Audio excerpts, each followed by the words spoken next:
displacement, migration, and settlement that have enabled us to gather here as an academic community, we're taking a small first step towards the long and overdue process of healing and repair. The Historic Preservation Program at Columbia is committed to confronting and addressing issues of exclusion, erasure, and systemic discrimination in our community through ongoing education and responsible representation. The germ of the idea for this conference began years ago in a conversation with Catherine Malone France, Chief Preservation Officer of the National Trust, whose work and leadership I deeply admire.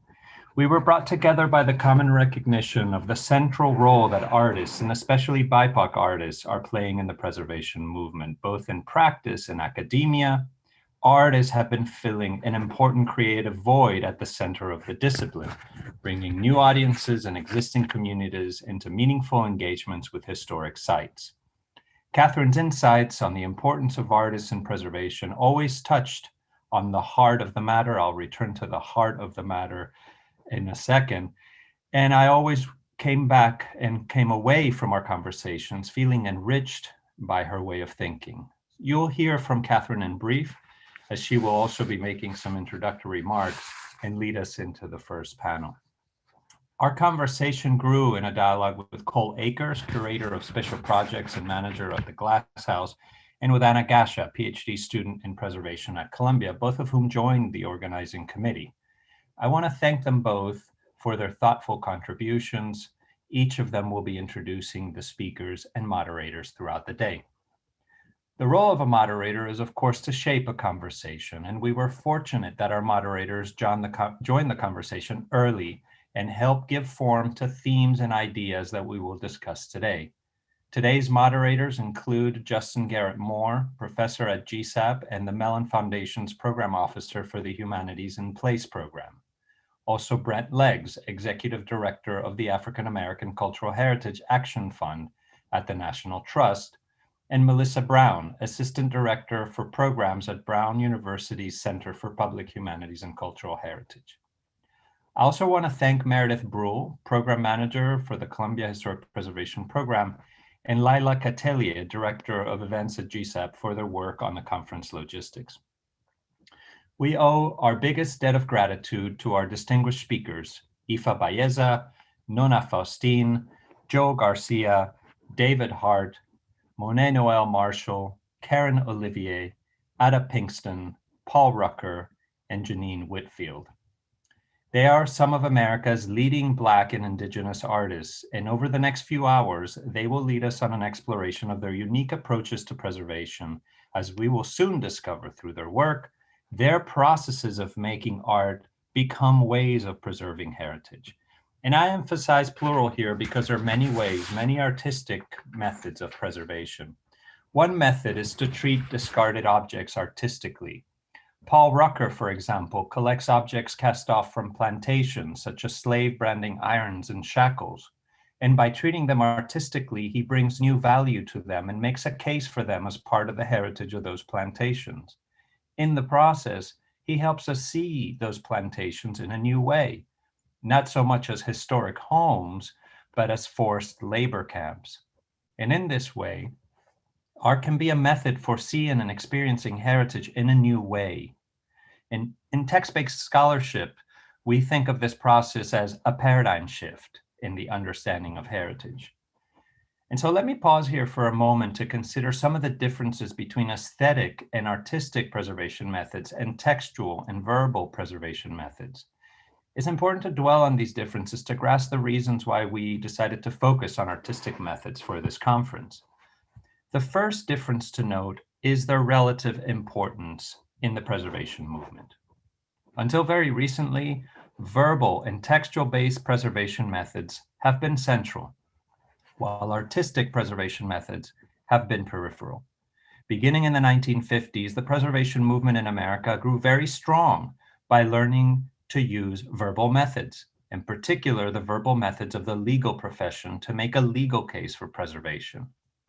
After the passing of the National Historic Preservation Act in 1966, The American preservation bureaucracy modeled its practices on those of the courtroom. We now have landmarks commissions everywhere acting as juries and judges. To become heritage, a building must be put on trial. We teach our students to speak as advocates, that is, as trial lawyers making the verbal legal case in defense of each building. We save buildings like lawyers save their clients, by convincing a jury to afford them the protection of the law. Preservation has taken the form of a sentence, both in the sense of passing judgment and in that of a series of words in connected speech or writing forming a grammatical expression.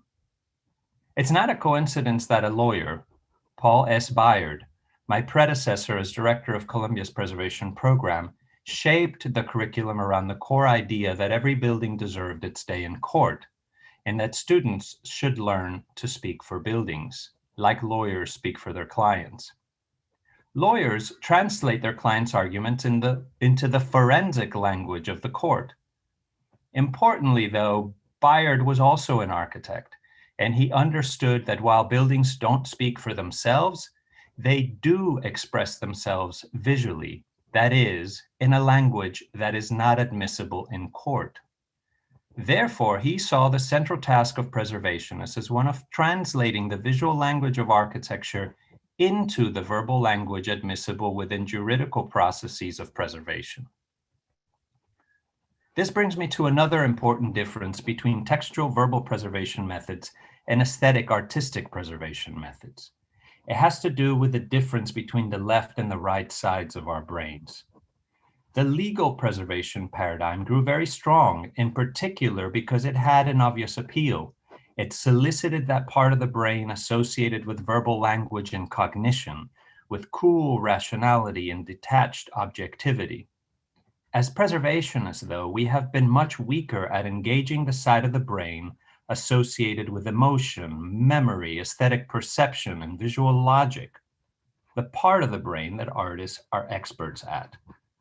The minute someone says preservationists are being emotional, we become defensive. We don't know how to elaborate a strong preservation argument or position through emotion. And yet, emotional attachment to place is at the core of why preservation came to be in the first place. We preserve because we love places and because we need them to share our love with one another and for one another. Heritage places are shared objects in which and through which we experience and share strong collective emotions. We make heritage places for the same reasons we make art, to process those collective emotions, to transmit that communal wealth of emotional intelligence, to teach each other and to future generations. We do this because it is those emotions that hold communities together. It's not the landmarks law. But unprocessed emotions can also tear communities apart. And this became patently clear in 2017 in Charlottesville, when emotions processed through heritage boiled over into deadly violence. What also became clear was how unprepared the preservation profession was and still is to understand preservation as an emotional process, and vice versa, to understand collective emotions as preservation processes. Our verbal preservation methods showed themselves to be woefully inadequate. The emotional social processes simply could not be translated into the existing legal processes without simultaneously being diminished. Protesters turned against preservationists. The rift widened as some politicians used the force of preservation laws to protect offensive monuments, making the profession seem complicit with regressive politics. This was a turning point in the preservation movement, one that we're still reckoning with and that this conference is meant to reckon with. This turning point was the exposure of a fundamental emotional deficiency at the very heart of preservation. It was the realization that the heart of preservation could not process emotions and therefore was not a heart at all, but rather a half brain, the cognitive half. We realized that we had no academic methods for satisfying, for addressing, for processing the emotional needs and wants of communities from their heritage, other than to turn them into written language. But as we all know from experience, sometimes no words can describe our emotions. And to force emotions into survey questions can be a violent act of diminishing them, even to negate them. The distinguished artist here today had the courage to step into that void left by verbal preservation methods and to develop a new aesthetic experimental preservation method for processing emotions. Their works are important lessons in how to preserve by working through strong public emotions, through embracing love, through managing anger, by sitting with discomfort, by toiling with grief, by confronting fear, by contesting shame. It behooves us to watch closely, to rethink how we teach and practice preservation in light of their collective knowledge. Let's not forget that preservation has not always been centered on verbal language. Artists were once at the center of preservation. Think of Raphael, the Italian Renaissance. He was the first prefect of marbles of the Vatican and the one who built the earliest preservation bureaucracies in the Western world, based very much on artistic methods. Think of Thorvaldsen and Canova, the most famous sculptors of the early 19th century, who made much of their livelihood restoring ancient sculptures. Think of Camillo Sitte in the late 19th century, who revolutionized city planning by reconsidering it according to artistic principles, and in so doing, introduced the idea of preservation as aesthetic regulation. Now, this is not to say that we should forget the strengths we have as preservationists in the cognitive and verbal side of our brains, but rather that we should use our whole brains, our hearts, and our hands in forging a profession yet to come. A day will come when artists will again be considered essential in putting together a team for a preservation project. For that, we also need to consider it essential to teach art in preservation programs. At Columbia, we're working hard to lay a foundation for this, but so far we've only made modest progress. There's much more work to be done, and this conference will no doubt spark the imagination on how to forge ahead in aesthetically painting a fuller picture of the future of preservation, just as we strive to verbally tell its full story. I want to once again express my deep gratitude to all the presenters today, to the moderators, organizers, the interested public that joins us today, and especially to my co-conspirator in the art of preservation, Catherine Malone France, to whom I now turn the virtual podium. Thank you so much, Jorge. On behalf of the National Trust, we are honored to be partnering with the Graduate School of Architecture, Planning, and Preservation at Columbia for this year's Fitch Colloquium.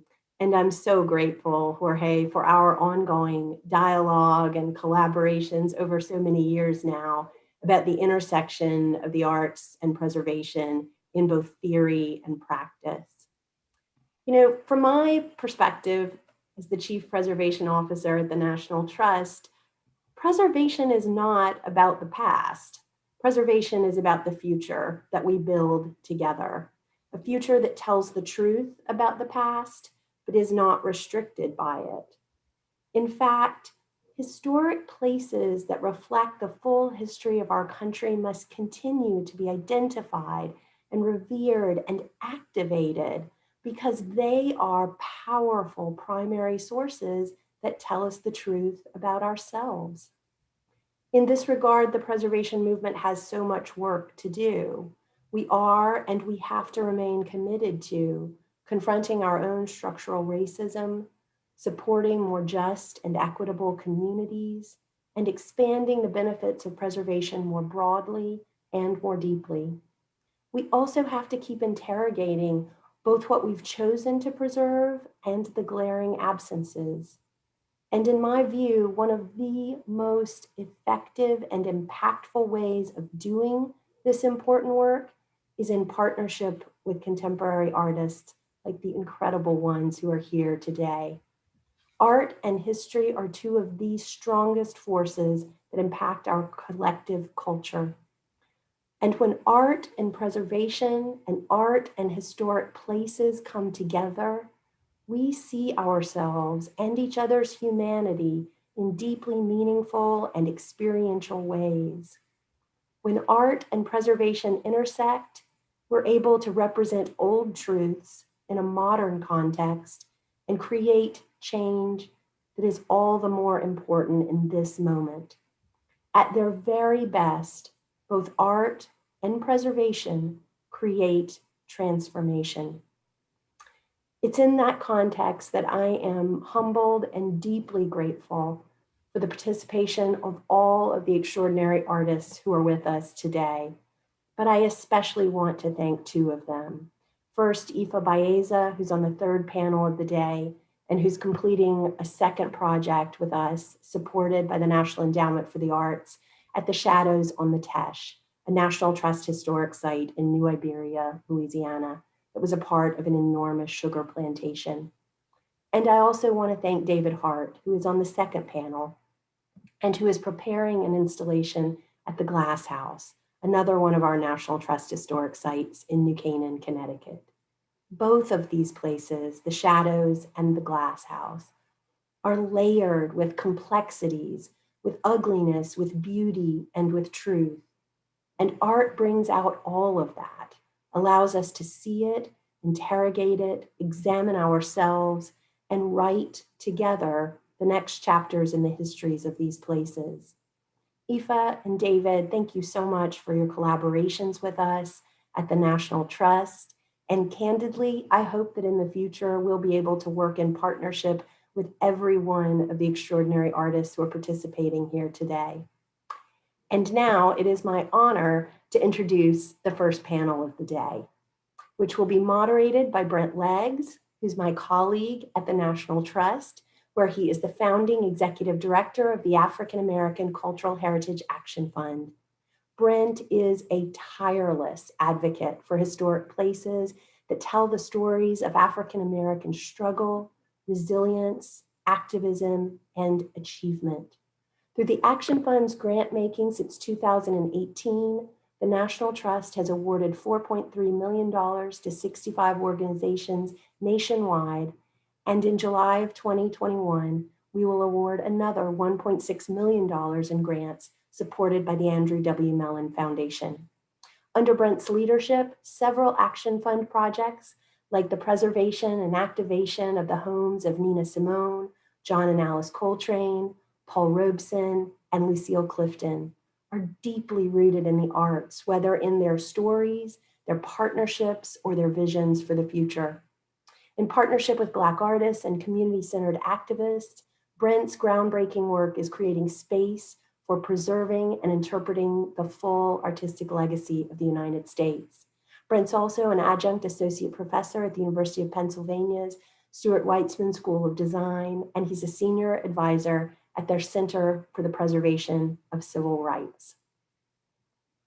And we will also be hearing today from three powerful artists whose work represents the reclaiming of historic spaces and places, from monuments to historic sites to the cultural landscapes of entire cities in profound and vital ways. First, we'll hear from Karen Olivier, who's a Philadelphia-based artist who creates sculptures, installations, and public art. Her work often intersects and collapses multiple histories and memories with present-day narratives, claiming immediate and far-reaching truths. She has exhibited at the World Festival of Black Arts and Culture, the Studio Museum in Harlem, the Whitney, PS1, the Museum of Fine Arts in Houston, and the Institute of Contemporary Art in Philadelphia, just to name a few. She has created large-scale commissions for Monument Lab, Creative Time, New York City, and Philadelphia's Percent for Art program. Recently, she was awarded a 2020 Anonymous Was a Woman grant. She has received many grants, awards, and fellowships, including the Rome Prize and a Guggenheim Fellowship. She is currently an associate professor of sculpture at the Tyler School of Art and Architecture at Temple University. Our second panelist will be Monet Noel Marshall, and I love that her biography and her identity is rooted first in her family.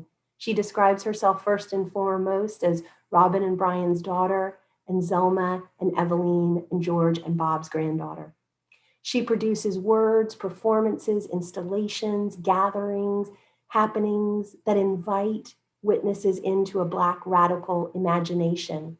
She is the founding artistic director of the MOJOAA Performing Arts Company, and she created a performance art trilogy called Buy It, Call It, about race, art, and capitalism. Her broad range of collaborations include work with the American Policy Forum on Gucci's Chime for Change zine, the North Carolina Museum of Art, Historic Stagville, the City of Raleigh, and the Hayti Heritage Center. She's been an awardee of the inaugural Anne Atwater Theater Award and an Indie Week Arts Award. She received a Bachelor of Fine Arts in Professional Theater from North Carolina A&T. And our third panelist, Ada Pinkston, is a multimedia artist, educator, and cultural organizer whose art explores the intersection of imagined histories and socio-political realities on our bodies. Whatever her medium, monoprint, performance, video, collage, her work is barrier defining, immersive, and incontrovertible. Her work has been featured at a variety of spaces, including the Smithsonian's Arts and Industries Building, the Walters, the Peel Museum, PS1, the New Museum, Light City Baltimore, and the streets of Berlin.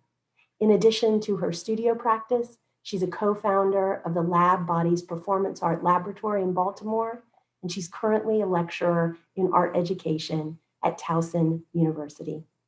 And now I'm honored and delighted to turn the program over to our first panelist, Karen Olivier.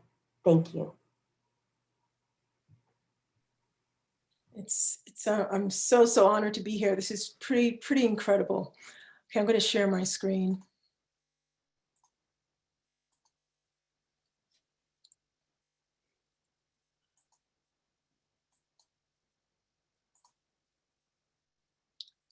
Here we go.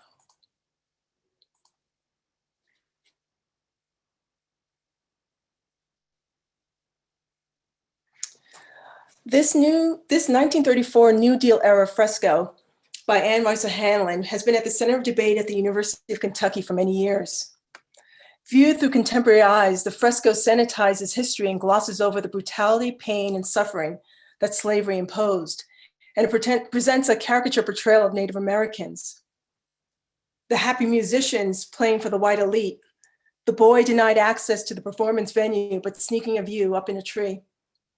In 2015, the university's president decided to cloak the mural for almost 2 years, hoping to buy time for the campus community to determine what to do next after all of the protests prompted mostly by the Black students on campus. The decision was made to commission a Black female artist to make a work that could challenge, confront, and jumpstart a corrective and a healing to the pain the contested mural had caused.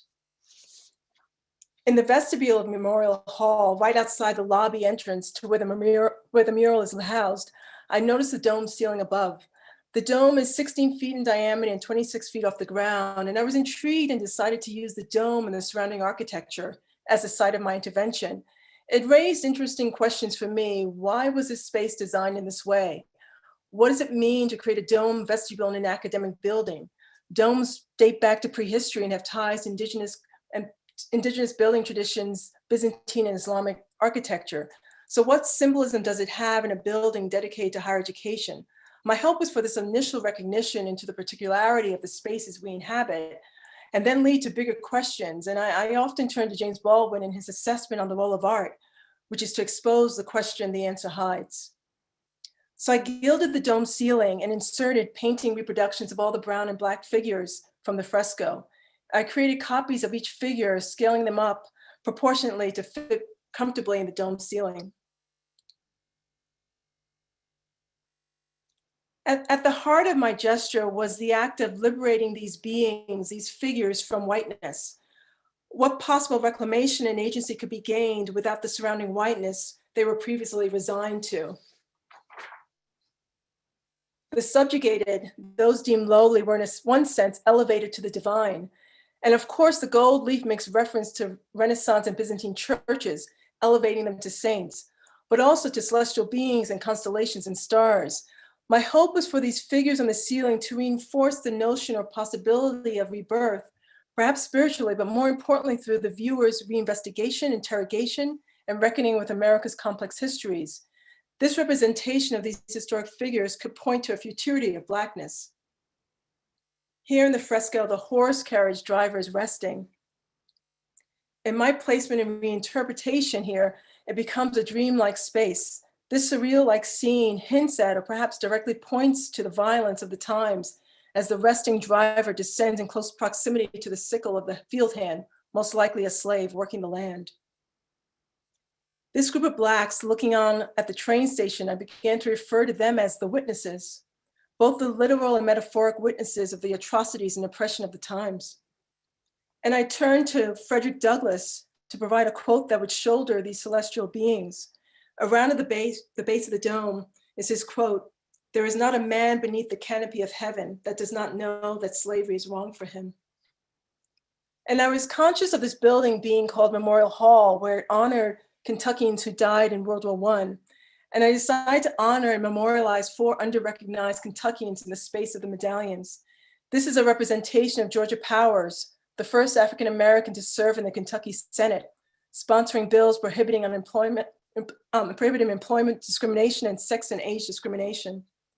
This represents Chief Redbird, a Cherokee who lived among white settlers in Clay County until his murder by two Tennessee men. The 2 white men were never tried in court.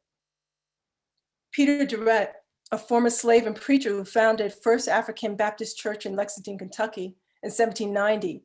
I couldn't find any representations of Durrett in any archives, so I decided to portray him in a silhouetted head. And this, of course, was a popular way of making portraits before the invention and common use of photography in the 1800s. But in a sense, being forced to present Peter Durrett as an almost anonymous figure speaks, of course, to who gets to be remembered, whose image of the 1800s was worthy of being documented, recorded, and preserved, who gets to be in the archive. And this is Charlotte Dupuy, who was an enslaved African-American woman who filed a freedom lawsuit in 1829 against her master, Henry Clay, then the country's Secretary of State. This case went to court 17 years before Dred Scott filed his more famous legal challenge to slavery. After Clay's tenure in Washington, Dupuy refused to return to his home in Kentucky and was jailed. Now the piece is titled Witness, and I needed a title that was both a noun and a verb. It was important for my insertion to serve the particularities of the site, an academic institution where the piece needed to be layered enough in content for repeat viewings by students on their way to class, staff, and faculty. The goal was to activate history, keep it alive and rooted in the present tense. My hope was for the piece to be useful, a teaching tool for the school where different departments and disciplines could use it, our history, religion, economics, history, African and African-American studies.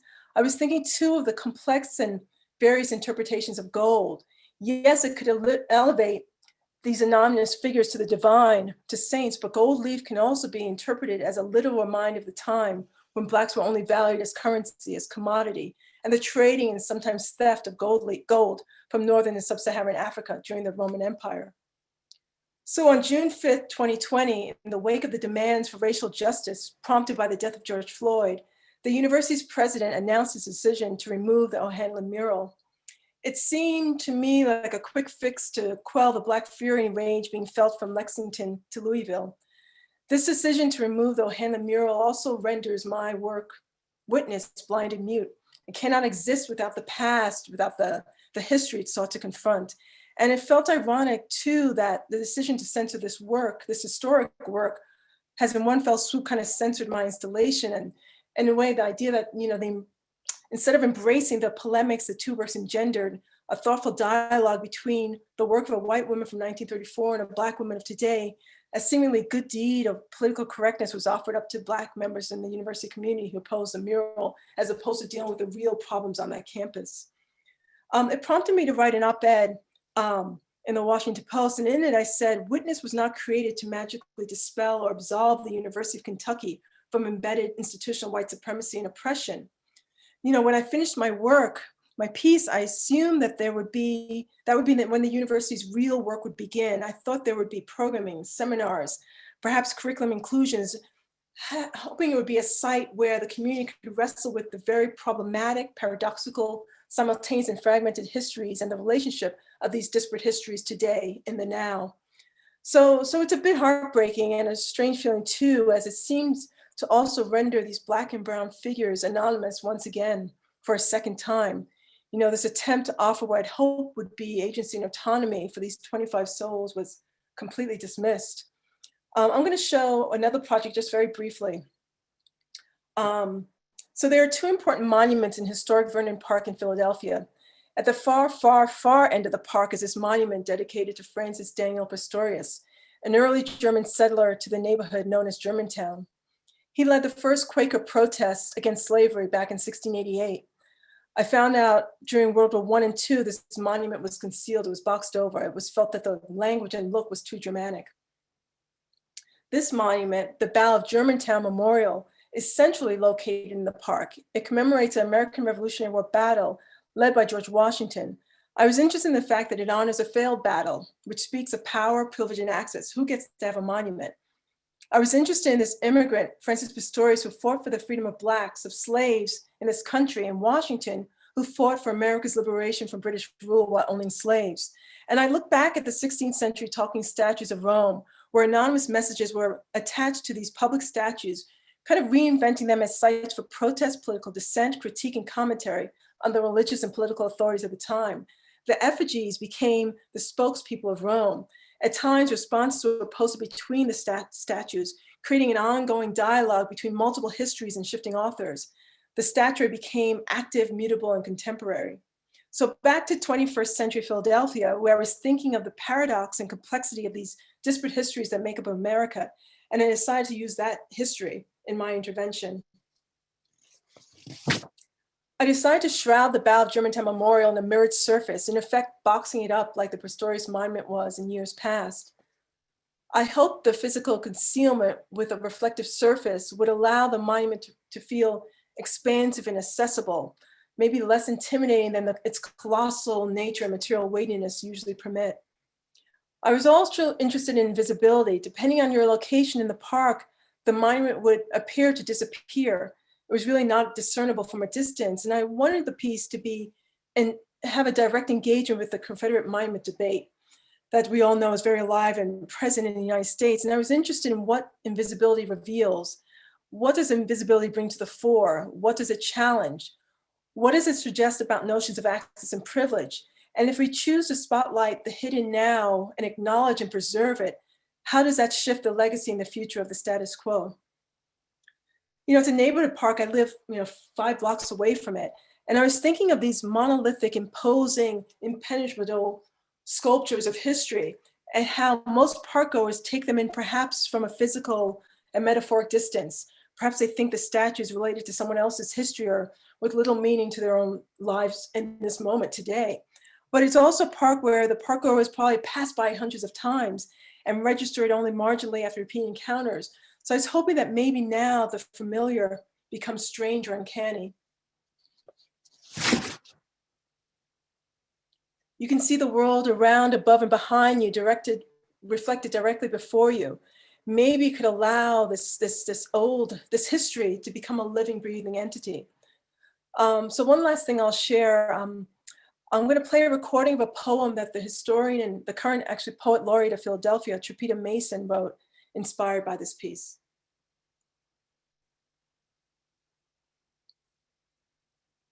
Monuments to Brown Boys. The artist installed a mirror over the monument, and the people have come to gawk. Rubberneckers wonder what was there before, and you have come too, laying in the cut, statues still for seconds, your reflection edging off a 20-foot-high bronze looking glass. You are an alluring hunk of stone beguiling me. Yes, you, brown boy, rough-cut monolith. I see you. You are a low-slung jean-wearing grandmother greeting pillar, an obelisk marking the entrance of your hood. You need to be somebody's memorial, not only when you laid out and lowered in the dirt, your pillow a marble headrest of past tense, he was, he once, he lived. No, you are now and present, alive and in color, and you need to be somebody's walking shrine, somebody's testament, somebody's tribute in this city. You have to be carved, stretched, and erect, a column to buttress boogeymen, the phantoms they say you imagine, the specters and goblins who told bullets and policies and laws that encase you. You need to be somebody's memento. Look how you're beaming off that seeing glass. I'm catching your shine. Look at that swagger you carrying, hoodie wearing, fresh fade having, full teeth grinning. You need to be somebody's something to fight for, somebody's celebration, somebody's stone-turned monument, carved and smooth, our masterpiece in this city. Thank you.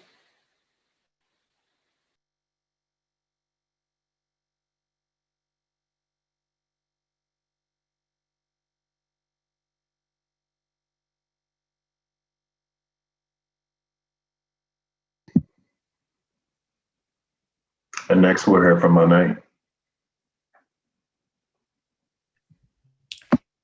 Good afternoon, everyone. My name is Monet Noel Marshall. My pronouns are she, her, hers. And I am coming to you from Durham, North Carolina, the ancestral land of the Occaneechi Band of the Saponi Nation, and also the land on which my enslaved, brilliant ancestors worked really hard for generations and generations. And I send you greetings, and I offer you a breath, hoping to connect from afar, whatever land you are sitting on right now. Okay.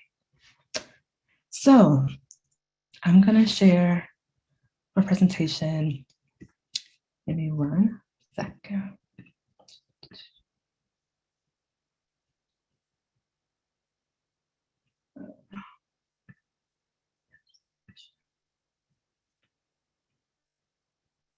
Okay. Yeah.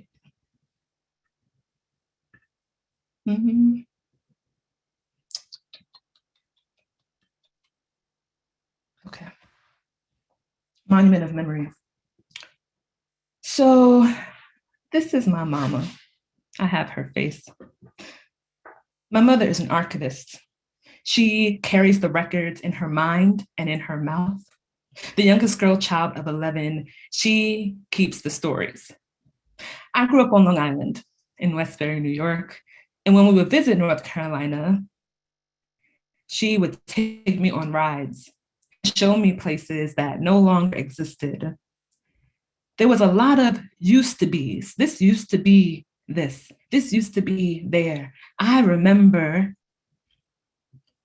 but those places no longer existed. Some were overtaken by trees or industry or time. I didn't understand why she showed me these places gone, but I realized that she was passing the archive to me, calling me to commit the tree or the path or the falling wooden shack to memory. Also, look at these cute children. We really have the same face. My mother charged herself with creating scrapbooks for each of her 10 siblings. Uncle James Lewis, Uncle Buddy, who passed 13 days ago, Aunt Yvonne, Lily Yvonne, Uncle Douglas, Faye, Uncle Big Kurt, Uncle Clee, my mama then, and then you have my Uncle G, my Uncle Lil Kurt, and my Uncle Tim. And yeah, she did the regular scrapbooking things of the patterned paper and the stickers, but she also did interviews. She would call up army buddies and ex-wives and lifelong friends, cousins, church members. So if you catch her on a good day, she can tell you a story about each of her siblings off the top of her head. She carries it like she was there. This is my foundation in preservation. And I say all that to say that my commitment to story keeping is in the same vein of those that keep seeds. It is ancestral, and I get it from my mama. So, as mentioned in my bio, my family and I run a Black theater company named Mojoa. It stands for Monet, Jordan, and Aaron. Me and my brother's names mashed together. And we have a program that we've been doing for 5 years with the City of Raleigh Parks and Rec called Escape to Freedom. And I'll share how that story came to be. When I was in 4th grade, they decided to take a trip, a group of us, mind you, I went to school mainly Black and brown kids, and they decided to take us to the woods of Connecticut for this thing called Nature's Classroom. And one day they decided to give us a lesson on slavery. Mind you, we're in 4th grade. As they're giving us this lesson on slavery, they say that we are escaping the plantation in groups. If we get caught, they're going to write R on our forehead in marker and send us back. So we're going through the dark of the woods of Connecticut, escaping slavery. The slave catchers, who were played by the folks who worked at the site, at the camp, they would get increasingly aggressive as we went along. So I had this distinct memory in the last portion of this tour, this program, of being underneath a card table and this white camp counselor person banging a fake gun on the table. So I go home and I tell Mom, I went to this thing and this happened and they had a gun and it was the whole thing. And she was like, that's amazing. So one night, shortly after, my mother, after dinner, says, all right, y'all, so tonight we're gonna escape. Unbeknownst to us, my mother had called the neighbors. She had set up this whole escape tour in our neighborhood. This is my actual childhood street right here. Called the neighbors and set it up. So she had put on a costume. She had a flowy skirt. She had her hair wrapped. My brother, my youngest brother at the time, was not even a year old. She tied him to her body. And me, my brother Jordan, who was around 6, and a baby brother, went through the neighborhood escaping to freedom. We stopped at people's houses, a snack, and told us what direction to go. We never actually made it because my brother got scared and climbed the fence and then hurt himself. So we had to go back home, but it planted the seed. Fast forward many years. When we moved to North Carolina, back to North Carolina in 2012, we knew we wanted to start a Black theater company. And my mother knew that she wanted to do something around history. So we drove around, like, we want to do something interactive. We want to give folks that same experience because, I just thought everybody's mama set up a Escape to Freedom slavery tour in the neighborhood, but that's not true. So we find this space, Mordecai Historic Park. It's right near downtown Raleigh. It was set up in the 70s, and they brought all these historic buildings to one place. And they kept the original big house of the Mordecais, this 2-story yellow building that we'll see in a few images. And we're like, this is perfect. There is a recreation of a kitchen. There's a church. There is President Andrew Johnson's original, his childhood home is there. And we set up this interactive experience on this site. And here are some photos from that. And now we've been doing that for 5 years with casts based in our community. I'm just gonna scroll back to show you someone. So that man in that photo, that's King David. He's my distant cousin. This woman, she's an opera singer and a pharmacist. These are folks from our community who have been a part of this for years, telling this story to now that at this point, thousands of people. And what I found, so here's Andrew Johnson's house. What I found is that, yes, Mordecai Historic Park has had these buildings, but they didn't have the muscle to tell my people's story, right? And anything close to its fullness. What they decided which buildings to save, they did not choose any of the homes where the enslaved folks lived. They saved the childhood home of Andrew Johnson. They saved a lawyer's office. They saved a church that was built by enslaved people in Chatham County, two counties over. And of course, they didn't even move the big house. So that's where we came in. So here's my question. What if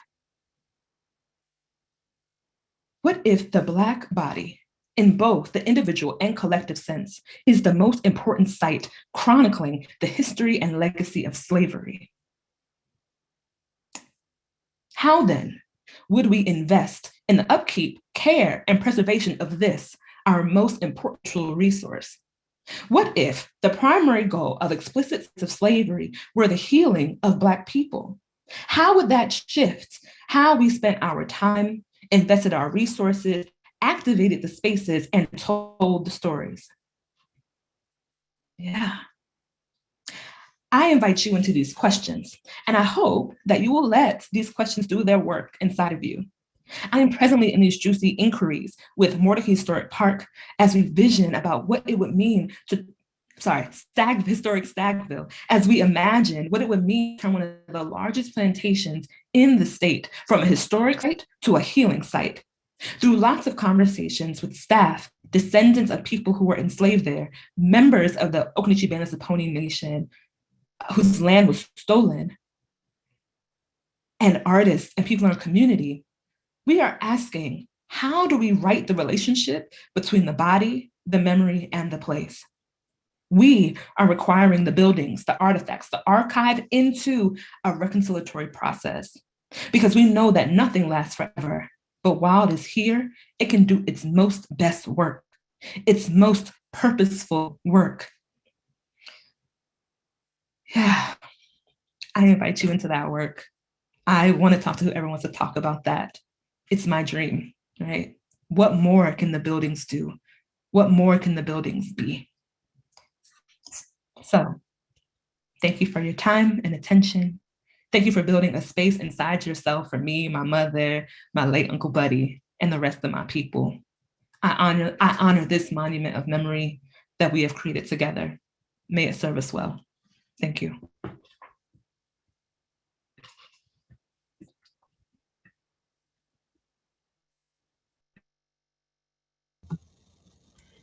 Thank you, Monet, for that. That was a very, and also thank you, Karen. Both of those talks are very beautiful. Bear with me while I pull up my screen. I'm really looking forward to the conversation we're about to have.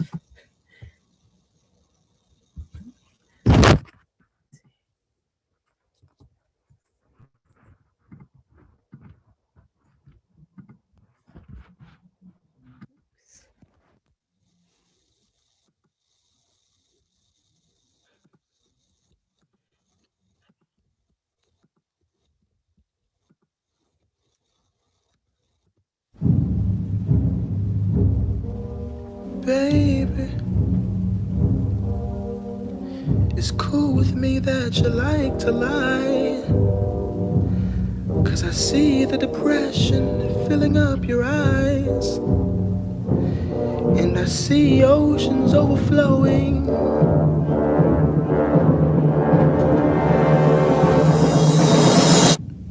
Babe, it's cool with me that you want to die, and I'm not gonna stop you if you try.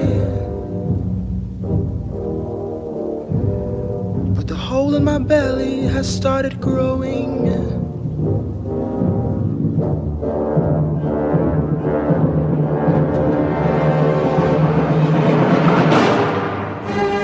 Your name is about as easy to remember as the four ethers. And who the hell knows the four ethers? Oh, your pain is about as easy to feel as the four ethers. And who can do without the four ethers? Close your eyes. Imagine how different you would feel if the faces in these images that were just in front of you were all women. Imagine if the images that were just in front of you were all Black women. How does this imagining make you feel? This is an excerpt of a performance work called Nation State Dominion. The purpose of that section of the performance is to demonstrate the impact that visual culture has on our psyche, on our mind, on our spirit. I wanted to share a portion of that experience with you before I began this talk, because I use performance art in public space as a way to reconsider and recontextualize historical memory. Thank you again for inviting me to this conversation. I am joining this Zoom call from Piscataway territory. I see myself as an unbound mixed media artist that makes work to wake us up to face our time and recognize the imaginary of whiteness, the invisibility of intersectional oppression, the visibility of the constructs of power and race, and the material realities of class. Through my work, I am interested in rewriting canonical accounts of history through collaborative works, digital media, and immersive installations. So basically, I wanted to go on this journey through space and time continuums today with you, and how lapses in the archives can be used as a tool for the creation of new, more inclusive memories. Yesterday was Toni Morrison's birthday, and she once said in an interview after her book Paradise was released, storytelling, myth, belief, and magic, these are also important.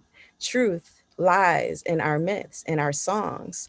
That's where the seeds are. It's not possible to constantly hone on the crisis. You have to have the love and you have to have magic.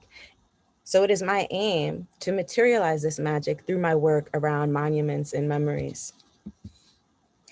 So I'd like to preface this talk again to say I'm an artist, and most of the research that I do is through conversations with people in real time. Primary sources are found mostly online and through library archives, but the majority of the research that I do is out in the world. So I made this digital video sketch in 2017 after coming home from a long visit with family. A family member of mine who currently lives in unceded Choctaw territory in Mississippi was really sick, and I had to spend a couple months there. And what I noticed in my adult eyes was that most of the architecture in this town is in disarray, right? Roads haven't been paved for decades. A lot of houses have been, are vacant, you know. But meanwhile, Confederate monuments stand unscathed in most city centers in the state. And of course, this extreme juxtaposition of material conditions is not unique to the object or the experience of monuments or memory, really. So when I was walking and driving around the state of Mississippi, I wondered, why isn't there a monument for Fannie Lou Hamer in the central of the Capitol? You know, monuments are just another part of this program designed to maintain the white imaginary and used to sharpen the tools of the imperialist construction of white supremacy. So if the object of the monument is a tool, what would it be like if the same tool was used to place a mirror in front of a culture and society that for so long has ignored a deep investigation of itself and instead fills itself up with ignorance and blind thirst for power? I've been imagining and examining this concept and context of monuments since 2016, after seeing the Rhodes Must Fall movement in South Africa and the impacts of the Charleston massacre in 2015. It made me think about how and why do people in the present day feel a need to hold on to objects that are monuments, despite the fact that we know that most monuments reinscribe structures and systems of patriarchy and the imaginary of white supremacy. Most of these objects are part of a cultural war chest of tools that create the social architecture of whiteness.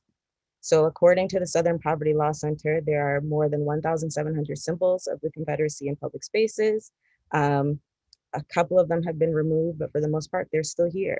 But the maintenance of these Confederate monuments are not the only problem. The United States has more than, or fewer than 300 statues that represent women. In New York City, for example, there are 155 statues of men, 6 of women, 19 statues of that represent Black or Indigenous people of color, and 23 statues that represent animals. And if we look at New York City as a case study in terms of how monuments are distributed by race and gender, then there is a long way to go to decontextualize and reconfigure public space to reflect a more equal and just and truth-filled society. So Toni Morrison once said, I regard my responsibilities as a Black writer as someone who must bear witness, someone who must record the way it used to be, the way it ought to be. I leave to sociologists, but I want to make sure that a little piece of the world that I knew doesn't get forgotten. I will say that I echo this sentiment as a Black artist. My aim is to bear witness. However, as a conceptual community artist, I have to say that I'm also interested in thinking through the way that the world ought to be as well. So I started the process of the Landmark Project with a series of workshops at the sites where Confederate monuments were removed in Baltimore in 2018. To date, I have created this space for reflection on monuments in multiple sites, from the French Embassy in Washington, D.C. to public spaces in Dallas, Texas. I've gathered over 400 responses to a series of 10 questions that are meant to grasp the sentiment of a public response to the concept and the architecture of the monument as a form. In this process, I'm developing my own archive outside of the context of social media that feels more visceral, because people are applying their pens and markers to a piece of paper. So right now I have stacks of paper in my home, and I'm basically in the midst of deciding what it would look like to visualize all of this non-quantifiable data, really. Okwe Enzer once said, what memories does the archive possess? And what knowledge does it yield when prodded? When memory and knowledge are unyielding to this prodding, it becomes necessary to invent new stories and inventions, which is what is happening at the Truth and Reconciliation hearings. In a sense, it is quite perverse, because that ability to reinvent a different past seems to be what South Africa is using to shape its future, okay? So of course, in the context of the United States, we have not had any truth or reconciliation since the Civil War or the Jim Crow era, because the hard battle lines that were drawn as a result of the war on drugs recreated the caste of Blackness, right? And of course, there has not been any truth or reconciliation, because the dominant cultural narrative of the United States does not see the truth, nor have we prodded or reached a consensus of what the truth is. So we can see the result of this response to the happenings of this year, for example, on January 6th. But the reality is that there are not as many monuments that reflect the life and work of Fannie Lou Hamer as I would like there to be. So I created an ephemeral monument for the life and work of Fannie Lou Hamer that bends the space-time continuum and merges and ends the 19th century story of the lost cause with the voice of Fannie Lou Hamer. I don't carry around a manuscript because it's too much trouble. I'm just up here to rap and to tell you what it is and to tell it like it is.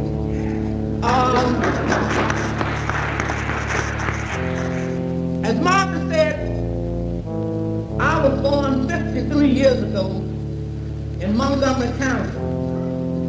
Now, Mississippi, you heard about this twister the other week, but it was already a disaster area before it was.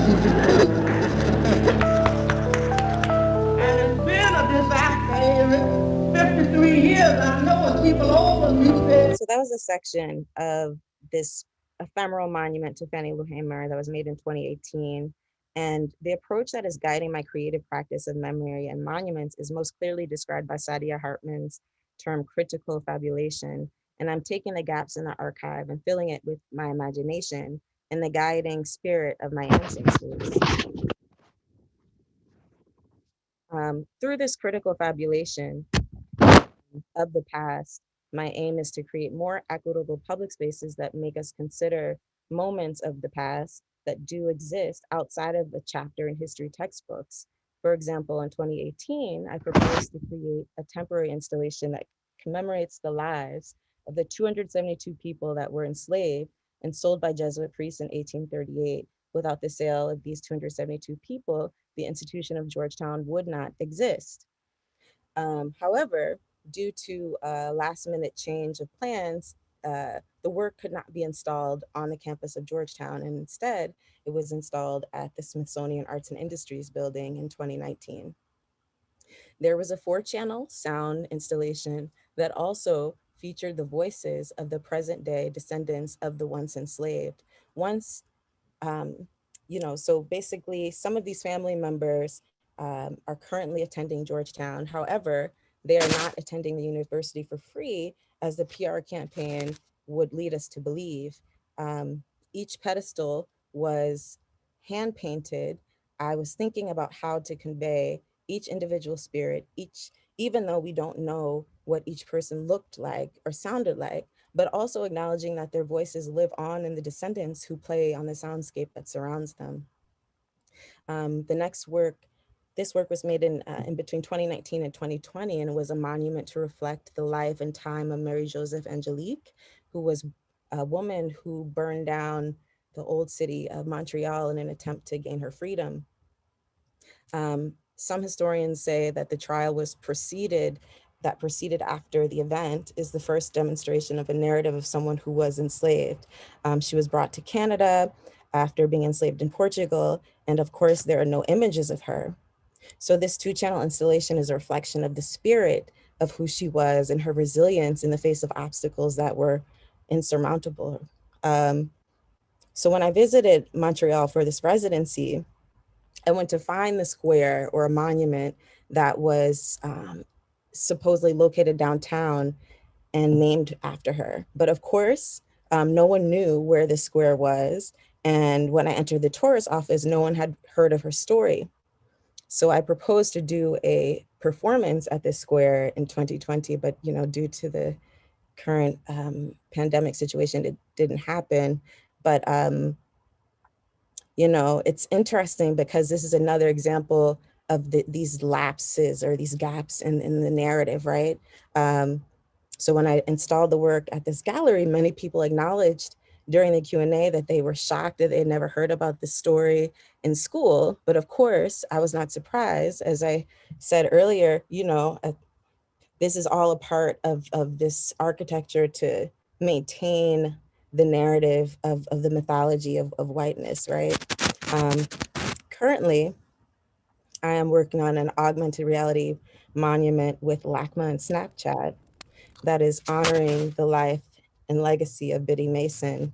It is going to be available on your phones in April. And this is another ephemeral monument. And ephemeral monuments they've long been a practice of our culture, right? So from Carnival to Mardi Gras to Kumfa, these are rituals that manifest Black and Indigenous memories that deeply impact the cultural architecture of any city or town that is the home of such a festival. So one question that I'm constantly considering when I'm making my work is how do we conjure? Or really, how do we continue to conjure and continue to manifest these critical fabulations in the face of seemingly insurmountable structures and systems that would prefer we remain silenced? So I just went through examples of my own work, and I'm just going to recenter this talk with another quote and work of Toni Morrison. So these benches by the road, right, are basically objects that are spaces for people to reflect on the memory of people that were enslaved in the United States. And, for me, I say that my art has to, or I'm interested in my art, recreating this type of moment to reflect, a moment to reflect on the lapses. And so basically I'm interested in thinking through how all of our art will continue to reflect on these lapses. And with that, find me here.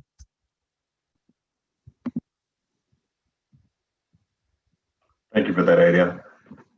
Will the other panelists join us?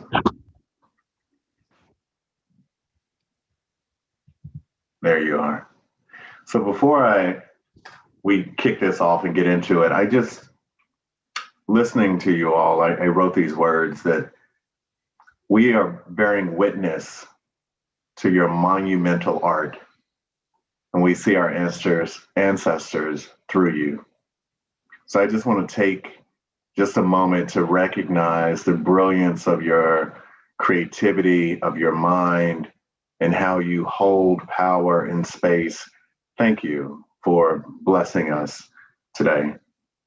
All right, so in my view, your work in art help communities reclaim often disregarded histories and stories that hold power.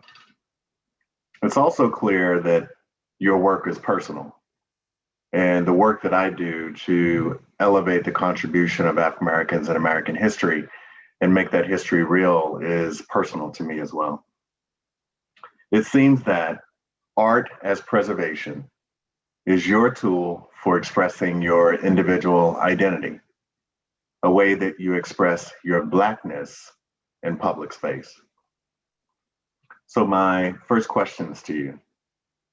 When you collapse multiple histories and memories with present day narratives, invite witness into a Black radical imagination, and imagine histories and socio-political realities in our bodies, whether that's ephemeral or permanent in historic public space. What's your motivation and goal? What's your inspiration for doing this work? And is there a link between power, place, and justice?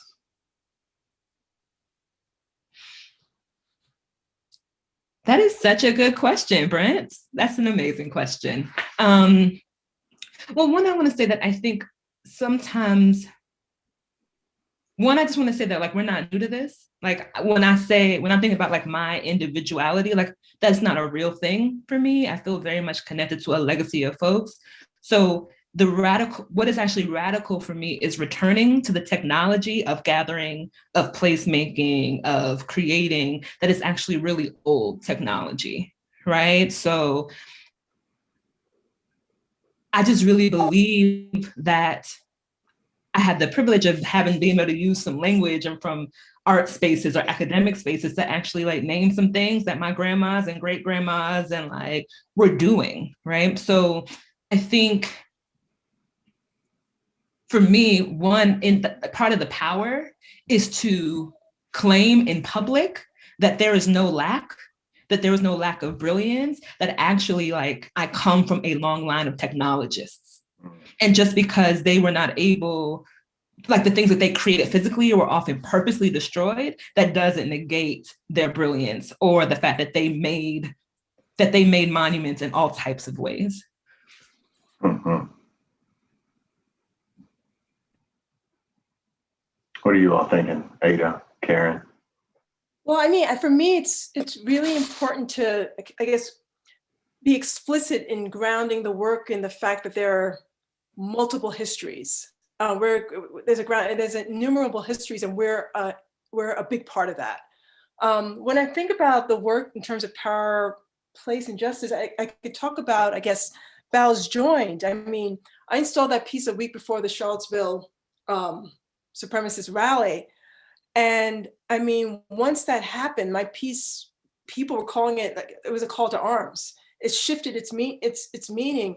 I think about different things that happened with that work. The monument I spoke about, the Pistorius monument, there were ratchet straps around it. It was in complete disrepair. And I thought about it, that monument, first of all, why is that monument in the corner when that's the one that's serving the Black folks? Why is Washington's in the center? So this monument was in disrepair. And I was thinking it was in another neighborhood, it was in a white or more affluent neighborhood, it wouldn't have been in disrepair. There wouldn't have been ratchet straps holding this thing together. So literally during the monument lab thing, they fixed it. Somehow they realized, so there was something about all of a sudden it had, there was some sort of economic weight all of a sudden to it. I was thinking about too, how there was one moment I would go to the park every day, and I had this woman, I overheard her, she didn't say it to me. She said, they must know we're still here. Because this piece was expensive. They could tell it's a huge 20, they must know we're still here. So there was something about the recognition of power and being seen.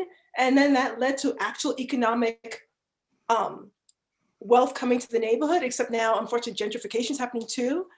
I mean, also, I remember when I was installing, there was a vet who was upset. He's like, this is a poor neighborhood and you're installing a piece that's expensive. And we talked about what do we need to feel human? And part of that is, yes, we need the basics of shelter and heat and food, but we also need to see that we are beautiful. So that has currency, that has weight, that is value, that is justice, that is power and agency. Yeah, I mean, this is, I feel like there's a lot that I can speak to with this question. I mean, my motivation and goal is to really think, like really make loud the silences, right? Like really, like give it like a left, right speaker bass, like have that bass, have that experience of the bass of our memories be heard and resonate in public space, right? Be it ephemeral or not, right? And I think, like it's very like having this audio visual experience of our memories is really ancestral work, right? And so that's my goal and motivation, right? To really think through how to make make my ancestors feel like, okay, feel a little more settled, right? Because there's a lot of unsettling moments that are coming up, and the links between power and Monet, when you were talking about the story of like the houses and architectures in your city and town, right? Like it made me think of the story of my own. So like on my mom's side, my grandmother's house, like her whole entire, like there's like blocks and blocks in this neighborhood that are completely, it's like the houses are no longer there. It's just, it's just a forest now, right? And it's, so again, this work is like, it's creating the cultural architecture, right? Or creating the cultural experience when the physical isn't there. Mm-hmm. And can I just say, to respond to that, Ada, I think, in the photo where I show like my childhood street, at the end of that street was my childhood home, but now that's a parking lot, right? In the same town, my father's childhood home became a parking lot, right? So I know that I personally have a relationship to space where I don't trust physical spaces, right? So I want them to do their best work while they're present. And then like I can release, like, okay, you did your work, because I think this ground ain't loyal, right? This ground has had like, this land ain't been loyal to Black people specifically, and to so many of us. So how do we, I think that's my rub, right? Around like, how do we both say like, yes, it's important to have physical things and like physical structures, and like, I honor the work in that, like, of that. And how do we make that accountable too? If we know that that's not an innocent, like nothing is innocent or nothing is just objective, how do we ask even our physical spaces to show up in relationship? Yeah, when I think about preservation, I mean, I had a little pushback with that, but like it's about preserving our humanity. So I'm like, what does that smell like? What does that taste like? What's the touch of? And I wonder about like, what's the moment that we're preserving, or like, I'm trying to figure out the balance between what's the moment in history that gets preserved when there's innumerable history. So where is the hierarchy of that? I'm also wondering about, it makes sense, certain things that we're gonna preserve because of importance to the culture, celebrity, but I'm super interested in how do we preserve the everyday lived experience that's not gonna be Billie Holiday's home. So I'm just wondering about those places. Who judges it? Who decides? And where is that? Where's the everyday in this? And that's why I feel like my work is so much about the everyday, because that's what I'm preserving. That's my rub. if you mind turning your camera off for us. Thank you.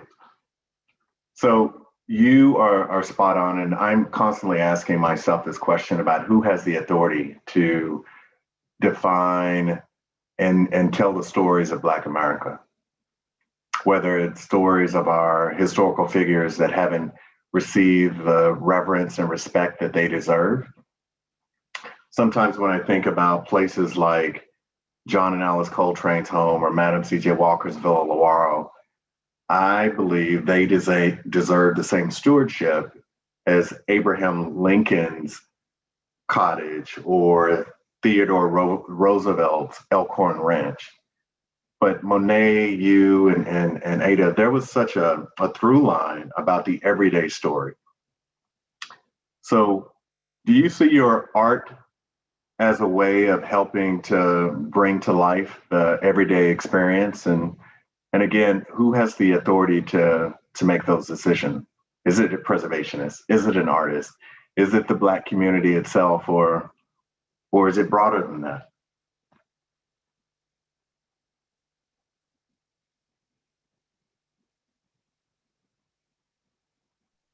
All of them, all of the Oh, I was going to say, yeah, I completely agree. And one, what does it mean to stand the intersection of all of those things? Also, what does it mean to claim like, oh, I'm a preservationist, right? Like, what does it mean to say that outside of a context of I have a degree or I'm in an institution too, right? So that's part of my question. And then I just feel like, yes, we should. Madam C.J. Walker's house, like from my window, I can like down the street, I can pinpoint where Pauli Murray's house, childhood home is in Durham, right? Like it's not far from where I live. And I'm so glad that space exists. And what I desire is for us to trouble the archive and trouble the history of the place, because it's like, okay, we're doing a disservice if we just hold Pauli Murray as a Black woman, because that's not how they held themselves either. So how are we taking the multiple histories, the multiple truths? How are we talking about like Black capitalism when we talk about Madam C.J. Walker? Like how are we doing that with these spaces outside of like just hold it in its past context? Mm-hmm. Yeah, I think also, the space for like if there's more than one group at the table, that does provide more of a space for more possibilities, right? And more space to imagine and more space for the or more space for the right to go versus the wrong, right? Like, because I in my experiences working with larger institutions, they don't want to hear the real story, really, so and there's a fear of hearing the real story. So but then the question is like, what does it mean to really have an actual critical dialogue versus a dialogue that is from the top down? And that's a difficult way, or difficult it's a difficult road to go down, but it's but at the end of that road is much more meaningful work. Yeah. Another thing that I noticed in all of your presentations was humanness, identity, and spirituality. And just to give you some background on me, and my kind of entry point to preservation was when I was conducting Rosenwald schools in my home state of Kentucky. And I would learn that my mom and dad attended Rosenwald schools, which was a massive school building program envisioned by Booker T. Washington and funded by Julius Rosenwald. And I began to understand that preservation wasn't just about the physical, it also had a transcendent kind of quality to it. And that was because Booker T. Washington's vision, which was more than 100 years past, was still ongoing and real and had directly impacted my life in the present moment because of my parents attending Rosenwald schools. So I started making this connection that the physical preservation of Black identity in space was a way to preserve a bold idea 100 years ago that sparked a social movement for the educational equality of African American children. So that for me is like power, that's spirituality, that's the way that I connect to our ancestors, but honor them in the present moment. What's your view of art as preservation, as transcendence?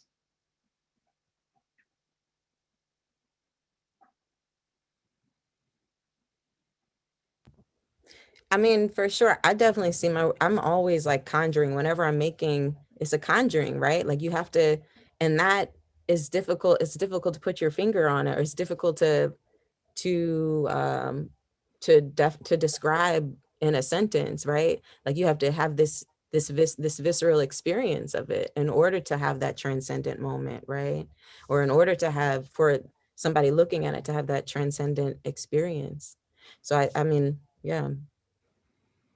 It is a, I mean, black life, black existence is embedded in imagining, which is part of that is transcendence. Is part of it is imagining a transformation to not be here, imagining another possibility. I feel like it's embedded in Blackness. And I know, Monet, when we were talking the other day, and you mentioned this connection between your work and health and wellness, whether that was psychological or physical, and I could see that being a form of kind of preservation of social justice, or preservation as transcendence.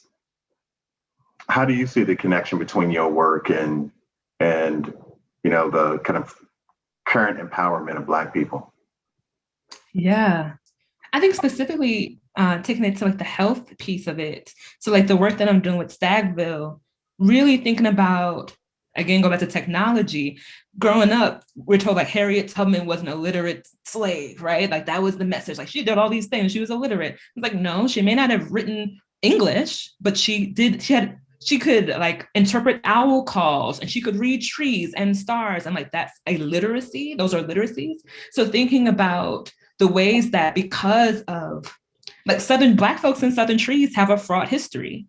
What does that mean for Black folks to not feel in mass? And I know there are folks like Girl Trek and and other organizations that are trying to change that relationship between the outdoors and Black folks. But what does it mean for us to heal the relationship at the space that like where the rupture happened, right? So at the plantation, at the space, and say like, no, actually, come, we're gonna do a lesson on bird calls. We're just gonna come and we're gonna lay out our mats. We're gonna take a nap here on this land. What does it mean to do that? Like, and not just, yes, the spirit, and like, no, actually, there's a physiological thing happening when we can calm our nervous systems and be present in this public space because it's ours to do that. Mm-hmm. And you made me think of Joe McGill's Slave Dwelling Project. And I just think that's a beautiful way of connecting people to space and spaces that hold trauma and trying to confront those kinds of issues. Yeah, I had an experience with Battle is Joined, where this older man, I'd see him every day, and definitely he was obviously suffering, but getting through the day. And he'd start off with his big brown bag of liquor, and he'd drink it every day. And one day, I don't know why that day, every day I saw him, he would nod at me. One day he called me over and he said, I had to kill that woman and child. I'm a Marine. I served my country. And he just started bawling, and we just held each other. So there was something about that encasing, that seeing yourself, allowed him to have a moment of, it's not going to solve the deep wounds, but there was a moment where he could get it out to basically a stranger. And so I think art, and when we preserve these spaces, it's the space, but it's on the surface, it's in the heart, like it's in the stomach, it's all of that, you know. And I still think about that experience where he trusted me, or it wasn't even trusting me. It was like that object transferred to allow this thing to happen that was not, that I never could have imagined. That's powerful. I haven't really thought about this work helping with self-reconciliation.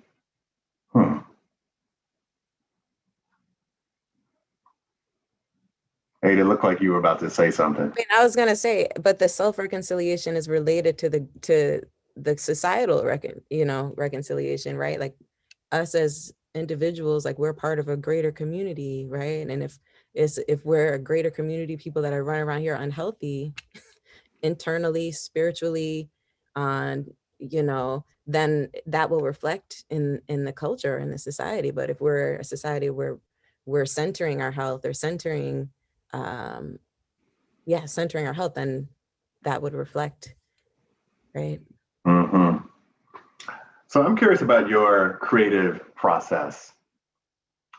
And I'm also mindful that, and I forget which one communicated this in your talk, but in the absence of historical documentation, when I think of a lot of African American historic places, they don't have the artifacts because of kind of intentional and structural racism. You know, you look in the historical record and there's not a lot of documentation on African Americans in the U.S. How do you respond to that in your design process when you are activating space and telling these stories?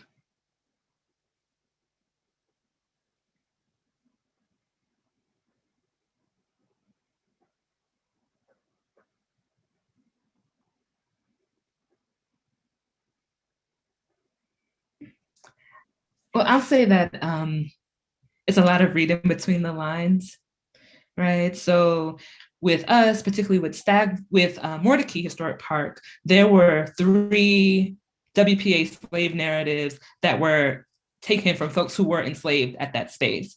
So we were able to like take those and then extrapolate the world from those documents. And I think because the work we do, specifically the work we do like with plantations and slavery, I think we want to do this thing where it's so far away that we're like, oh, we don't know anything about them. It's like, no, actually, we know so much. Like so much of that story is still living inside. And even like my mother would sing this horrible bedtime story to us about like, go to sleep, little baby, the turkey's gonna come. And then when I listened to Fannie Lou Hamer and her album, her mother like knew that song from her mother who was enslaved, right? And like, so I'm like, oh, right, like we're still singing the same lullabies, right? So we actually have more information. And I think that's one of the ways that we find ourselves in between the gaps.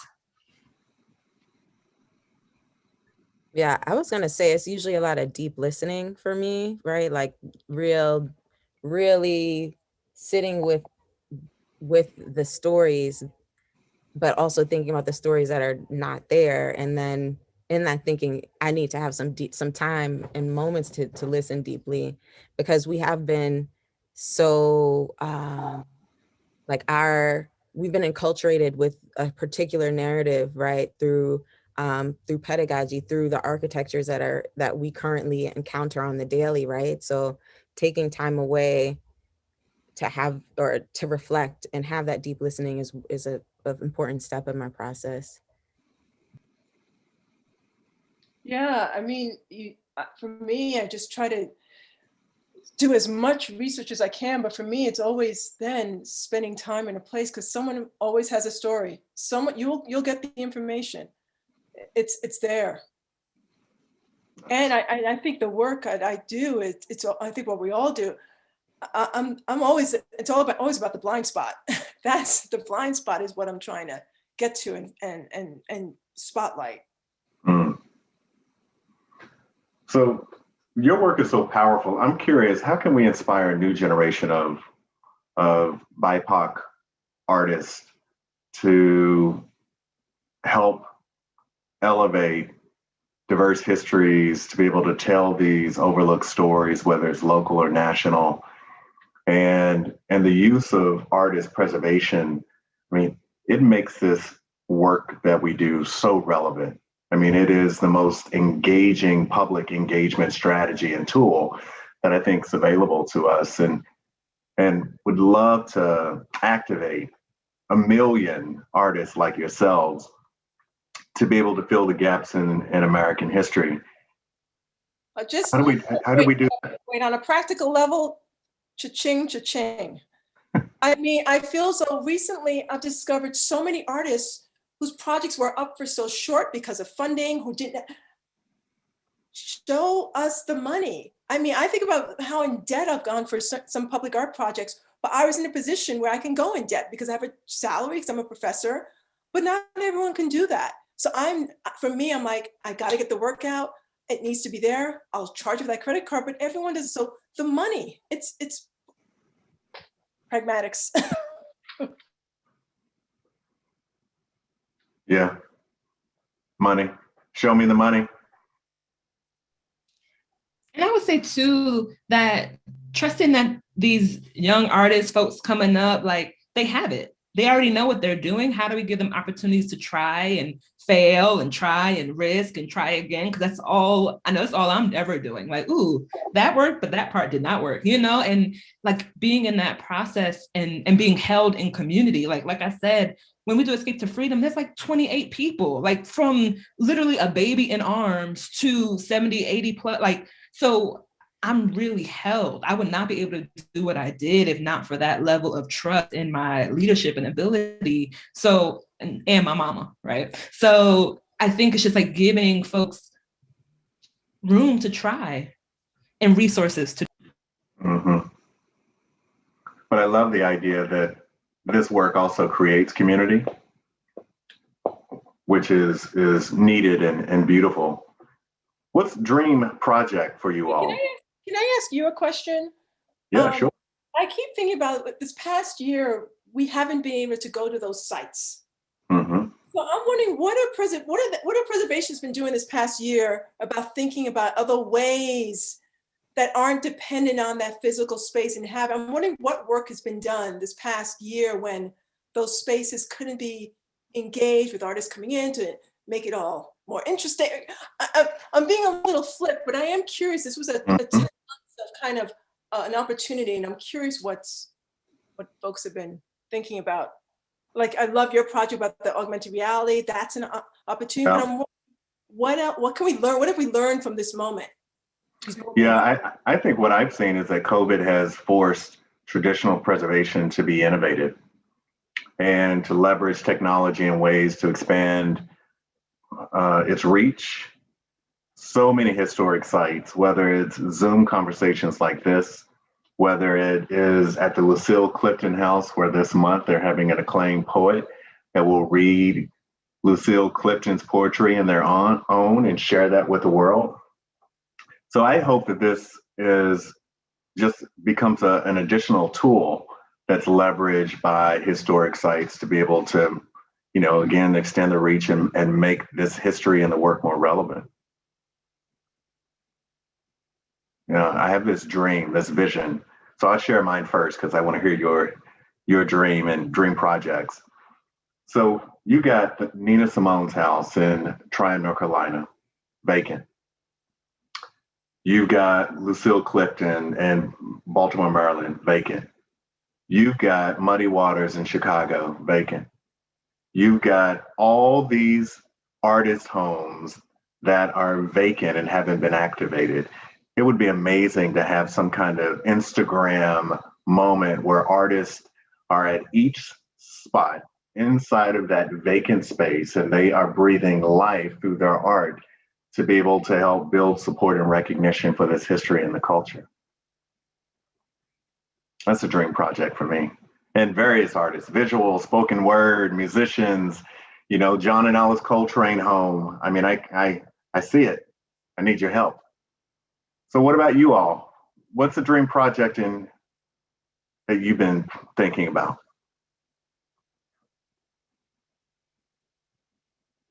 You don't want to share it?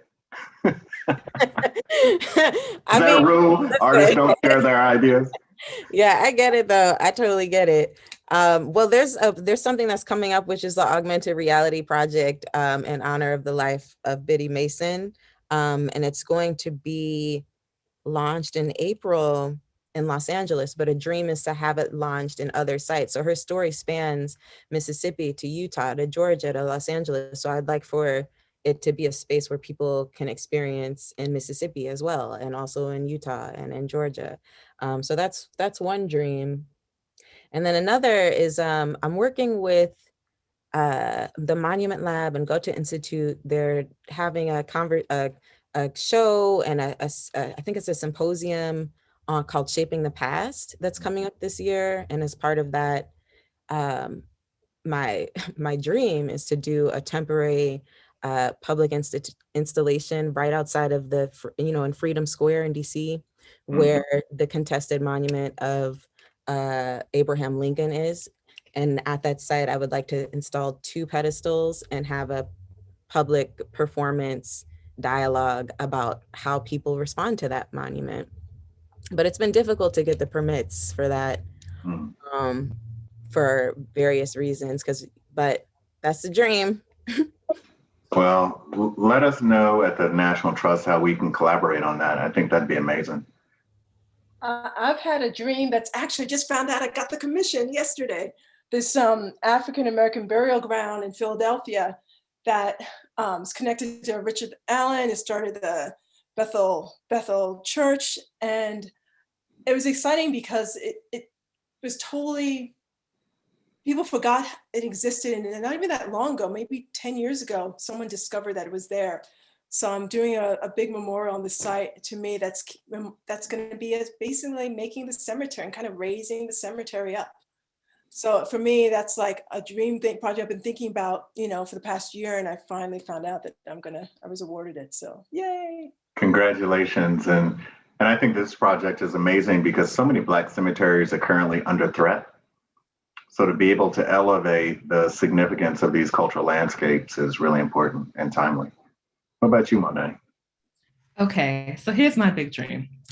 So I'm working with Stagville. It's like a 3 to 5 year project, but I had this dream of this just expansive, radically invitational programming over time that would take someone who right now, if I ask them like, hey, you want to go to Stagville with me? They're like, I ain't going to no plantation. So that would include everything from like yoga on the lawn and like going and getting body work from like a Black healer on the space. I envision this Dawn to Dusk Arts Festival where across the space is all mediums of Black American music and drumming and dance and poetry. And then at the end of the night, there's a light show on the big house where someone is like with lights destroying it and like having monsters eat it and all of this like with lights. And then having retreats where we have spaces where folks can like come stay in a lovely hotel in Durham, get treated really well, and then come to the land and just be in relationship to the land for a weekend. And then ending this like project with a huge like family reunion where we're having all these folks, everybody come, and then also like inviting the Okanichi bands, the Pony Nation, and really having this like cross-cultural, like celebration and honoring and like of one another.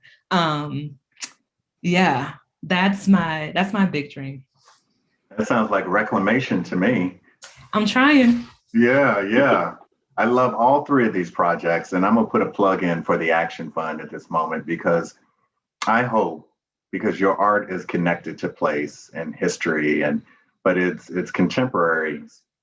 You all would compete very well for an Action Fund grant, and we have invite proposals one time a year in December, make awards in July. Grants range from $50,000 to $150,000.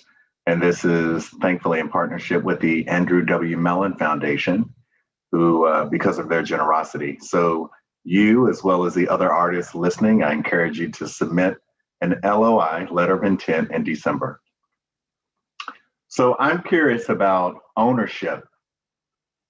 And I just will give you this example, and you probably have heard about the 4 New York City-based visual artists that as a form of arts activism and politics, they created an LLC, acquired Nina Simone's childhood home, They've collaborated with the National Trust and the Action Fund. We are project managing, developing the stewardship plan. I'm proud to say that we have protected it with an easement, so it will forever stand upon that landscape in perpetuity. But what about the ownership piece? Do you feel that Black artists and artists of color should own space as well, and to, use that space, that history, whether it's a landscape or something physical, to evolve the culture and the art that you communicate?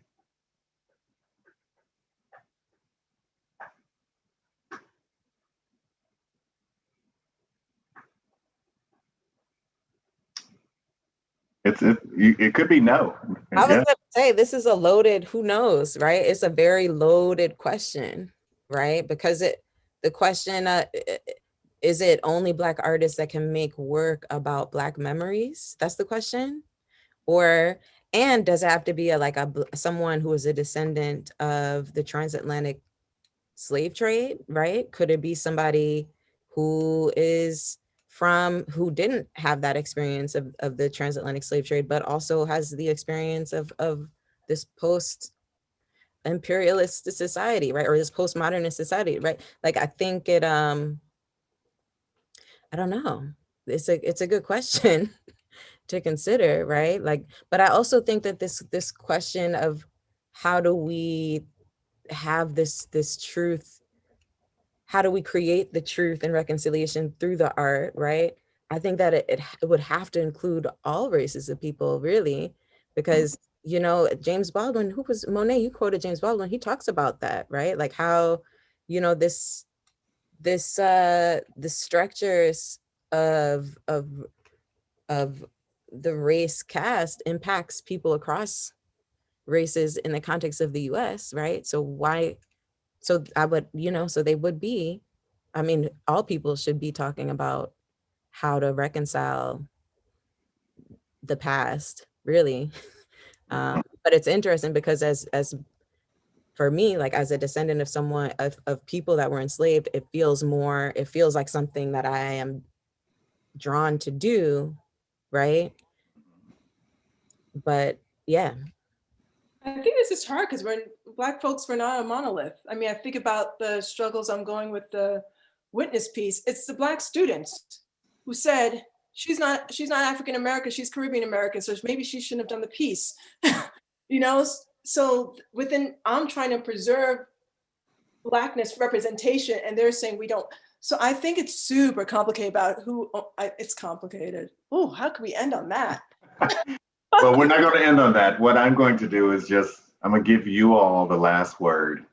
And what wisdom would you depart to our audience? And I really want you to think about this wisdom through the lens of either art as reconciliation or art as joy.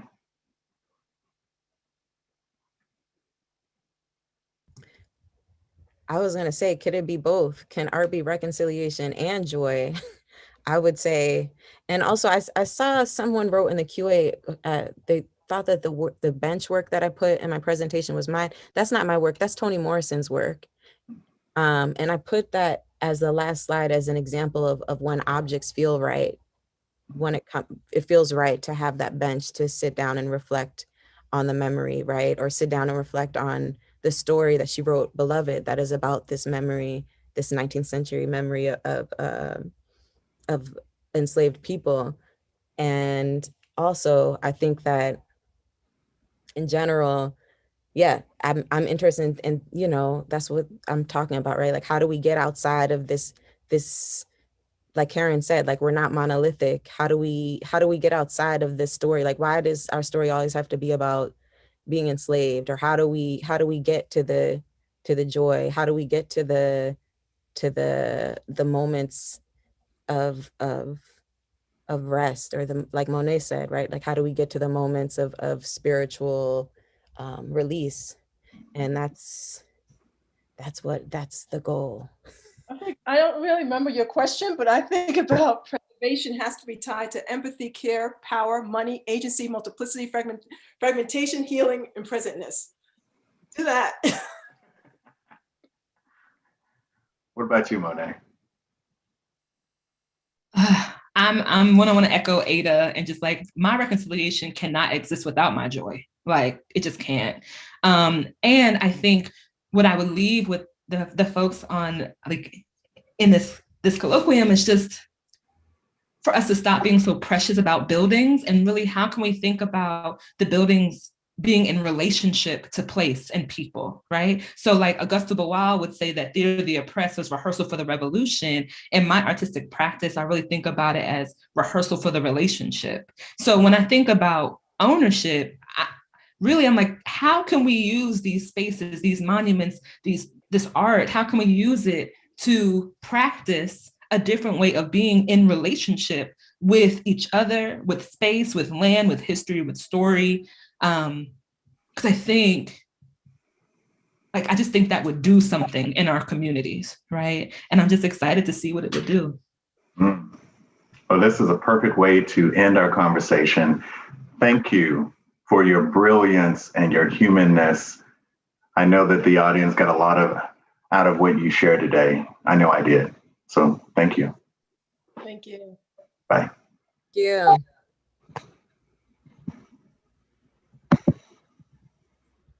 So today the meeting is going to continue despite sorry about that, just dropped my phone. The meeting is going to continue. So we're going to stay in the meeting, but we are going to take a 10-minute break. So we will begin with the next session at 2 p.m. You're welcome to stay here in the webinar. It's going to continue until the end of the event. Thank you so much.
Hey, good afternoon. Hi, Justin, welcome. We are just on a quick break, and so we will get started at 2 p.m. with the next panel. Thank you Great. so much for being here. Great, good to hear from you.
Okay, it's 2 o'clock, so we'll get started with our second panel. Welcome back, or to those joining us for the second panel, welcome.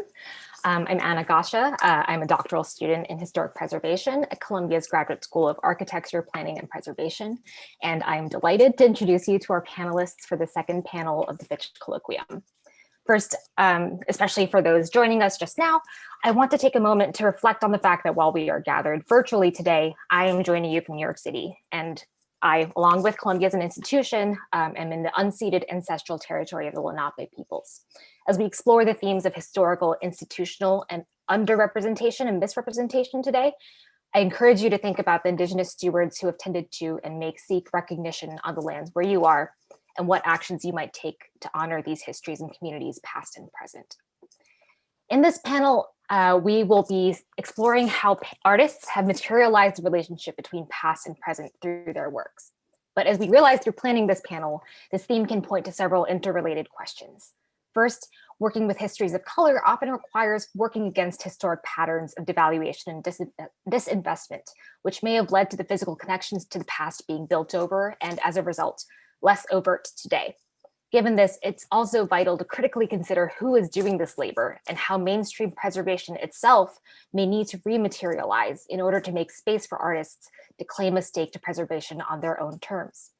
As we consider today what role artists, and particularly artists of color, can and should play within the field of preservation, this panel will explore the complexities of representation, ranging from issues of self-representation, combating false historical narratives, and who should assume the responsibility of tackling existing notions of history.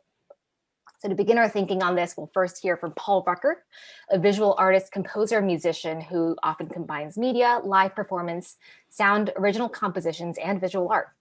His work is the product of a rich interactive process through which he investigates community impacts, human rights issues, historical research, and basic human emotions surrounding a particular subject matter. Much of Paul's current work focuses on the prison industrial complex and the relationship between incarceration and slavery. Paul has performed and exhibited visual art exhibitions across the country, including in schools, active prisons, and inactive prisons such as Alcatraz, and has collaborated with educational institutions to address the issue of mass incarceration. His TED Talk, The Symbols of Systemic Racism and How to Take Away Their Power, addresses the normalization of systemic racism.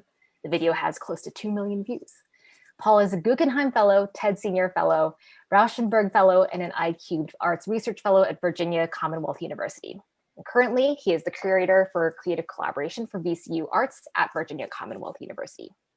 Next up, we have Nona Faustine, who is a born and bred New Yorker and award-winning photographer.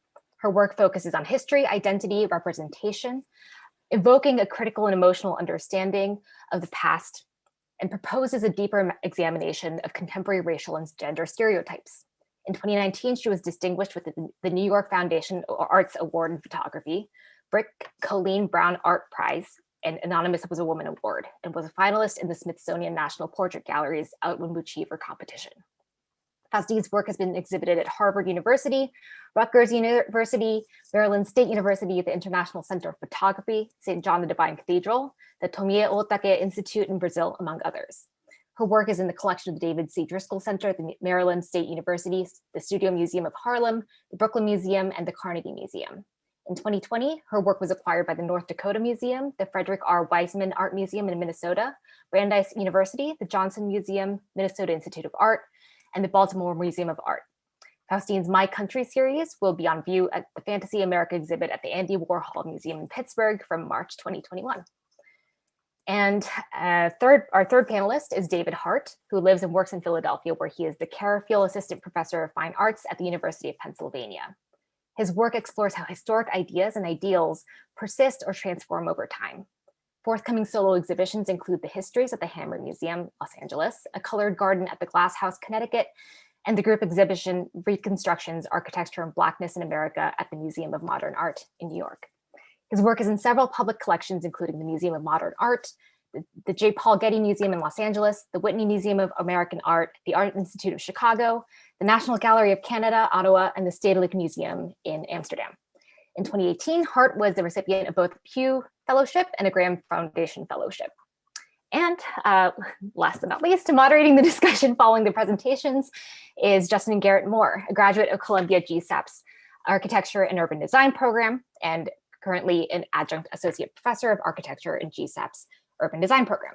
His work spans housing and community development, place and open space design, historic preservation, public art and monuments, and civic engagement and participation. As of December 2020, Justin became the inaugural program officer for the Andrew W. Mellon Foundation's Humanities in Place program, which seeks to bring a variety of histories and voices into public, media, museum, and memorial spaces, widening the range of complex public storytelling. Previously, Justin was executive director of the City of New York Public Design Commission, where his work focused on fostering accessibility, diversity, and inclusion in the city's public buildings, spaces, and art. His professional affiliations include the American Planning Association's AICP Commission, the National Organization of Minority Architects, and the Urban Design Forum. He's also one of the founding board members of the Black Urbanist Collective Black Space and is conceivably the best person to be moderating this panel. So we're really excited to have him on board and can't wait to hear from all three of our panelists. So I will hand it over to Paul. Hello all. First, I just want to say thank you for having me be a part of this. I've really enjoyed the conversation so far. It's been really insightful, and it's actually changed my slide presentation slightly to include a couple more slides. I want to acknowledge that right now I'm in Richmond, Virginia. I'm on Powhatan land. I'm going to South Carolina this week to my childhood home, which is on Cherokee land. And I've spent a great deal of time in Seattle for most of the past 20 years, where I still have a place there, and that's on Duwamish land. So beyond saying what land we're on, I always wish that we could give 50, 100 acres back every time we say it, because it's good to say it, but without action, it's just, for me, performative activism. And this is not a criticism of anyone, because I do talks all the time. And I'm from Seattle, where they're the first city, or one of the first cities, to change Columbus Day to Indigenous Peoples Day. And there's living Duwamish descendants that are there, that know where their ancestors' land was, but they're not getting that land back. So I just want to say that to start. Secondly, I'm from South Carolina. When we talk about monuments, I grew up with probably one of the most recognizable symbols, the Confederate battle flag. It's not the Confederate flag, it's the Confederate battle flag. And it flew during the time I was there in college. I would take walks around the State House, and it flew. It flew until Bree Newsom took it down. And I'm currently in Richmond, Virginia, land of Confederate monuments. It has more Confederate monuments than any place in the country, and it still does. Even though some have been taken down, it still has many, many Confederate monuments. And Marcus Davis Peter Circle now, used to be Robert E. Lee Circle, is probably one of the most brilliant pieces of art that's been created in the past several decades, as far as I'm concerned. And it wasn't by one artist, it's by a community that took it apart and made it. They just transformed it, and it's this amazing piece right now. I have 15,000 pieces of artwork, not artwork, but artifacts. I collect artifacts because artifacts tell stories. And I changed my slideshow because I wanted to respond to Monet Noel Marshall's story earlier about putting an R on the forehead. And that R on the forehead was for runaway slave. That R on the forehead wasn't just written with a Sharpie, it was branded with a hot iron. And this is one of my 15,000 artifacts, is a genuine runaway slave branding iron. And usually the first time you would run away and get caught, they would brand you on the thigh or the chest. If you got caught again, you would be branded on the forehead to really discourage you from ever doing it again. I wanted to include that one, this image in there, because, and one of the things that I do in my work is I deal with iconic imagery and I reimagine it. And one of my better known projects is this piece called, this is my Birth of a Nation project, where I made a new Ku Klux Klan robe every week for a year. And I kind of went on a little further, but this is the display of 52 robes here at the Institute of Contemporary Art in Richmond, Virginia. It'll be opening next month at the Virginia Museum of Fine Art. It's called Storm in the Time of Shelter. And I just want to talk about iconic imagery and the power that it holds over us and how it does go into our memory. It invades our memory. It permeates our memory. And it controls a lot of narrative, which is why I want to talk about something that came up in the last panel a little bit. It's that money, land. How can we change this narrative, and how can we be a part of a system such as capitalism that was never designed to be made for Black folks? Let's face it, it's not. It was never designed. I mean, slaves were the capital in capitalism. So I just want to acknowledge that factor. And I want to talk a little bit about my current project. It's called Banking While Black. It's highlighting the Black Wall Streets. And this year is the 100th anniversary of the Tulsa Race Massacre. Not the Tulsa Race Riot, but the Tulsa Race Massacre and the destruction of Black Wall Street. And my project is focusing on the 3 Black Wall Streets, not just the one in Tulsa, but the one in Richmond, Virginia, and the one in Durham, North Carolina, which was the first Black Wall Street. And again, the one in Tulsa was not a race riot, it was a race massacre. And, you know, what preceded Tulsa? You know, people are focusing on those 2 days, but let's talk about what preceded Tulsa, the thriving communities, and the other Black Wall Streets. So before we get to the thriving part, I want to share an image with you.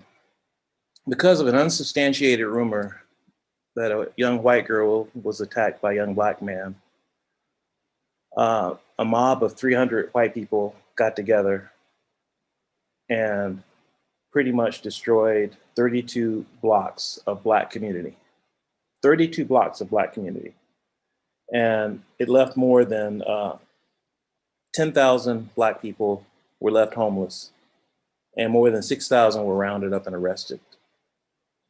And white members of the community were deputized and basically looted the Black community, destroyed, burned. Aircraft were used with explosive devices to destroy the 32 blocks of Black community. And after this was done, this is what was left.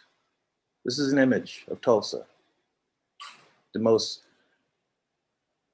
thriving community, Black Wall Street in the country at the time. Again, not the only one. There were more than 3, which we'll talk about later. But right now, so much emphasis is being placed on the 100th anniversary of this event. And this event was it created a sense of pride. It was such a significant event in the community that postcards were made about this event. There were postcards that were made about destruction of the Black community. And that's probably some of the best documentation from that event. Unfortunately, the community in large could not talk about the event. And even the newspaper article that sparked the race massacre that came out the day before the event can't be found. It's nowhere to be found. It was cut out of the archive.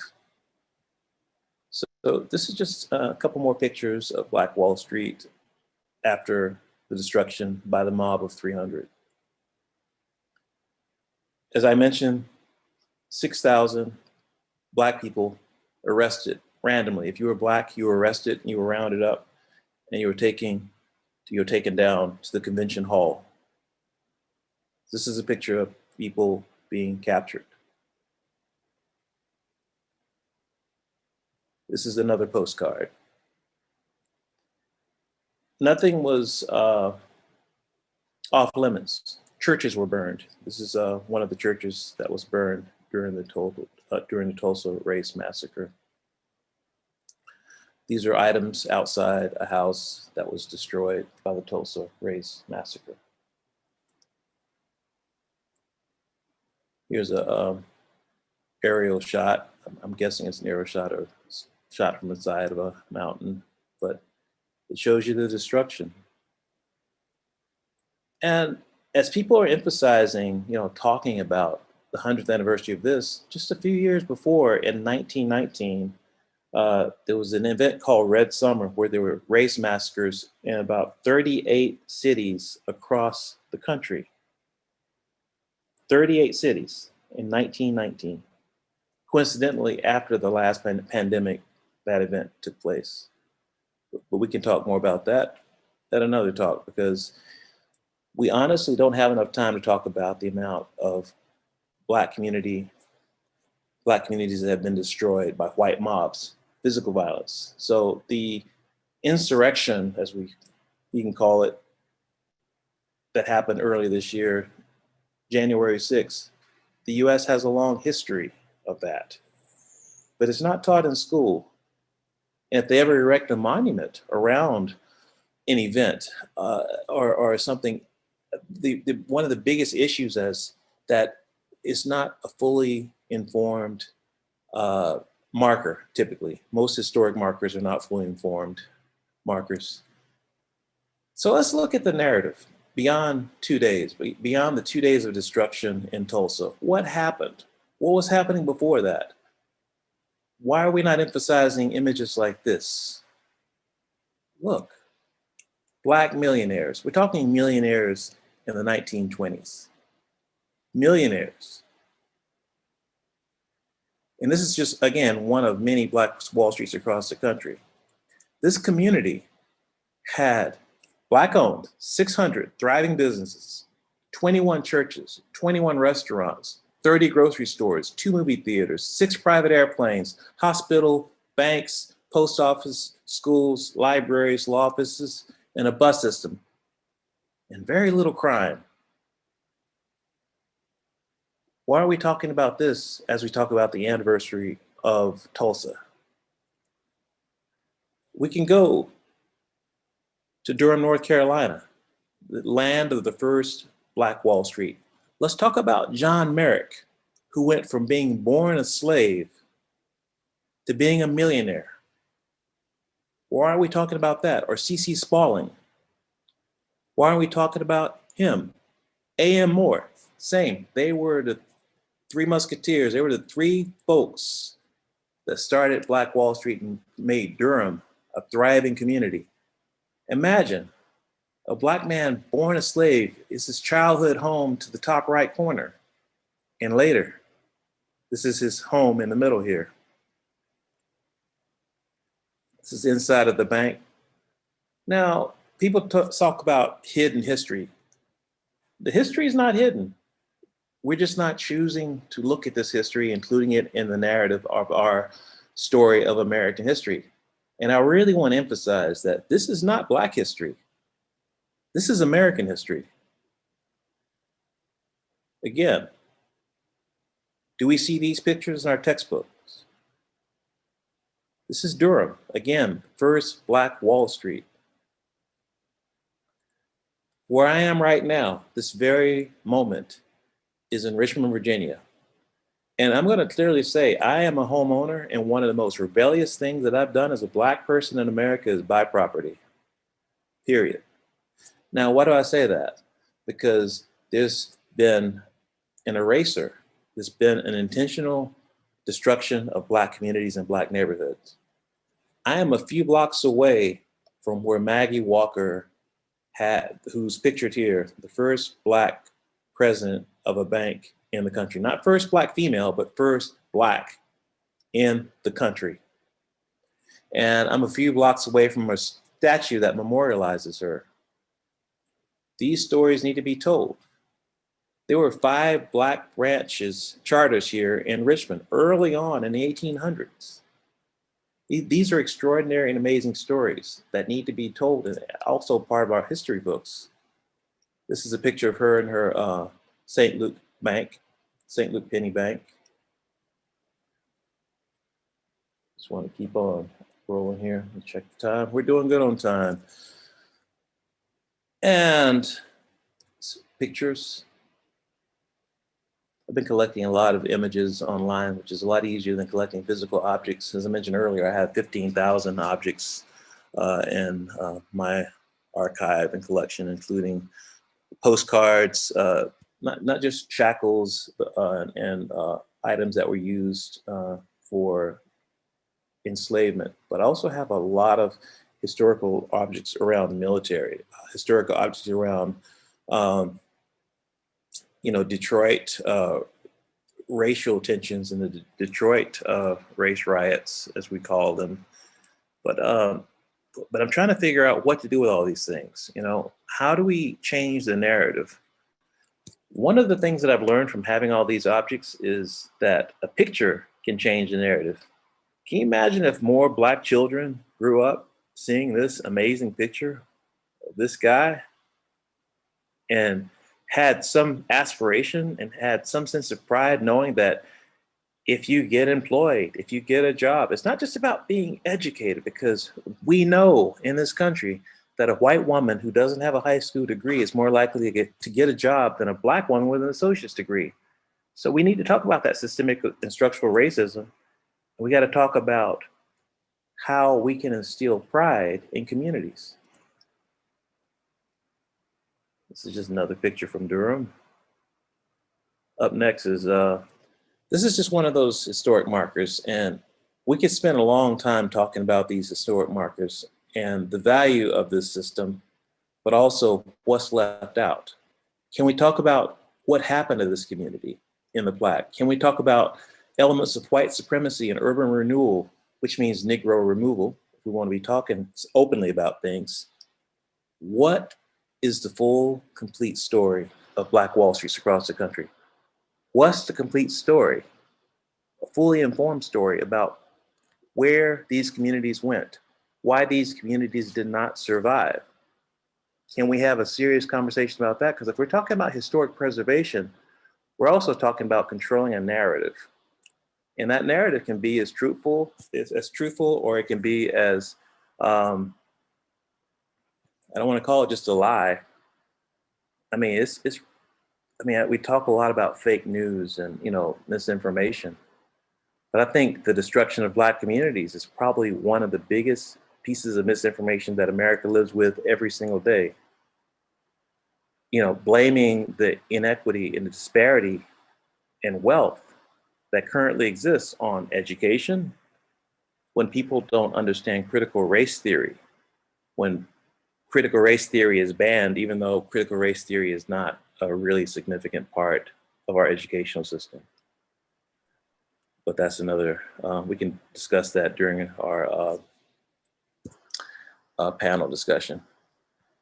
So I just want to leave you with a couple more things. And basically, how are locations marked? Is all of the story told? I want to give you a little bit of a quiz. What do these dates and locations mean to you? And you can put them in the chat if you know. September 30th to October 1st, 1919, Elaine, Arkansas. This should be in our history books. I mentioned it a little bit earlier in a relationship to the many cities that this event took place. January 1st, 1923, Rosewood, Florida. Some of you may know it from the movie. Some of you may not know it at all. And some of you may not know it if it wasn't for the movie. October 11th, 1898, Wilmington, North Carolina. If you think January 6th of this year was such an odd thing in American history, look at what happened October 11th, 1898 in Wilmington, North Carolina. You'll have a better understanding of American history. I just wanted to include this image. I did a residency at Blue Mountain Center, one of my favorite places, and it was this sunset that I said, it blew me away, and I'm glad I had my camera with me. And then I took a picture of the sunset, and it just kind of recenters you a little bit. And again, thank you for your time, and thank you for allowing me to be and to express. And I'm honored to be here with the rest of the panelists, and thank you very much. And we'll talk again in a few with the panel.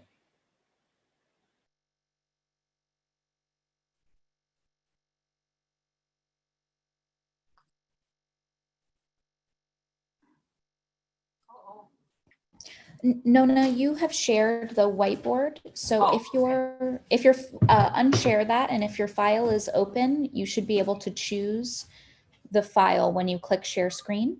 Let me hit it. Stop sharing. Okay. So share again. And I thought I clicked mine. That's okay. It happens more often than you'd think. So let me go up to view.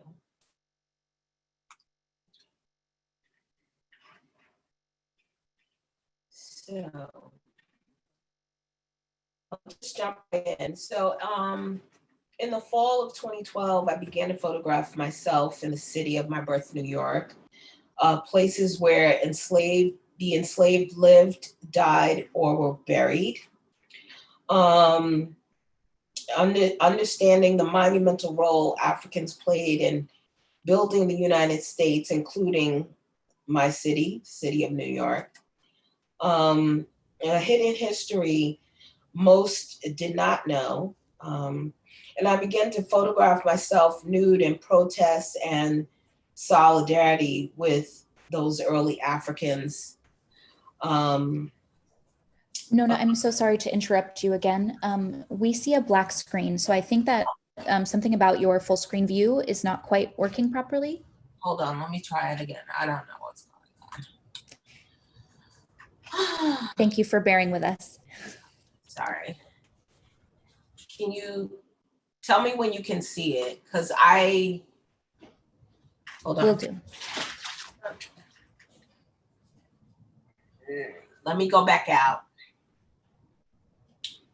Okay. Hit shared screen. I don't think it's activated. Okay. Share. Okay, it's highlighted. So I'm going to open it up again.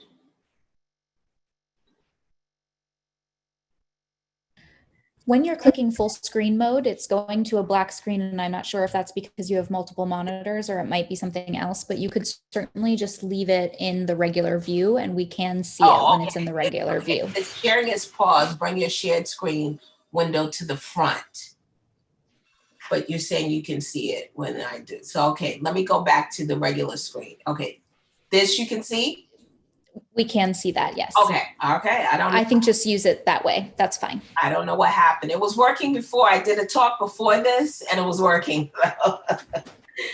So anyway, okay, so what this is Wall Street. So as I was saying, this is a hidden history most did not know. I began to photograph myself nude in protest and solidarity with those early Africans, frustrated that their contributions in history had gone unacknowledged. The majority of these sites have no plaques or monuments, nothing to note their importance, just to mention on the page in a book or a dead farmer's diary. And I asked myself these questions: whose stories are constantly retold, whose are erased, hidden, and suppressed, and what myths are created. This is the site of the great abolitionist Sojourner Truth, also from the White Shoe series. And this is in Chinatown, Manhattan. And this is exactly where her house was. And this is the address, 72 Canal. And this is, I also asked, why is this the site that held enslaved people of, Adrian Van Buren's are marked? Ye are my witness. This is a site in Brooklyn, Park Slope. And they were going to build a school on this until historians and scholars and others have, called attention to it. His diary points to the site. It's in the Brooklyn Public Library.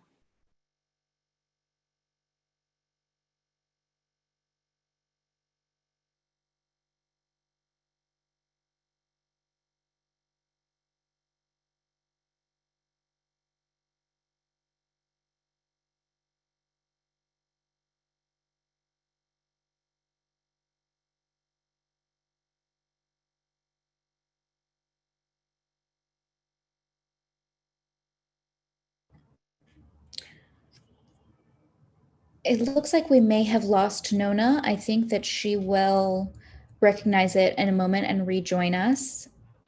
So let's just pause for a moment and hope that she returns. And if she's not back in, let's say 2 or 3 minutes, then we can maybe just move on to David's presentation and go back to Nona. Okay, sounds good.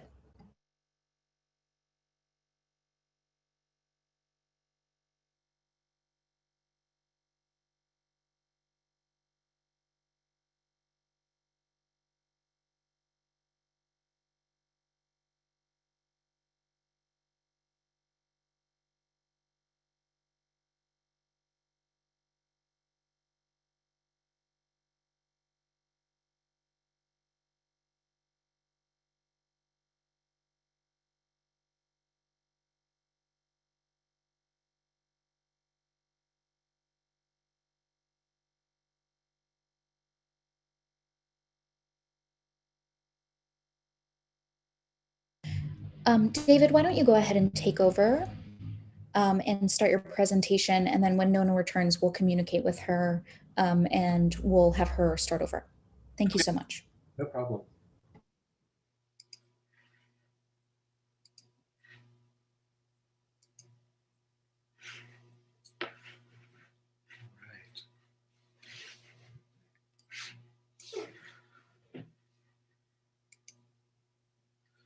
So just to make sure everybody can see my screen okay? Perfect. Yes. All right, so I'll begin. I want to start with an interesting quote that I've used occasionally to demonstrate how positionality functions as an aspect of my own practice. What interests me here is how it exposes a contradictory position of how we might think of historic preservation. Le Bel-Poussin writes in African Nomadic Architecture, to understand nomadic boundaries, we need to think of the built environment and its spaces in the context of movement. The movement of people, the movement of one's world, of material culture. Movement, however, is also an essential part of our cognitive experience. For the nomad, home cannot be understood except in terms of journey, just as space is defined by a movement. Thematically, I'm interested in the relationship between communities and their surroundings, and the ways in which the built environment shifts and accommodates different populations. The work is in fact an assertion of the importance of movement as a fundamental characteristic of human culture. If we think, for instance, about post-colonial identity, we have to go to the moments of the formation of colonies and of the establishment of the psychic and physical infrastructure that continues to haunt us today. We have to think about the movement of peoples, of diaspora. We need to move back to the point where these groups are being mobilized, either through their own volition or through the institution of slavery and conquest. The work negotiates between the present and a period where you actually see the present taking shape. In addition to an expanded and fluid concept of spatial boundaries, our understanding of history isn't always fixed or linear. The Hegelian concept of human progress evolves with constant recursive digressions. The built environment is similarly convoluted in its development. The Venice Charter was written in 1964 as a framework for the conservation and restoration of historic sites. Article 7 states that a monument is inseparable from the history to which it bears witness and from the setting in which it occurs. Or this excerpt from Article 11. When a building includes the superimposed work of different periods, the revealing of the underlying state can only be justified in exceptional circumstances, and when what is removed is of little interest and the material which is brought to light is of great historical, archaeological, or aesthetic value. And it states of preservation good enough to justify the action. The implication here is that we're constantly editing history through judgments conditioned by our present, or how that certain histories are never properly recognized, recorded, or valued, or more perniciously, subject to revisionism or strategic erasure. I'll start with a work of mine from 2010, a piece that unintentionally took on the burden of documentation and historical preservation, as I found out that the site was sold on my first day of a 2-week film shoot. Stray Light is a film installation. Stray Light is a film installation and suite of photographs, typically shown in a two-gallery configuration. The first has an array of images selected from the suite and acts as an antechamber for the film installation in the second gallery. Standing sentinel-like, framed in the doorway to the second space, the viewer encounters a sculpture acting as an establishing shot. Its elements are precisely made of thick slabs of water jet cut, painted aluminum, and acrylic. Once in the room, the other elements reveal themselves. A video soundtrack loop projected to cover entirely one wall. The floor of the room is carpeted in a custom-made archival pattern specific to the location of where the film was shot. The subject of Stray Light is the headquarters of the Johnson Publishing Company. The building was designed in 1971 by John Mudasani, an African-American partner in the firm Dubin Black.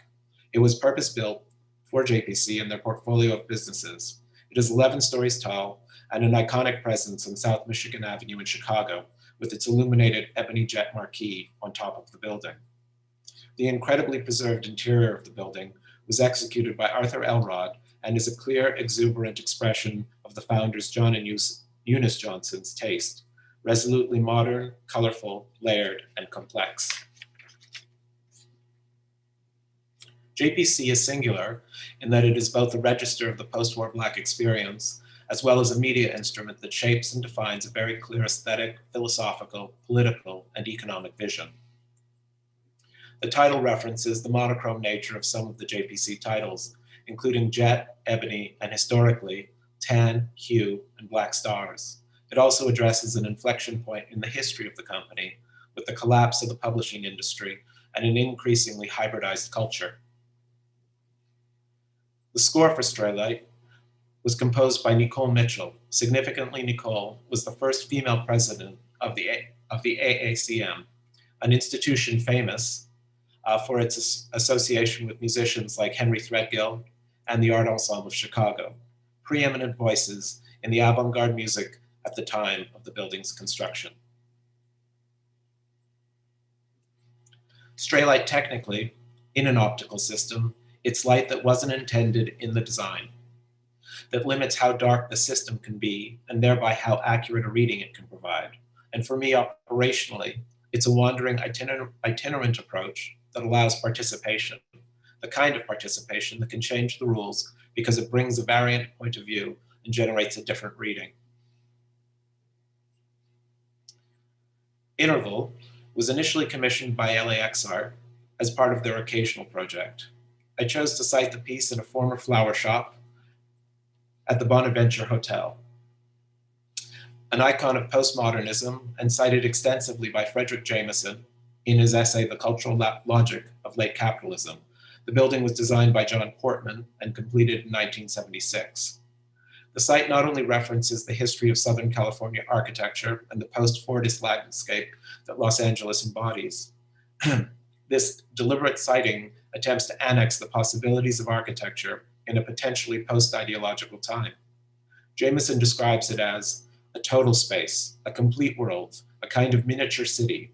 To this new total space, meanwhile, corresponds a new collective practice, a new mode in which individuals move and congregate, something like the practice of a new and historically original kind of hypercrowd. Interval is a film installation comprised of source material from two locations. The first is Whitehorse in the Yukon, and it's the subject of a white paper entitled The Squatters of Whitehorse by anthropologist and geographer James Lotz, a protagonist in Glenn Gould's 1967 radio work, The Idea of North.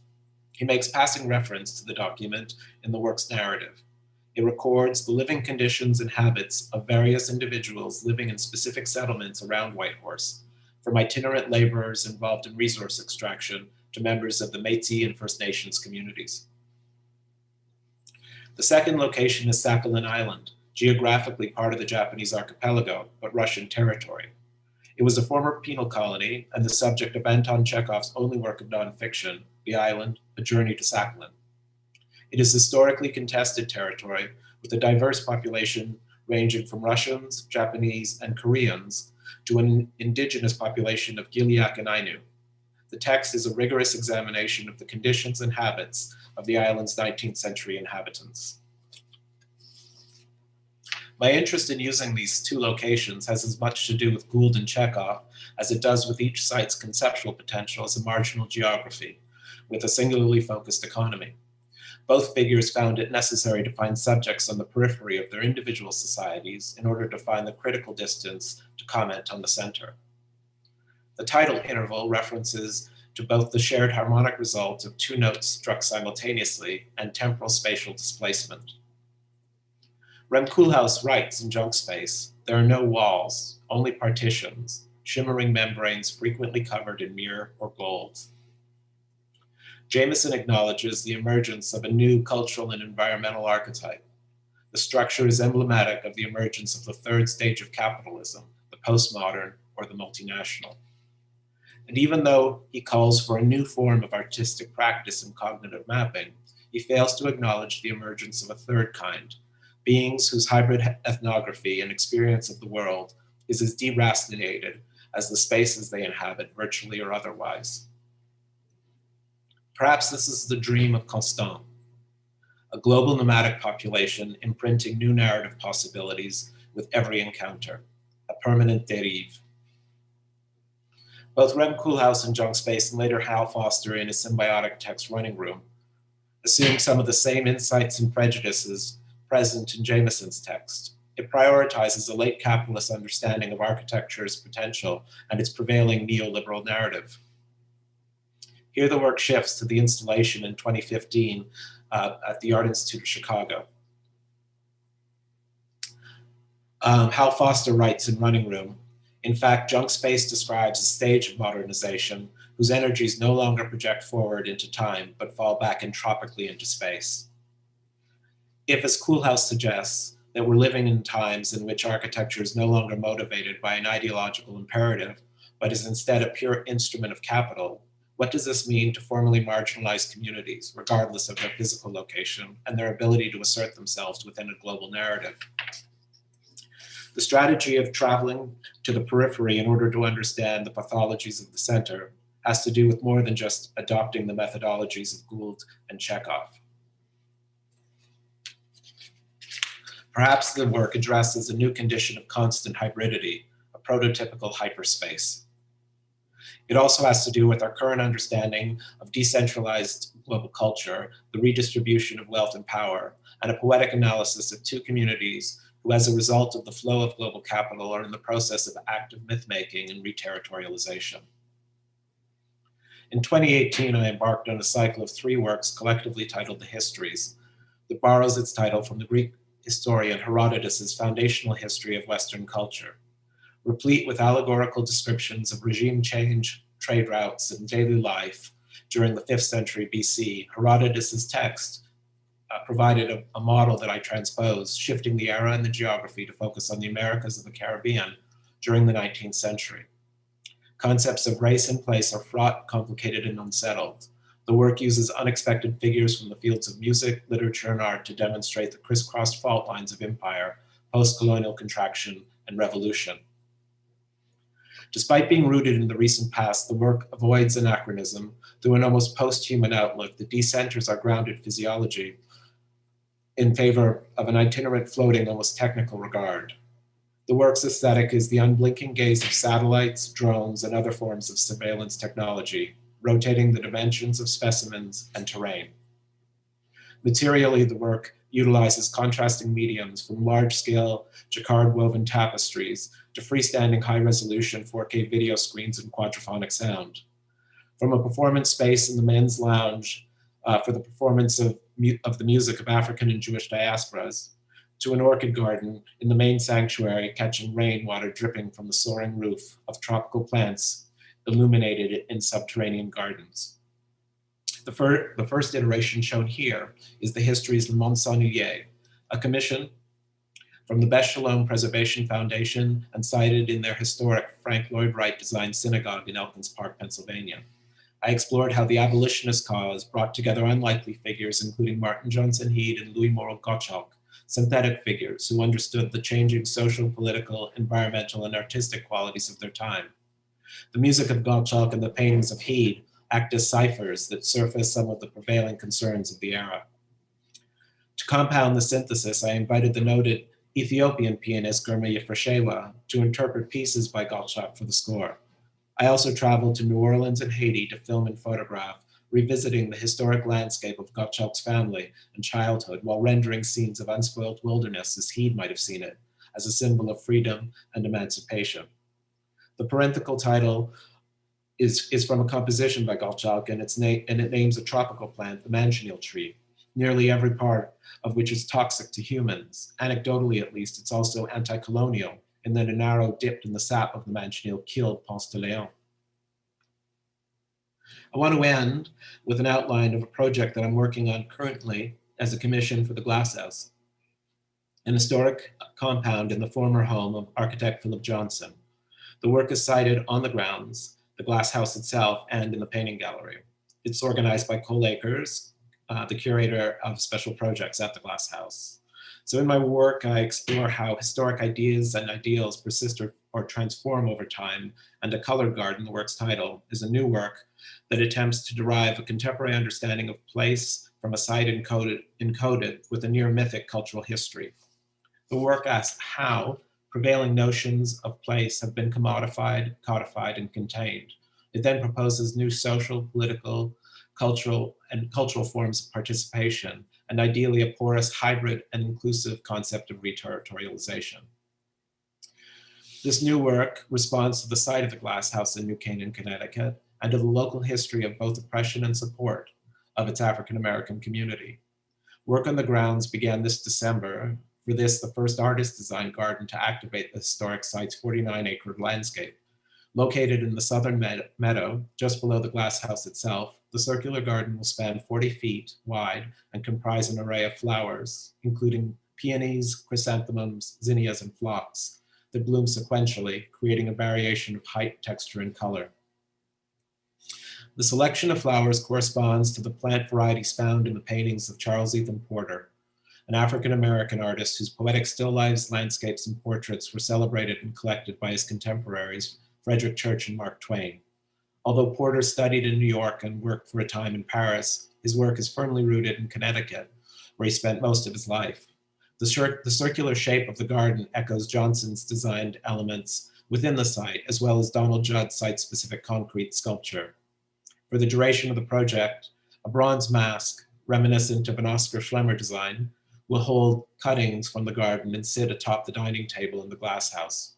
In the nearby painting gallery, a selection of still life paintings by Porter will hang alongside new photographs of mine made in response to Porter's images. Lastly, a film shot on site reflects on the Arcadian ideals represented in the structures and landscape, and most explicitly in the painting, the burial of Phocion, attributed to Nicolas Poussin. It stands next to a seating area in the Glass House. Johnson famously hosted lively salons in this area, hosting celebrated guests from the fields of art and architecture. Set in this area, the film documents the recording of a new work by Tamika Reed and a group of African-American women musicians. The roving camera will capture the performances, conversations, the structure of the building itself, and the pastoral context it finds itself in. The work revives embedded narratives lying dormant in the landscape, a playful, exuberant, and vibrant complement to the surrounding grounds. Thank you for your time.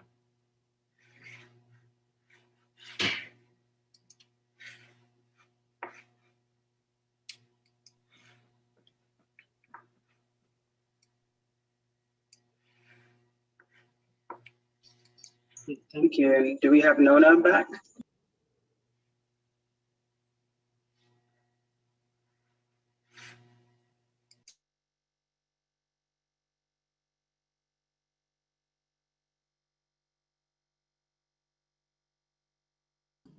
I'm here. Can you hear me? Yes, we can hear you fine, Nona. Okay, great. I am going to attempt to share my screen again.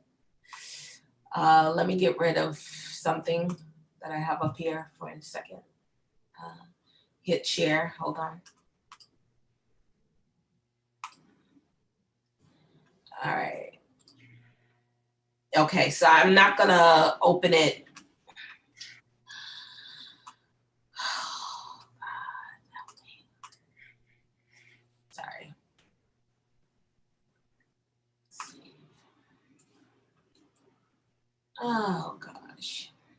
I have an old computer, so just bear with me. Now, would you like me to share my screen and then you can Yes, walk me through the slides? You can share. Okay. Okay. Okay. The problem is I can't see you, but okay, there it goes. Okay, cool. Can you go back to the first one? Do you want me to start from the beginning or start from where I left off? From the beginning, I think would be cool. Better. Right. Sorry. Okay, no, let's do that. Let's hit it. Okay, so go to the first slide. Okay. And when I want you to go to the next slide, I'll just say next. Okay. Perfect. Thank you. Okay. All right. So in the fall of 2012, I began to photograph myself in the city of my birth, New York, places where the enslaved lived, died, or are buried, understanding the monumental role Africans played in building the United States, including my city, a hidden history most people do not know.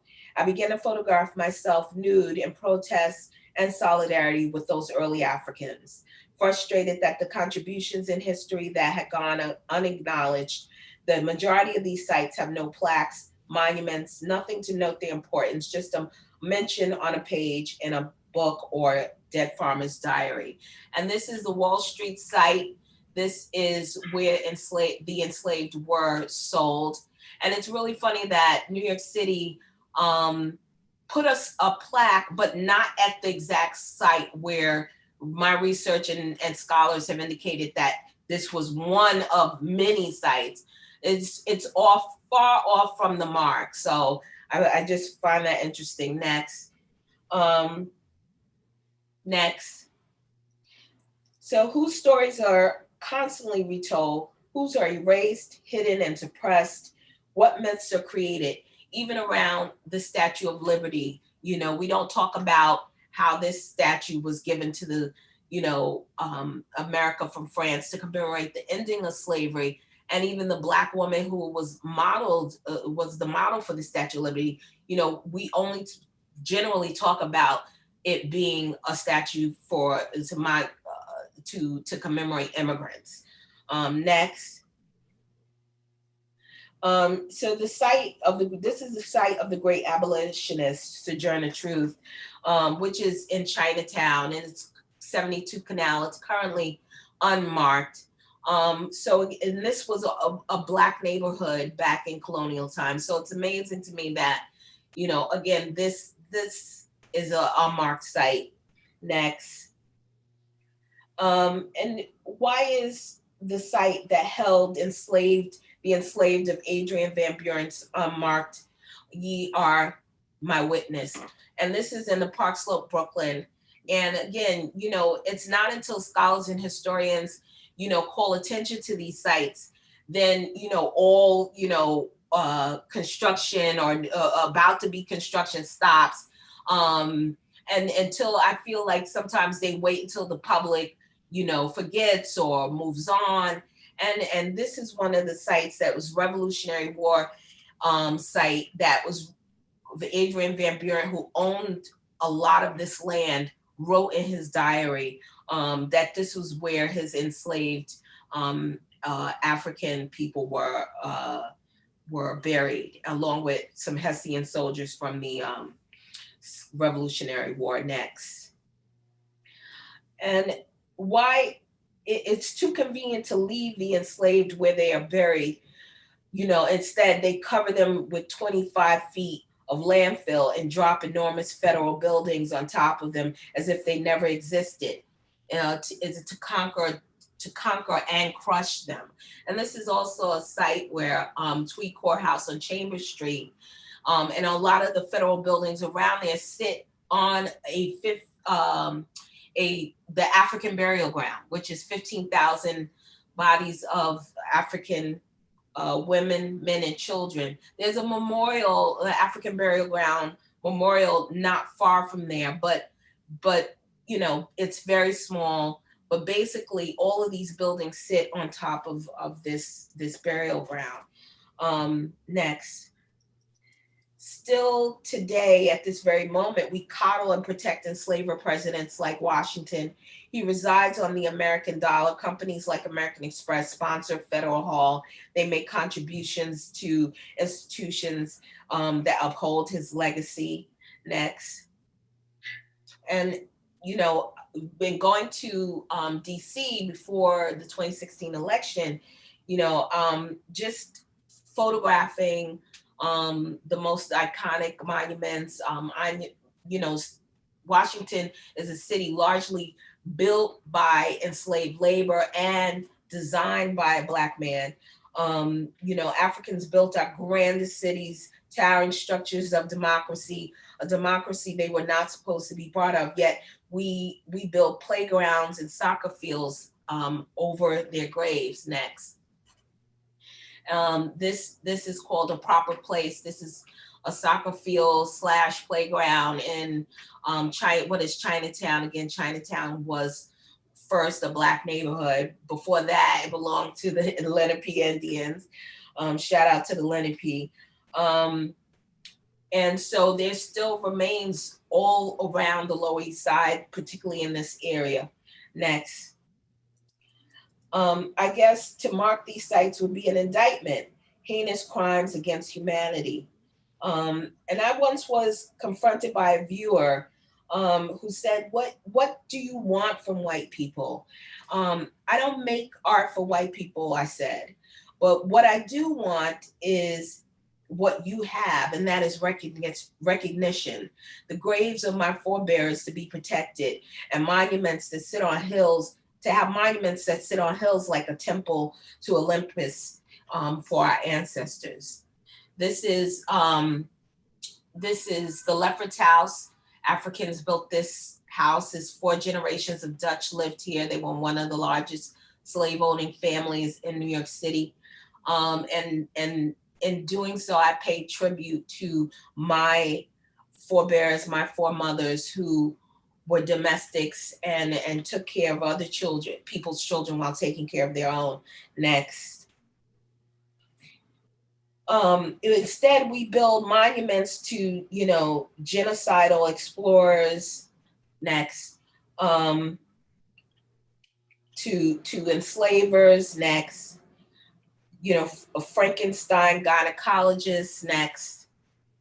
And this is M.J. Sims. His statue was taken down on 105th and 5th Avenue.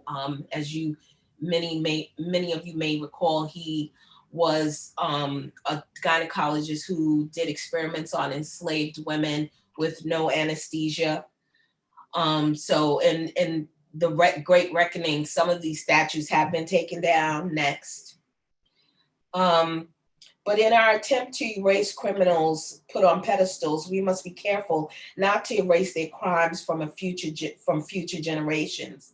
Thomas Jefferson owned 600 human beings and fathered 5 children with Sally Hemings, an enslaved woman who was his wife's half-sister. But despite that knowledge, he's still revered today as an American hero. And to many, he leaves more than a legacy of lies and contradictions. Next. Time doesn't necessarily suppress the ideology or power harnessed by these statues and monuments. This is Stonewall Jackson in Charlottesville. Next. New generations come and take up the tiki torches. This is Robert E. Lee. Blurring and distorting, reconfiguring them in praise of famous men no more. But what I'm still really asking is, can you inherit a memory of trauma? And how does one generation respond to the enduring struggle, pain, and conflicts of the previous one? Unsettled debts and crimes go unacknowledged. Next. Analyzing a legacy that has been handed down to a scripted revision of lies. We will add a new piece to the puzzle. And this statue is in front of the Museum of Natural History. This is Theodore Roosevelt, the equestrian with an enslaved man or an African man on one side and a Native American on the other. And this is one of the statues that has been deemed to come down. It hasn't come down yet, but activists have targeted this. And this work that I started in 2016 with the statues. Next. Next. Are you still there? Ah. Yes, we hear you.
Justin, we might have lost Nona again.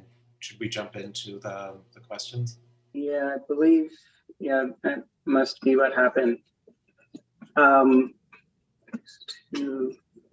Yes.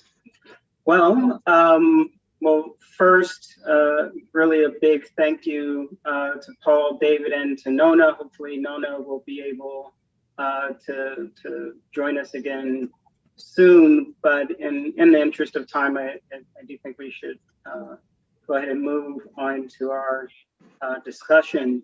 First, I want to say for members in our audience, we've seen and heard a lot, and I'm sure there are questions that you have. So I do want to encourage you to use the Q&A function, and we'll sort of glean from your questions to help activate our conversation.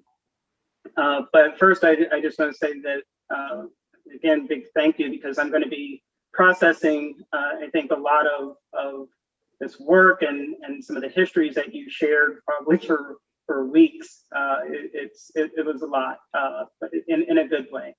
And I think it sort of reminds us kind of how much work there is to be done, but also it reminds us how much has already been done and how much we already have to better understand and elevate kind of as a part of our collective narratives as people, as a nation, or even broader, just as humanity. So I want to just sort of acknowledge that. But while we're sort of hopefully waiting for Nona to rejoin and get some audience questions, I did want to offer kind of an initial response that is direct to some of the work that you just shared, but also some of our prior conversations.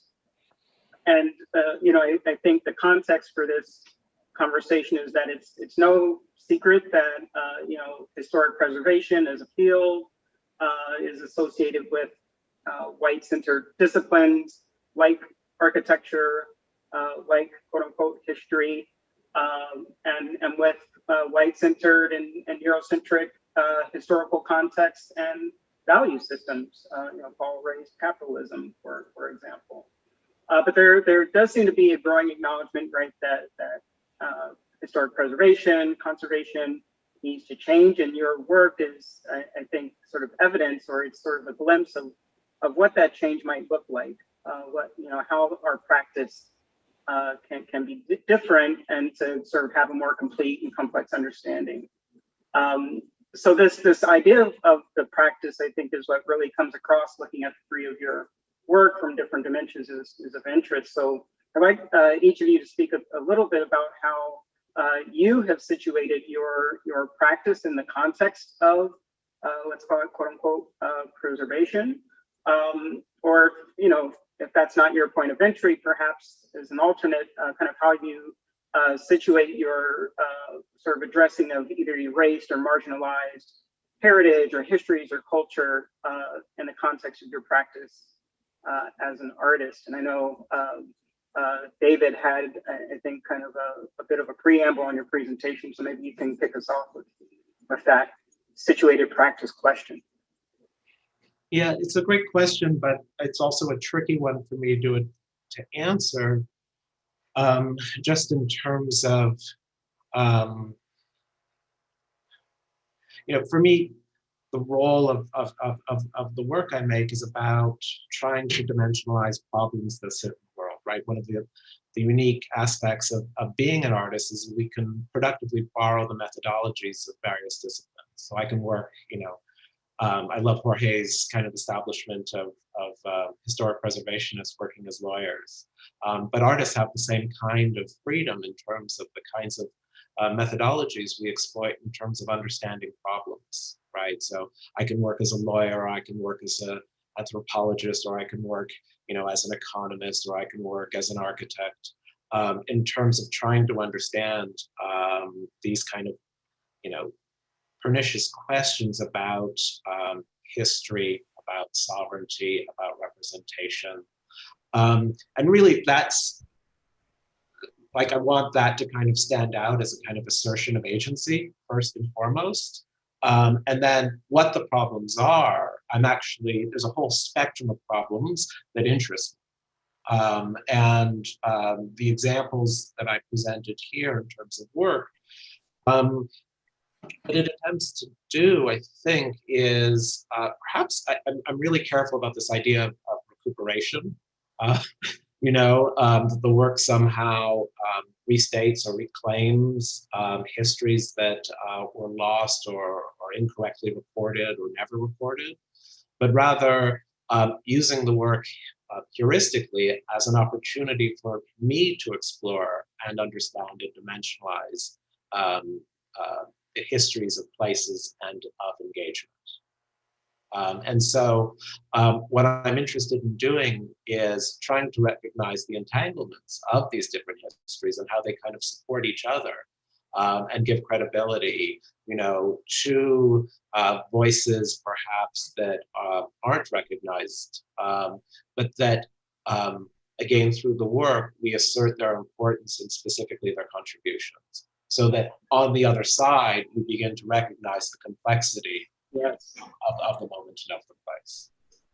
Yes, I love that. The entanglements and complexity. It reminds me of some of the work that Paul was sharing, right? The narrative, for example, of the Tulsa massacre, and kind of the work of understanding that there were actually multiple layers to that story, multiple erasures beyond only the violence. But I really appreciate that sort of construct to think about our practices and the roles that the different disciplines have to, in a way, sort of deconstruct themselves, right? To acknowledge and understand what the work is exactly. So maybe Paul? Yeah, thanks again. Great to see you again, Justin. Someone put in the chat, someone checked the date 1898 and found nothing, but if you put in 1898 Wilmington, you'll find a lot. I'm doing a project now where you can put the date and the location and things will pop up. But what else happened in 1898? This is kind of like the overlapping history. A lot of things are happening that David just kind of said it. I forgot how you phrased it, but they're intertwined. These histories are intertwined. I mean, 1898 was Spanish-American War. McKinley was president. Someone else asked in the chat talk more about Chinatown, and I don't know if that was for me or for David, but I mean, I think we can't talk about Chinatowns without talking about the Chinese Exclusion Act of 1882. We can't talk about what happened then with Chinatowns being burned down. And why don't we know about this part of our American history? So I think my approach to this whole thing, I have artifacts, but I've also taken on the role of becoming a historian, learning more about actual American history, the parts, that, Howard Zinn told us about, the parts that are not really buried, they're just not told to us. They're not taught to us. So yeah, we don't have enough time today to even talk about the level of misinformation and false narratives that we're fed from the time that we're kids about, Columbus sailing the ocean blue and, the Thanksgiving that really wasn't such a great event. Maybe that one day was great, but after that, it went all downhill from there. So yeah, we can go. Yeah, 1898, and I definitely underline that Red Summer year, right? These sort of inflection points. I could argue that we're all still living through one of these kind of inflection moments in history, and it's important to look back at those. And I know 1919 was another one of those. I did want. Oh, go ahead. All right, I just wanted to point out, 1919 was the racial uprisings. It was right after the 1918 pandemic. Parallel, 1920s were also the time where the right wing, the Ku Klux Klan rise. And that's why I did the show on the 2015 was because it was the 100th anniversary of Birth of a Nation, the movie. So actually after the last pandemic, white supremacy organized like it never has in the history of our country. There was a march on Washington in 1925. Is there a parallel to now? Yeah, there is. I mean, there were 5 million members of the Klan in the 1920s. That doesn't include the 500,000 women that were organized in Little Rock, Arkansas, who were members of the Klan. So we could talk all day about parallels of 100 years ago and how history repeats itself over and over again. Okay, thanks for that little bit of a moment, Justin. David. Yeah, no problem. I just wanted to welcome Nona back. Thank you.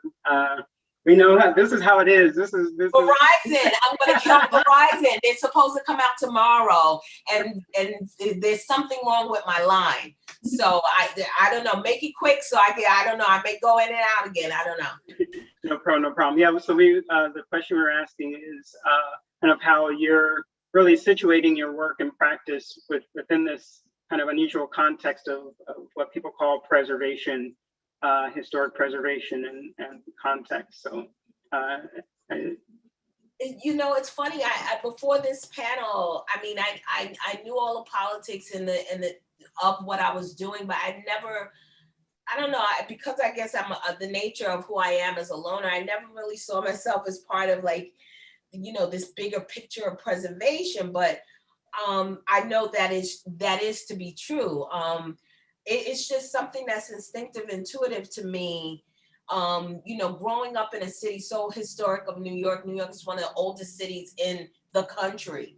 And so, you can't help but walk around and look and ask questions about what was here before, or when they tear down something and they discover something. And how I found about the African burial ground is I was literally walking past it one night when they were digging up these bodies. And so, I don't know, it spoke to my nature, I guess, my curiosity as an artist, my love of history. And so, it's just an instinctive part of who I am. And so that's how I guess I look at the world, and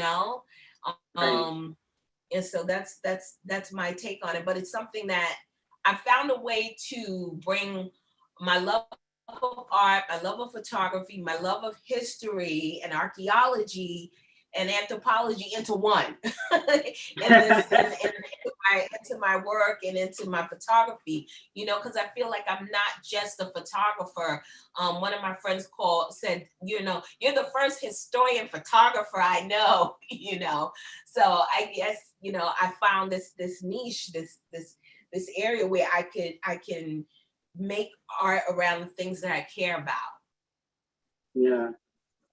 Yeah, I love, in a way, we're sort of challenging our disciplines and roles and subjectivities, right? And so already kind of seeing ourselves as multiple. I really appreciate each of you kind of highlighting, right, your experiences and perspectives are multiple. In a way, that's the work, is sort of acknowledging that complexity and multiplicity, even kind of within your own practices, and kind of appreciate that sort of acknowledgement. So I'm going to start kind of pulling through some of the questions, but before you go to those, I did have sort of another broad one for each of you to respond to a little bit, in that, and I think it speaks directly to some of the points Noah was just making. So this panel, kind of within today's conversations, this panel is the idea of materializing the work. And I think the idea of making visible certain histories, things that have been kind of erased, are difficult, but each of you are doing this in some way that is in a direct public dialogue in some form, whether that's the archive as a public in a way, and David's work, both Paul and Nona, and kind of directly kind of in public. So could you talk a little bit about sort of, one, how you see the idea of doing work in public, but also a little bit, what is the sort of attitude toward labor or responsibility, right? The idea of kind of translating or educating or bringing to the fore some really challenging issues, and especially to these sort of broader public audiences, which includes, of course, I think we thought about this question of the work to kind of educate people and white people.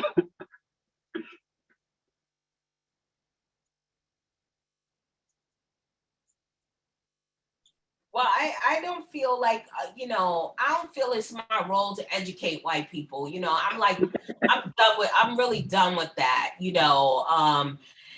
By now it's more than enough material and reason for them to find things up on their own, to understand that. I mean, somebody made this joke. They were like, white people can understand Elvish and all kinds of stuff, but yet they can't understand, the trigonometry and everything, but yet they can't understand, racism and race relations and the history that has, gone forward and why we're here today. It's like, it is so true, but I don't feel like that's my job. I feel like, one, I made this work for me. It came from my heart and soul, and for me, and that's where I center my work at. All my work is really a question that I have within me, and then I share that with other people, and whoever's interested and can come along for the ride and examine, and we can talk about it.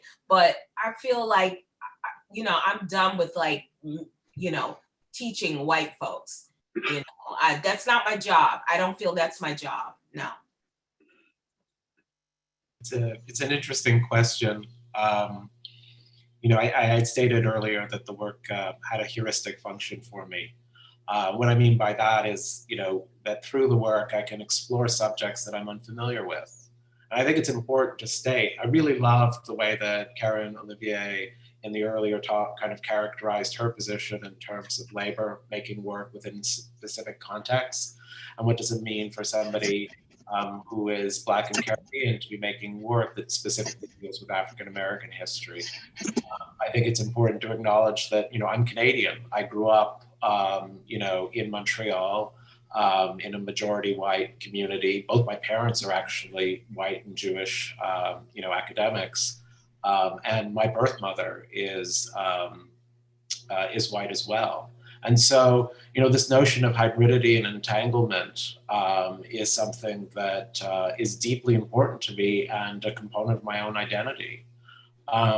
So, the work, if you will, the Straylight work was really a way to understand, the dimensions of the Black experience as it's understood within an American context. That through, this institution, which in so many ways played the role of recording the evolution of the civil rights era, I could begin to understand concepts of the Black experience that I didn't experience myself. And I think that there's an openness and there's a generosity into the work, and I kind of hope that, through my learning about these moments and these histories, I can offer it as a gift to others to engage in similar ways. And thanks, David, Nona. In short, I am the son of Jason Rucker Sr., born 1905. Yes, my father was 63 when I was born. I can trace my family back to the slave owners in Georgia. Ruckersville, Georgia is named for the slave owners that owned my family. Same as Ruckersville, Virginia, down the road from me here. Wow. People who own my family. My mother, Eldora Rucker, was 36 when I was born. She just had her 89th birthday in December of last year, December 11th, after she beat COVID a couple of months before that. And I say beat COVID, she's still here.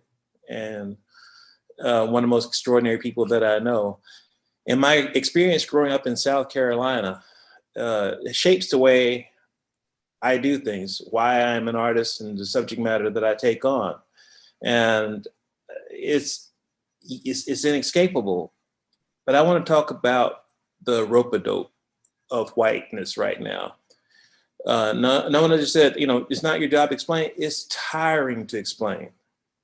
And I actually just talked to some of the folks at Columbia about this essay. I don't want to explain anymore. I'm tired of explaining. And I'm just going to I know this is being recorded, but one of the greatest fighters in history was Muhammad Ali. And one of the ways that he would defeat his opponent was rope-a-dope. He's like, yeah, hit me, keep hitting me, I'll tire you out. And basically that's what we're dealing with the dynamic. When the people are in the position of having to explain why their lives matter, why their existence matter, why do we even have to explain why this history matters? It's exhausting. The role of that should be on the other. And the other exhausting thing is I'm aware of that slave burial ground as well in New York City, in Tribeca. Estimated 15 to 30,000 slaves buried there, some as young as 5 years old. And you can tell that they were worked to death because their bones are bent. They were worked to death. This is American history. And it should be in the curriculum, being taught to the class, but not in a way it's going to desensitize. But there also has to be some kind of action after all this explaining is done. There has to be some kind of action and moving forward to where we don't have to talk about this, so we can talk about these things that involve systemic racism and oppression as something that's in the past, not something that's happening right now. Right. Yeah, that's really great. Thank you. I think something that is, as you're sort of going through these comments, there's so much evidence, right? The kind of the immediate thing that I just Google it, right? But all of your work actually is bringing forward all of there's just so much evidence, whether that's an artifact or an experience, or maybe in Nona's case, right? It's in our bodies that these stories are here. I went to invite. We had a question from Janine, I believe Whitfield is going to join. Go ahead.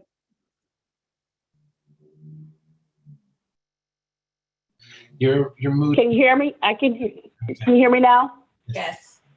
I just wanted to, first of all, say hello to all of the panelists. Nona, you are my hero. I love you. And I really appreciate each and every one of the perspectives that I've heard tonight or this afternoon. One of the things that I wanted to just share, I think it's a comment, it's not really a question, but I want us to really think about, and the audience, to think about how these situations tax our creativity. There was a paper written by a gentleman, an African-American gentleman, a professor at Harvard, and he talked about, for example, how poverty taxes the brain.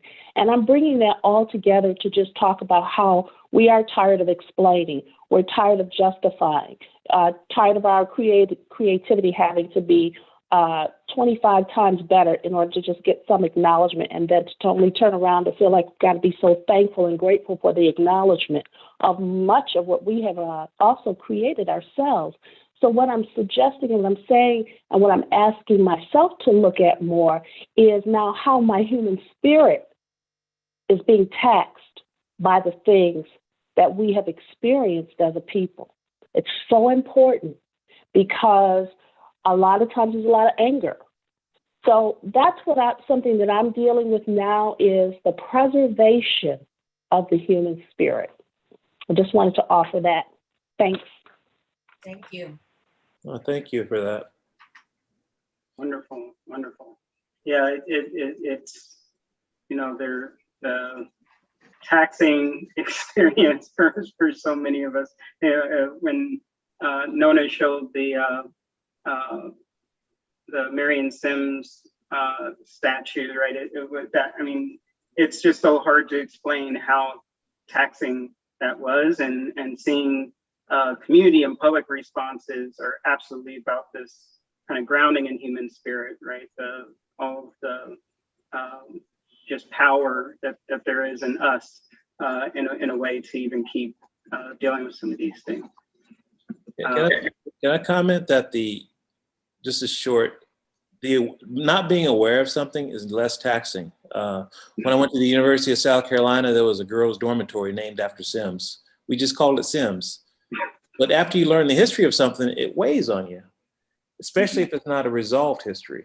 So yeah, just want to leave it at that. And is it Janine? Thank you for those words there. And it's difficult to navigate in white spaces. And most Black artists maneuver, if you have a career, you're maneuvering through white spaces because predominantly white institutions are the places that are showing most of the Black art.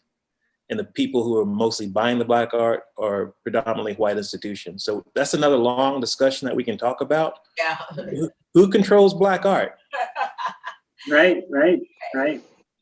I do have one quick, we'll do a couple audience questions here. So I have a quick one for David, which was, there was a question about your, I guess, upcoming work at the Glass House, and to the degree with which you would engage with some of the conversations around Philip Johnson and his history of connections with racism and even fascism.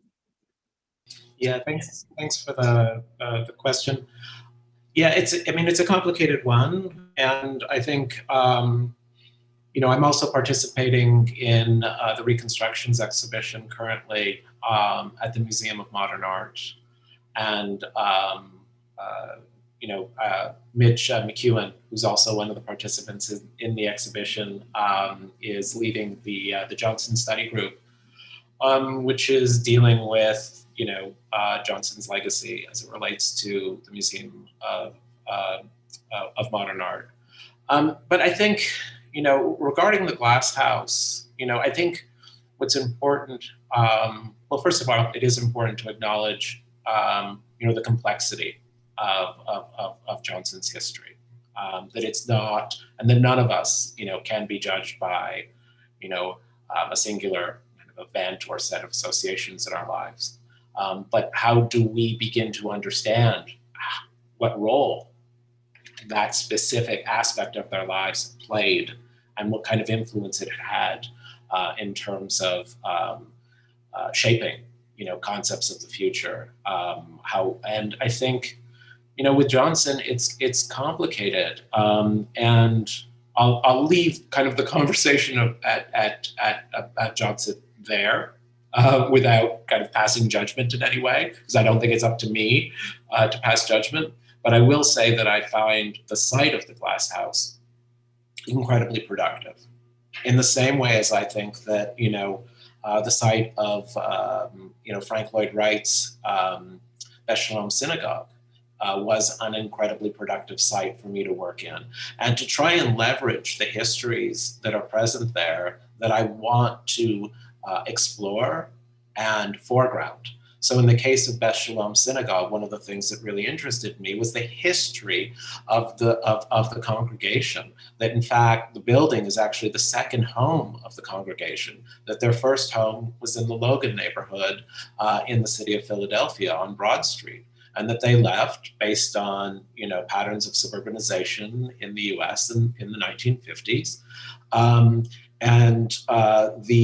The older building is now actually a Black Baptist church. And so through this history, I can begin to explore, the dimensions of diaspora as experienced between both African-American and Jewish communities. So using the site to kind of productively open up conversations around these ideas. And I think in the same way, that's my intention with, the Glass House site, and why I've decided to focus on music and art, the histories of musicians and artists in Connecticut that were working, in the vicinity, and talking about how these things are layered into the landscape that we can't just simply accept. Right.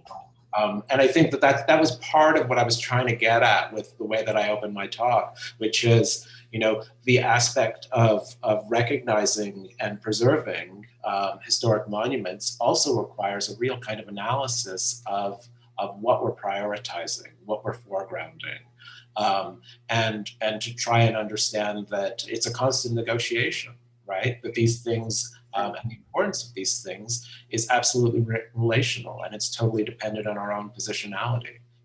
I am going to read a space very differently than many of the people who are listening to this, and I'm simply offering up my own perspective in the making of the work.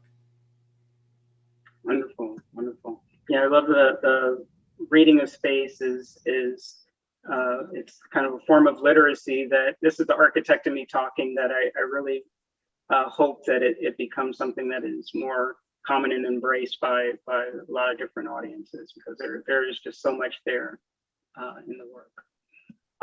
So we're actually at our time, a little over our time, but since we did have a few hiccups, I do, for folks, hope we can indulge us for just a few more minutes to grab one more audience question. We've got a great audience, so we want to capture some of those. So one last question to close out, which is from Susan Chen. Hi, Susan. Says, thank you for presenting this powerful work and ideas on representation. I recall that James Marston Fitch teaching us the connection between New Orleans and Haiti, but was more focused on Mount Vernon and other sites. So shifting the white-centered field of preservation needs to be broadened and embraced by all of us. So she asks, what other recommendations do Paul, David, and Nona have for us to achieve this, right? This sort of broadening of the field. I know it's a big one, but tips for the preservation. I would like to see like a larger commission of scholars, historians, and artists that take up this cause. What monuments come down or amended, what monuments need to be added in a particular site. It could be a national commission, or it could be, state by state, but I think it's one that's really desperately needed right now. Thank you. Paul or David? You can go ahead, David. I haven't given thought to the question, so. Oh, okay. I'm teaching. I'm a visiting professor right now at George Washington University. I'm the William Corcoran Social Practice visiting professor, and I am the only Black professor in the art department right now. So I think part of it is who's telling the story, who's teaches, and I remember on my first day teaching a couple of different classes, I asked the students, how many Black professors or teachers did you have growing up? And some said 1, 2, but there was only like a couple that had more than 3. I think who's telling the story, whose narrative, who's controlling the narrative is a huge factor. So I think that has to be addressed. Who's controlling the narrative? And I mean, this is a much bigger question, but I want to give you a very simple answer. And I think just looking at that, and you know, I think it's amazing. You looking at the old pictures of NASA, you know, in the control room, you would see they would cheer, they would jump up and cheer, and you would see all white men. And yesterday, when the rover landed, you saw, you know, it wasn't just white men; it was some women, but I didn't see a single black person. Maybe they were there, but I didn't see a single. So everything old is new again. We still need to see this. And Ruth Bader Ginsburg, in her whole entire career, having only 2 black aides out of all those that stood on the steps, only 2 in her entire history. And this is someone who's considered progressive. And I'm not you know, I don't want to disrespect Justice Ginsburg, but that has to be looked at. The normalization of this false narrative and the enforcement of this false narrative by systemic racism and actions that exclude. And when I say exclude, they exclude violently, they exclude, because these are economic opportunities. These are opportunities that afford you to buy property, have healthcare, send your kids to college, eat well. It's all connected. Thanks. Yes, thank you so much. Thank you for that. So with that, we'll wrap up this session. A big thank you to David, Paul, and Nona, and we're gonna get Verizon for you. So let us know. Let you know. We'll come get them for you. And thank you to our attendees for engaging in this conversation. I'm going to close this session out, but I think Paul's prompt about kind of who is doing the work, who's connected, whose story is being told, will be picked up in the next panel starting at 3:45, panel 3, connecting. So for those that are able to stay on, do please join for that. And with that, thank you all. Thank you. Bye. Take care. Thank you.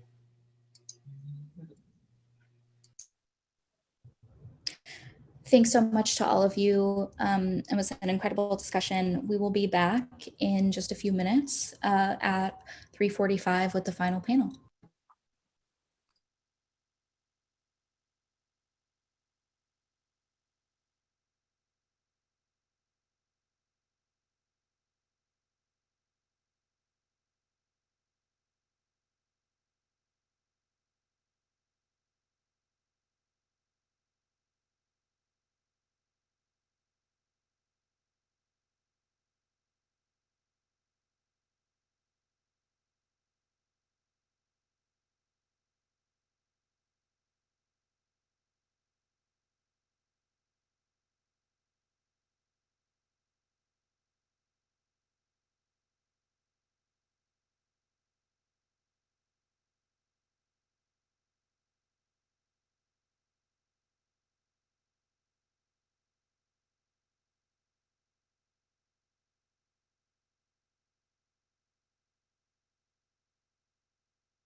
Here I am. Oh my gosh.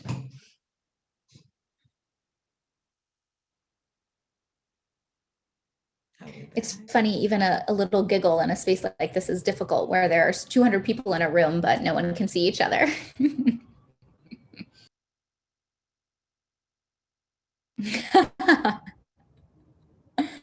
No, I love it. I wish there was a way that we could all, you know, bring ourselves together here. Just a little informal chat during break time, everyone. Well,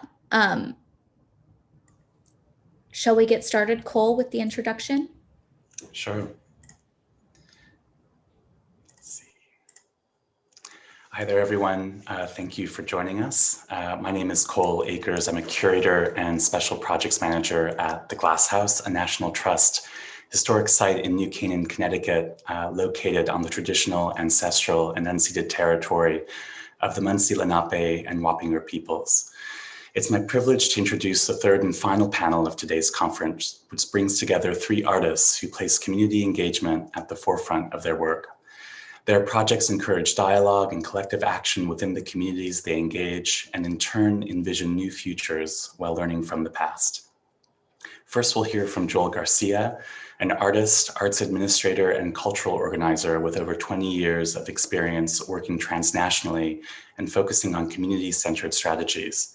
His approach is rooted in Indigenous-based forms of dialoguing and decision-making that uplifts non-institutional expertise. Joel uses arts-based strategies to raise awareness of issues facing underserved communities, youth, and other targeted populations, garnering national press and publications such as the LA Times, the New Yorker, and Art Forum, among others. He's been a lead organizer, removing both the Columbus and Steris statues in and around Los Angeles, as well as developing programming that counters those narratives and centering Indigenous perspectives. He's the co-founder of Metzli Projects, an Indigenous-based arts and culture collaborative centering indigeneity into the creative practice of LA. And he served as co-director at Self-Help Graphics, a nationally acclaimed arts organization founded in 1972, which helps nurture Chicana, Chicano, and Latinx art. Ifa Baeza is an award-winning theater artist, novelist, and educator. She works through both creative nonfiction and fictional lenses to explore pivotal intersections of race throughout history. The Till trilogy interprets the epic saga of civil rights icon Emmett Till, and her novel Some Sing, Some Cry, co-authored with her sister, Ntozake Shange, chronicles 200 years of African-American music through 7 generations of women. Currently commissioned by the National Trust for Historic Preservation, she is collaborating with 12 writers in New Iberia, Louisiana, to reconstruct the historic narrative of Shadows on the Teche, a former sugarcane plantation. A graduate of Harvard and the University of Massachusetts Amherst, Ifa is the 2018 inaugural Humanist in Residence at the National Endowment for the Humanities and was the finalist for the 2020 Herb Alpert Award in Theater and for the 2020 Francesca Primus Prize. Last, we'll hear from Janine Whitfield, who is president and CEO of the critically acclaimed Heidelberg Project. Under her direction, the Heidelberg Project, which was founded by Tyree Guyton, has risen to international status and is currently recognized as one of the most influential art environments in the world. Her leadership has enabled the project to extend its reach by participating in joint projects with museums, universities, and other organizations spanning 6 continents and receiving over 27 awards. In addition to her role as executive director, Janine has taught courses at Wayne State University and the University of Michigan on art as social practice, and serves as a mentor to the next generation of art thinkers and activists. She is also co-founder of a new collective called United Artists of Detroit. The panel will be moderated by Marissa Brown, Assistant Director for Programs at the John Nicholas Brown Center for Public Humanities and Cultural Heritage at Brown University. She is the author of Preservation's Expanded Field in the recently published volume, Doing Public Humanities, as well as numerous articles, reviews, and exhibitions on American visual culture, urban history, architecture, and preservation. She serves on the executive committee of the Association of Critical Heritage Studies and on the State Review Board for the Rhode Island State Historic Preservation Office. Her new project, a book tentatively titled Inheritance, Dispatches from the Heritage Wars, explores conflicts over American history and identity that are playing out in battles over public art and preservation across the country. Thanks all of you for joining us. I'll turn it over to Joel.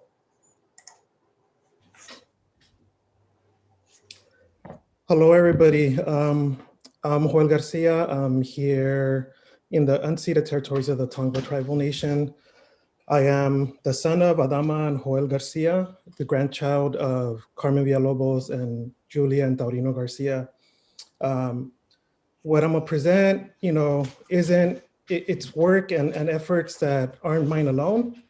So I want to thank some of the youth that I work with, Kenneth, Georgie, River, some of the Tataviam and Tongva elders who've guided this work. So Julia, Cindy, Pamela, Alan, Caroline, Chrissy and other members of the Native American Indian Commission, partners such as Monument Lab and the Goethe Institute. Because this work that that I'm gonna present isn't mine alone. It's communal. It's work that we've done together. I just happen to be the one who I would call myself more of an instigator than anything else. And this work, comes very much from an Indigenous perspective, centering healing before anything else, and that is kind of how we've moved forward with what we're going to do. So I'm gonna begin sharing a quick video. It's a 2-minute video. I think it really encapsulates some of the approach to this work and how me as an artist can serve my community with my skill set, right? And figuring out how to, for lack of a better term, like even curate and design these moments. Hello, relatives. My heart is with you today. We have reached a time and space where the oppressed are taking a firm stance and saying enough is enough. A time when we have to dismantle the system that doesn't work and has never worked for our people of color. Grab the ropes, everybody. Get a rope. Everybody, grab a rope. Separate rope. Spread out. Grab it.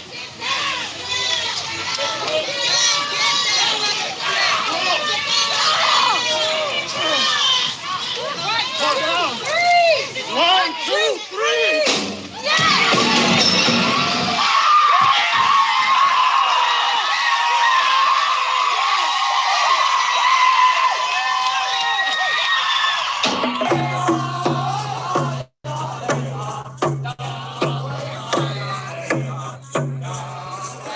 This doesn't feel like a celebration. This is just the beginning of healing that needs to occur amongst our people. This is a man who has created genetic trauma for myself amongst our ancestors.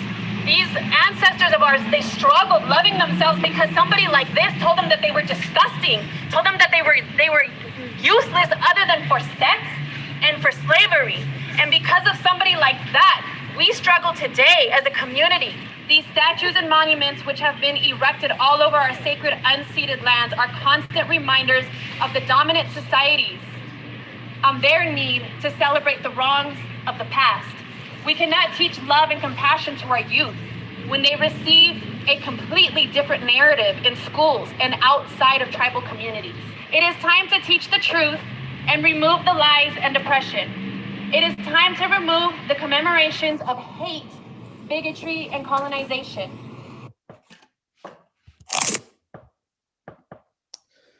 So, I want to underscore that there is so much layered history in here in LA, and the perspective that I'm going to share kind of reflects that. So before I begin my presentation, I do want to remind us that it is February 19th, and on this day in 1942, President Roosevelt signed Executive Order 9066 and removed, over 100,000 Japanese citizens into, camps. So this is something that is very much a big part of Los Angeles, right? Boyle Heights, East LA, Monterey Park these are communities that were heavy with Japanese families. And so I can't go and have this presentation present with this work without also acknowledging this. As I mentioned, my residency, I was born here in East LA, come from a Huichol ancestry. And so my work is very much rooted in Indigenous perspectives. And what I'm gonna share today comes from that approach, comes from how do we take this concept of, community, non-hierarchical forms of decision-making into practice, and how that plays out with the removal and interrogation of some of these monuments. So when these actions have occurred, right, the narrative is that they're violent, and they might look violent, and they might take on the form of what we have experienced as violence. And this is a Sarah statue in Olvera Street, where the community, removed it this past summer. And it's been transformed at various points into opportunities to also heal and to bring forward the hidden histories of Los Angeles, the histories that have been, intentionally hidden from us, from communities, from the idea of Los Angeles. Los Angeles is the large metropolitan city that is, and many times considered the creative capital of the world. But yet, Indigenous artists, communities of color are so, so disinvested by what we call the art world. This is where the Sarah statue was at one point, and community members during the fall equinox, came and did a, prayer action and hid some of the plaques and honorifics, detailing another false narrative that gets promoted as the founding of Los Angeles. But I do want to underscore that a lot of this, or everything that I'll show you, is planned, it is organized, it is strategized. We, consult with elders, we consult with our community. And so we also do our research and want to make sure that whatever we're doing, we're also not putting people in jeopardy, whether it's through legal means or physically. And as a result of this work, about a week after the removal of the Sarah statue, the city of Los Angeles deemed that act of an act of civil disobedience, because there didn't exist a process for removing racist and colonial monuments in the city of LA. So this is a step forward. This is kind of where my work is rooted in, is finding these loopholes, finding, what processes currently exist to empower community and unearth the truth. When one of the presenters earlier talked about land back, and giving land back to the first peoples of an area.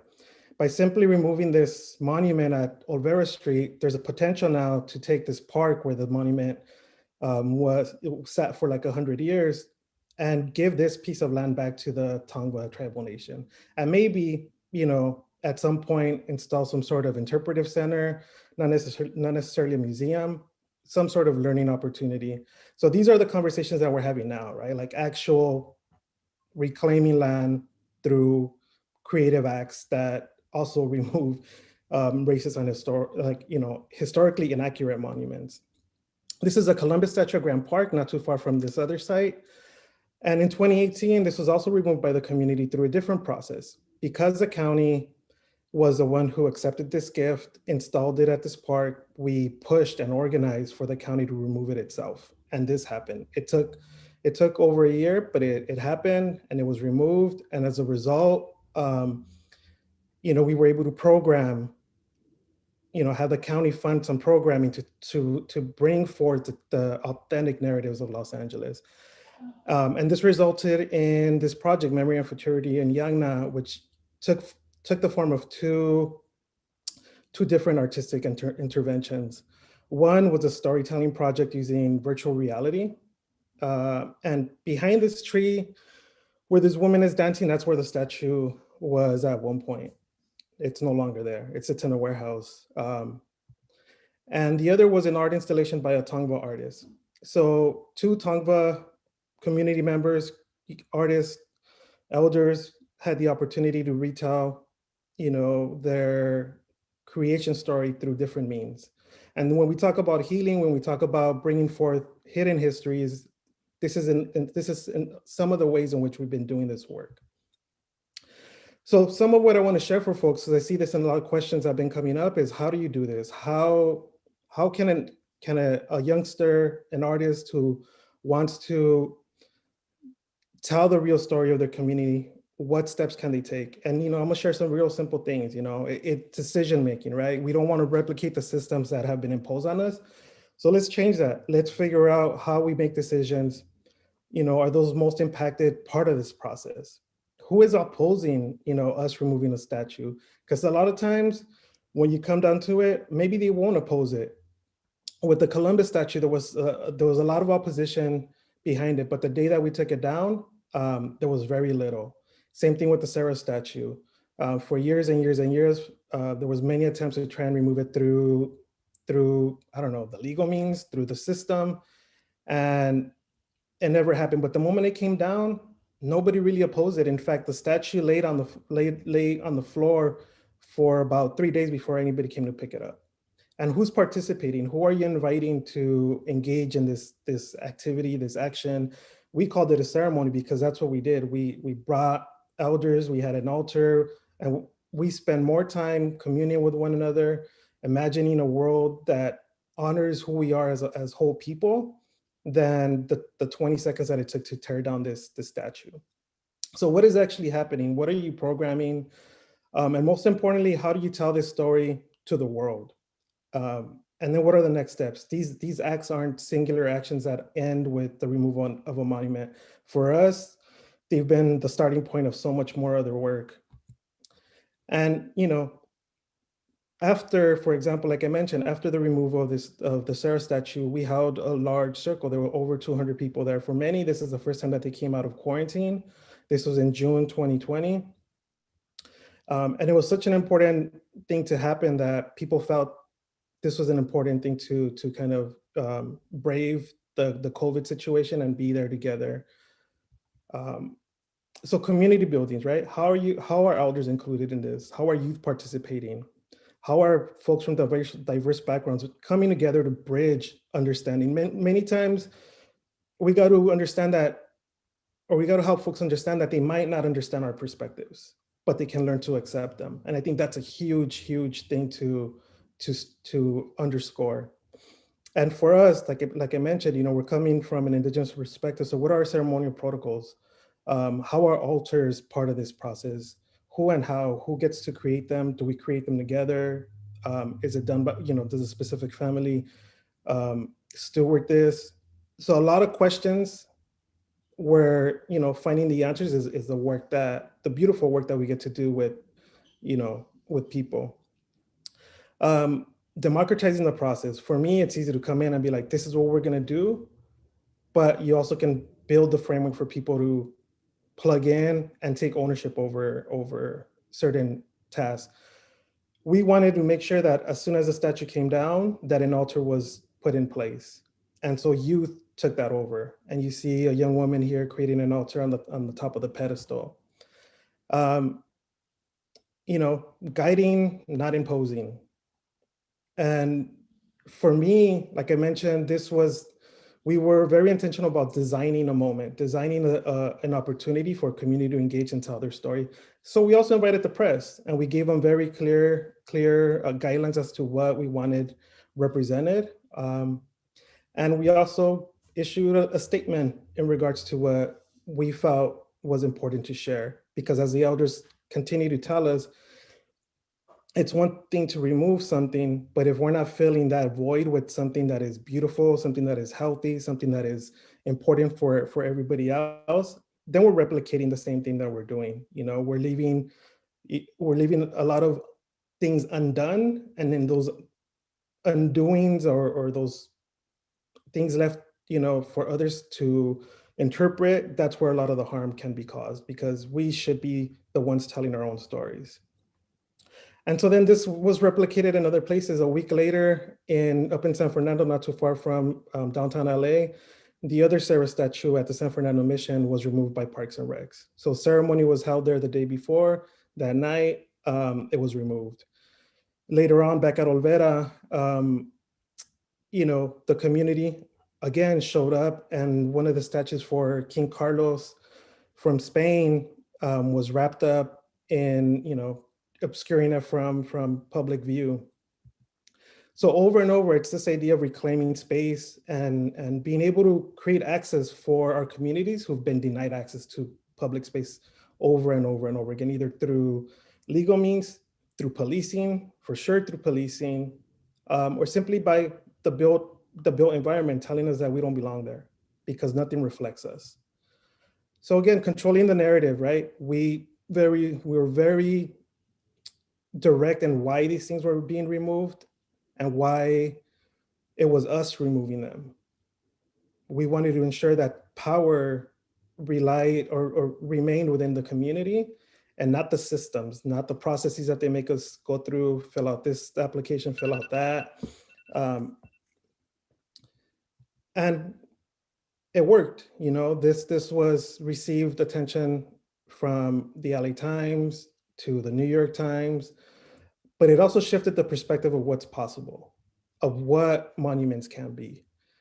For example, one of the proposals from an elder was like, well, why do we have to replace a human figure with another human figure? Why can't we just restore what our land was at one point? So at one point in LA, there was this large tree, sycamore tree called El Aliso. And this is just one of many trees that served as a monument, that served as a gathering space, that served as a space for teaching, for transmitting knowledge from one generation to another. So how beautiful could it be that the monuments that are most important to us are those that we help nurture and grow ourselves? And, so a lot more questions, beyond what a monument looks like, what does it feel like? When we see and experience a space, what does that feel like? Do we feel like we belong? Or do we feel like we don't belong? What do monuments nurture? Do they nurture a new reality, or do we continue to reimagine or help reinforce white supremacist ideals? How do they communicate? How do we communicate through these monuments? Again, teaching and passing information on to our younger generations. And so for me, I leave you with this. It's like, future ancestral monuments, we just have to look back into our histories, into our practices, our teachings, and that can maybe show us a way forward. And we hope that at some point, some of the oak trees that have been removed from downtown LA covered in concrete, we can remove that concrete and plant these back in, and these will be the monuments that we help nurture and steward. Thank you.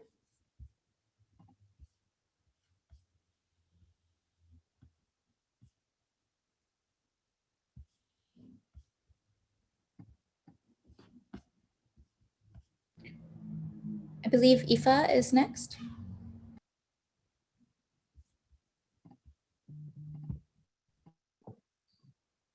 Good afternoon. I'm Aoife Bayesa, playwright, director, and conceptual artist. I'm going to summarize my work at Shadows on the Teche, which is a National Trust for Historic Preservation site in New Iberia, Louisiana. I am fortunate to have received 2 commissions over 4 years now, from 2018 to the present, which have generated one full musical that I created, a devised ensemble performance, and an ongoing local writers workshop, which has created over this past year works in progress consisting of 2 novels, 3 plays, 2 memoirs, 1 biography, an extended essay, and several marvelous poems, a few songs, and 1 experimental theater work. I can't tell you how excited I am about the work that they've generated over this past year. The original goal of this 3rd leg of the project was to create an immersion performance on the site of this old plantation with a Black voice and a Black body occupying every room, every cove, every space, and the audience having the freedom to travel, to move as they wished throughout the environment. That is still our intended post-COVID goal. In the interim, we're attempting to create a digital excerpt of the work to air on Juneteenth this year. And I hope to have a rough cut of that to share with you at the end. I'd like to discuss not only how art can serve the architecture, but how the architecture can serve the art, how the place can be made to serve the people, and how that in turn will support preservation. I'd also like to include within our conversation some thoughts on other forms of preservation beyond brick and mortar, especially preservation through art, memory, story, and preservation through community collaboration, the building of infrastructure, human infrastructure, that can be sustained to continue the work of excavation and rehabilitation.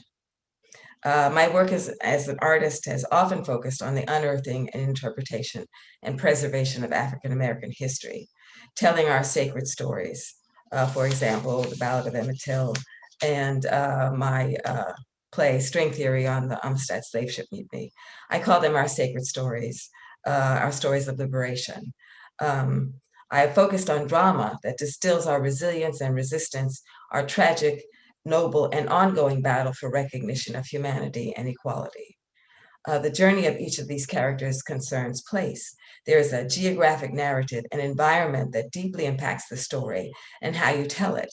How does place affect the drama? What does the place tell you about the story? What environment do you create to tell the story? What is the importance of place? As a playwright, I've been fascinated with space, environment. The dimensionality of theater is what drew me to the medium in the first place. Character, place, and story are intimately intertwined. The Shadows, thus for me, was like a giant set upon which I was going to make some art. And for my first commission, I was charged with creating an original historic drama to begin incorporating the African American story into the programming at the Shadows, and then to arrange to have that musical performed as Reader's Theater on the site. I was instructed that the musical was not to be about slavery, but specifically an original musical about jazz legend Bunk Johnson, who for a brief period of his midlife was a yard man at the Shadows.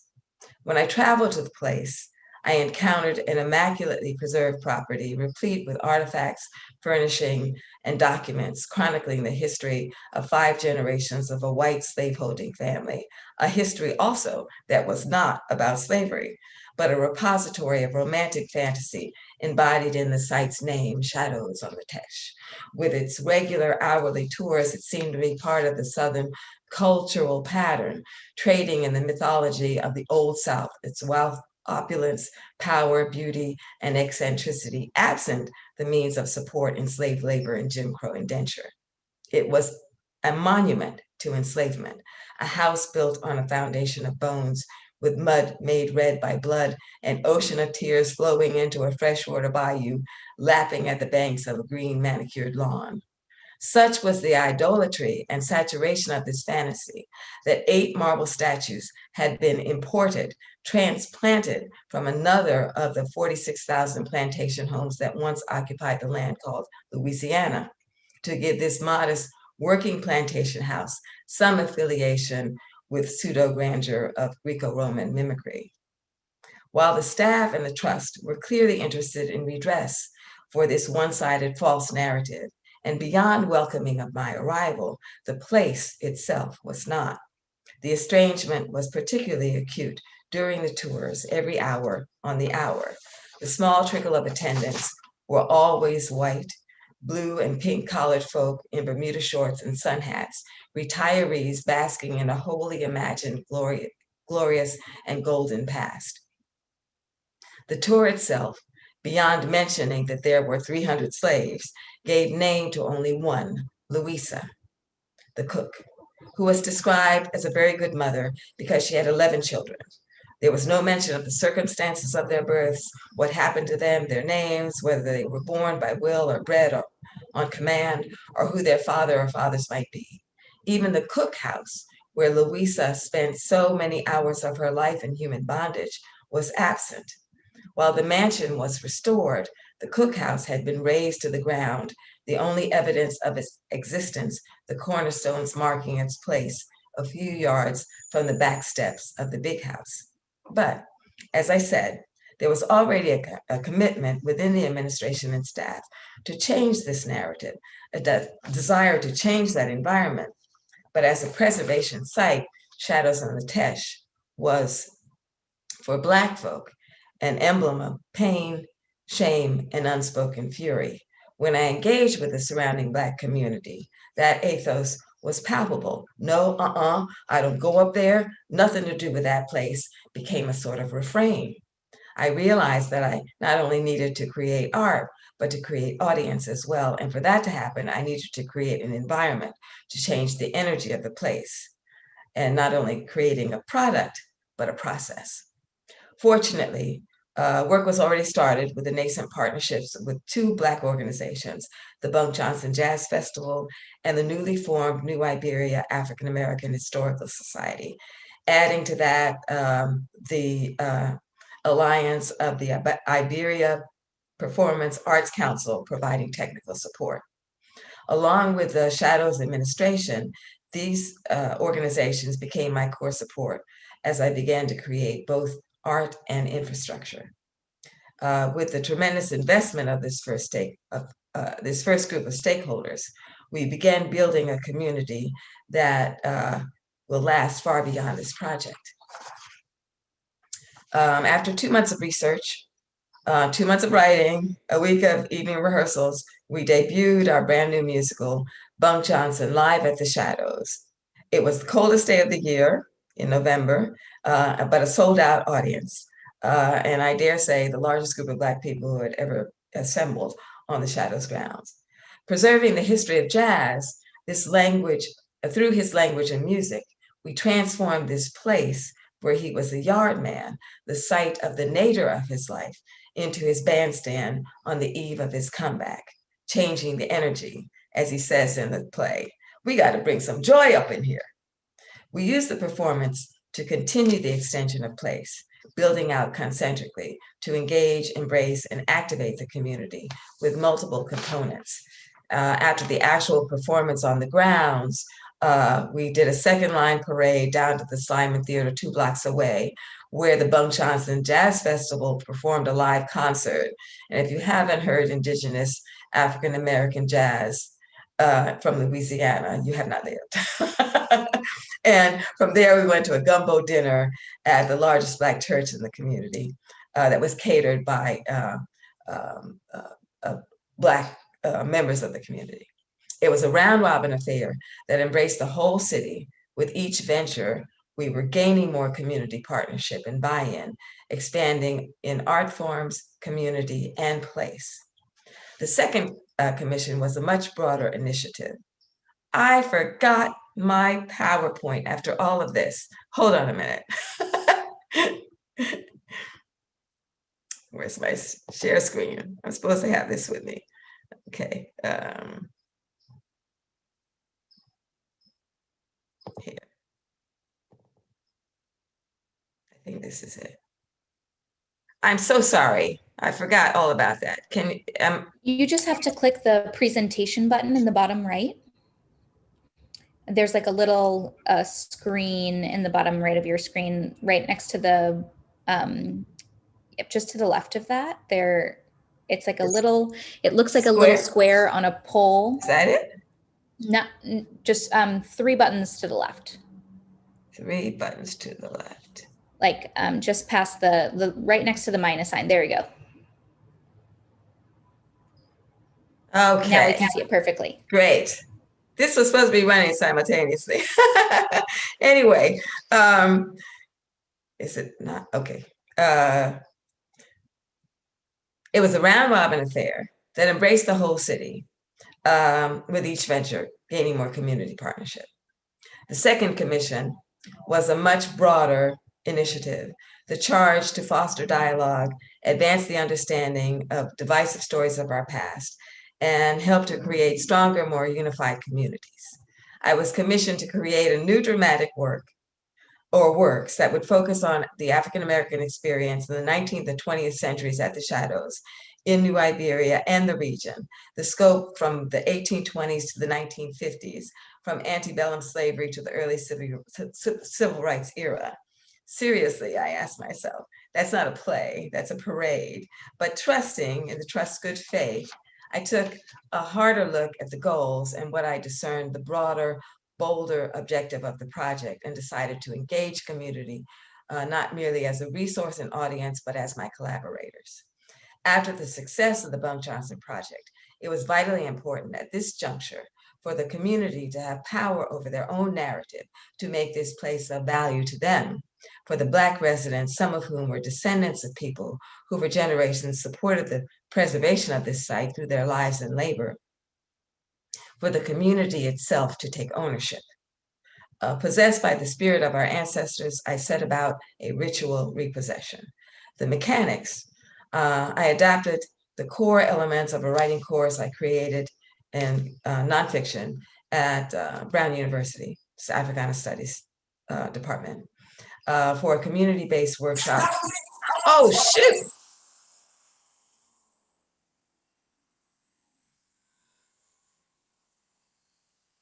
Alex.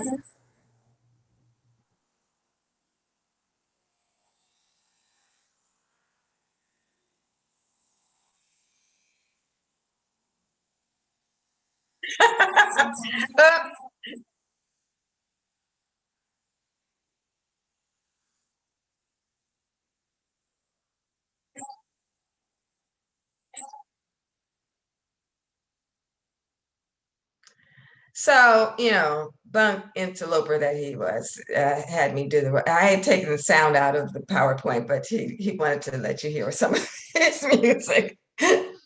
Performance, after all, it has to be, experienced. So my goal in telling the full story was for the people of New Iberia to determine for themselves the history they wanted to discover and share, and to create an environment, a place where this could happen. Through this process, I hope to plant some literary grassroots to strengthen the initiative and allow it to grow.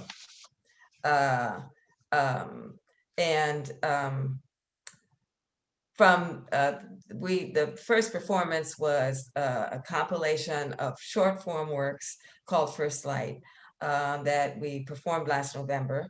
And then it was reprised 3 times in Black History Month, so that an initial audience of only 65 expanded to about 500.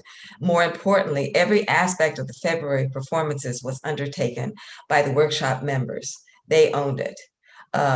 From First Light, we advanced to the next step, where participants would tell their own story, a history of their own design, and that's where we are right now. And and you're seeing some of the examples of these works. And I can't tell you, dog, bite it. That means.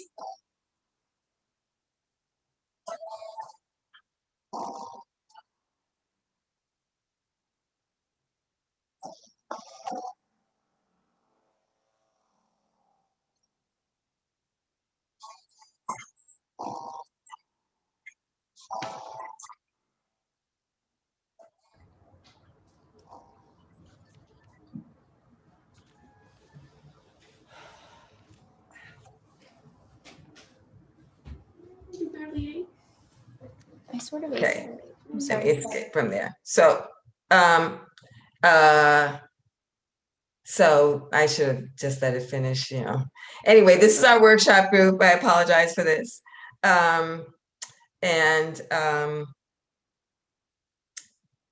In summary, our understanding of the word preservation is expanding as we expand our reach and change the energy of the place. Forging and empowering community, we are making art that makes the place of value to the people.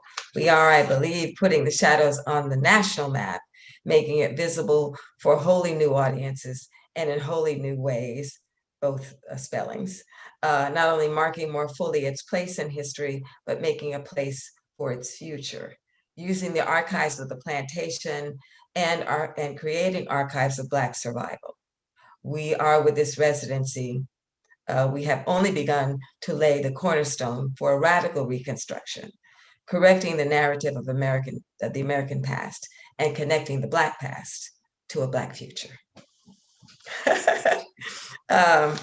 So did I use up all my 15 minutes? I think that was perfect. Okay, great. Okay, so Janine, I believe that you are next. I am next. Thank you very much. Let's get the video on real quick for myself. And I'd like to go ahead and just say good evening to everybody and thank you for inviting me to participate. And I think what I want to do for the sake of time is go ahead and jump right into the video that I submitted. Let's just go ahead and start with that. This will give us, originally, Tyree Guyton was invited as the artist to participate. And I'm going to share a little bit about that, just in terms of him being an artist and what his area of specialty is as opposed to one specialty as opposed to another. So how are we doing? Can you see the screen? I can see the screen. Do I need to run the video? No, or are you doing this? I'm good. Okay. Okay, I'm ready. You can go ahead and let it go. You have to start it from the beginning, please. Time and space. Anna, you should make it full screen if you can. Plato said time is the moving image of reality, and so I've created my reality here. You believe in magic? 32 years I've been working on this project, so this has been a study. And so after 32 years, we're ready.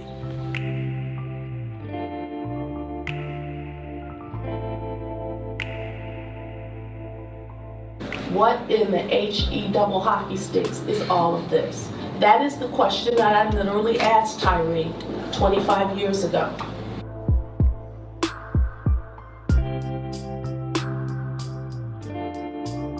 And he, in his militant attitude, green army pants kind of way, said, why don't you get out and check it out?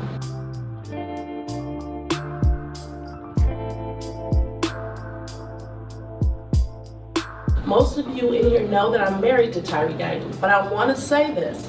It took us 8 years, so it's not like there was love at first sight.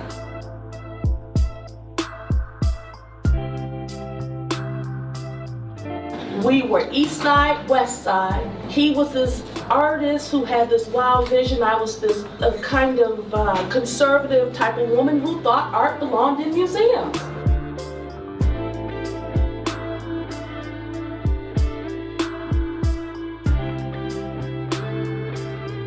The thing to know about Numbers House is that it's the first realization of the HP 3.0 dream. I think people are going to be really blown away. There's so much that Heidelberg does that people don't get to see, but I think now with Numbers House, it'll be presented in a way that a lot more people can understand it.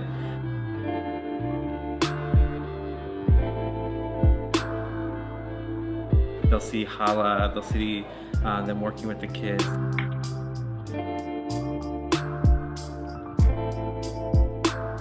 They'll see emerging artists, they'll see artists in residence who aren't Tyree, so they can start to see, we've been talking about other voices coming in for years, but now they can actually see it, see where they live, and see them produce their work. There's no love, there's no life. If you do it out of love, guess what? It becomes a butterfly.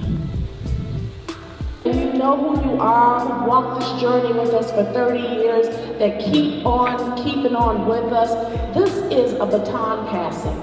All we're doing is lighting the fire in the individuals to say you can do something great and powerful because of who you are, not because of what you have, not because of what you possess, and certainly not the color of your skin. Well, I will say to you that 3.0 is beautiful. I'm excited about it. And so what I'm taking Tyree, myself, what's in me, and building bridges all over the world. And in this case, I'm using another house.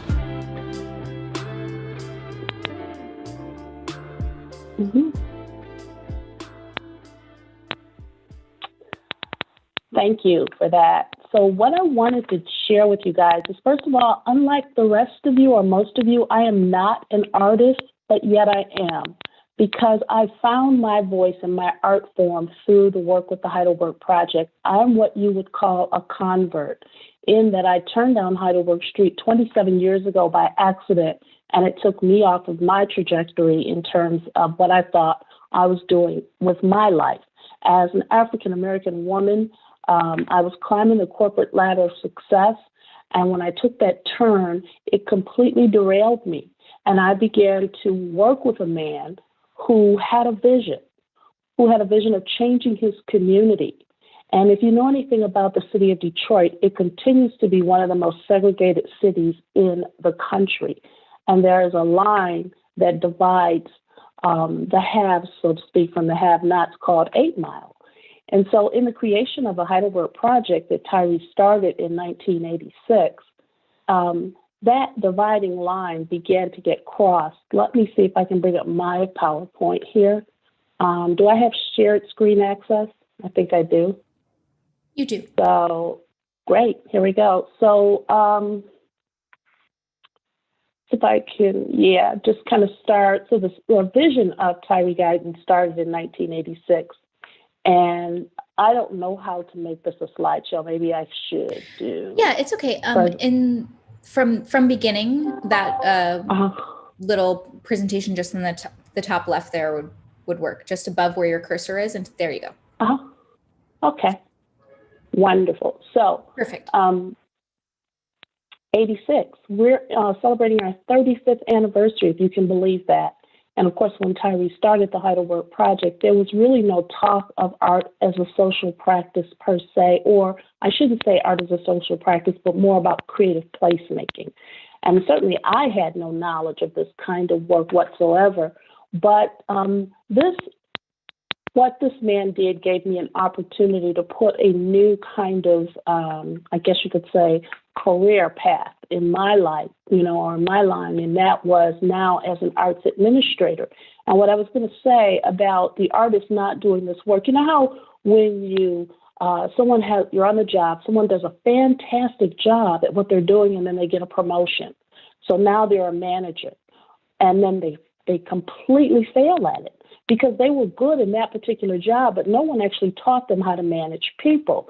So when we talk about him giving presentations on his work, he says, look, this is really not my area of expertise. And so he prefers to stay in his area of expertise. And that is why I think he is such a creative monster, such a creative genius, if you will.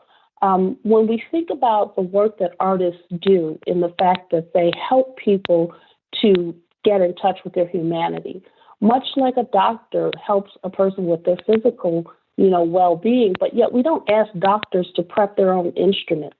We don't, in other words, what I'm saying is we don't provide our artists with the support that they need to continue in their craft and their visionary thinking. And this is what we have done with Tyree. We surrounded him to try and help him get his message out in terms of what he was trying to do in his community. So it's made the Heidelberg Project from found and discarded materials, and that became a type of provocation and disruption to kind of disrupt those old patterns of thinking that drugs and crime, petty theft was a way of life. And what this did was it was a kind of a shock to the system.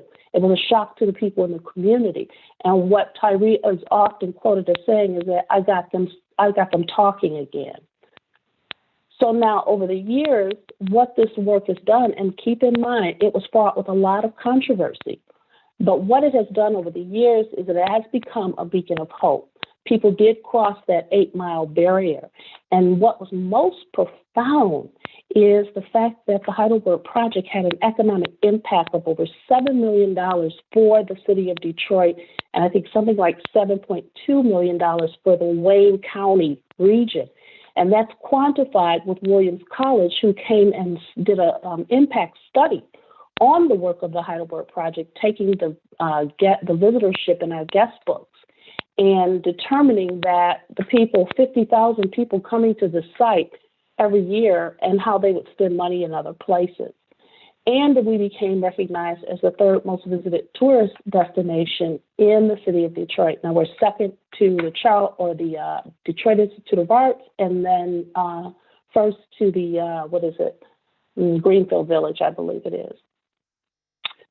Now, these are elements of a cultural district and what our work had actually, what we were stacking our work up against. And I'm not going to read these, but I will say that every one of these elements of a cultural district was what the Heidelberg Project had accomplished and what it had done. And yet we remained one of the most, I would say, in terms of looking at other placemaking environments, we were one that had a very, very we were horribly underfunded. Let's just put it that way. And when we look at the aspects of where our work was, we were in the last residential area of Black Bottom, historic Black Bottom, Detroit. And it was called Black Bottom not because, ironically, that African American people lived there, but it was actually Black Bottom because of the richness of the soil. So some of the people that were right there within that community, believe it or not, Helen Thomas lived on Heidelberg Street. Wilson Pickett, we own the land where his house once stood. Barry Gordy and also Dr. Ossian Sweet. These are people who have history in that particular community. So what Guyton's vision really was to take his childhood community and to demonstrate and show that through embracing our culture and our history, we could really create a type of new economy that was not dependent on the government. So what was so different about his work? I mean, when I turned down the street, I literally said to him, what in the hell is all this? And I remember thinking to myself, I'm going to help this man get a job because he's got too much time on his hands. But then I learned very quickly that there was a narrative for everything that he had done. So, for example, when you look at the Dottie Waddy House, what he was celebrating was all races of people in honor of the White House. And he talked about the subliminal messages of the White House. So if you put polka dots on a house and rename it the People's House, then everybody could relate to it. And we are celebrating 35 years of artistic excellence. And one thing about Tyree Guyton, and I think this is very interesting, he doesn't surround himself with men, he surrounds himself with women. He says women get things done. And it is true, 35 years now, we're a very small staff, but our presence is still felt around the world. And in a COVID society, we find that we are more relevant than ever, most particularly because of the outdoor use of our space. But what we are come face to face with, what we have come face to face with, is that true innovation knows no color. And yet our progress has in fact been hindered by the fact that it was not created by who perhaps it was supposed to have been created by.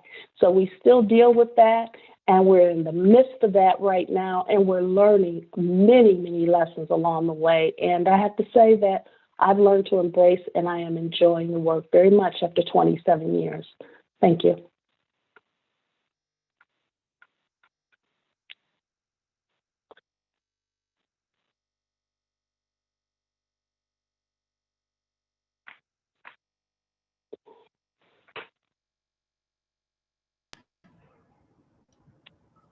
Okay. Thank you so much, Joel, Aoife, Janine.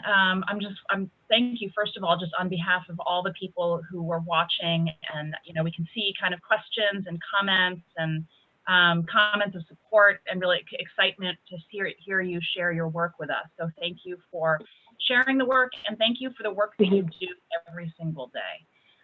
Thank you. I have the real pleasure and honor to start us off with a couple of questions and some conversation, and I know people also have some questions for you. I think, kind of just rewinding for a second, this has been such a really rich day of presentations, and a couple of things that I just wanted to kind of put out there for us to think about were things that came up in some of the previous panels.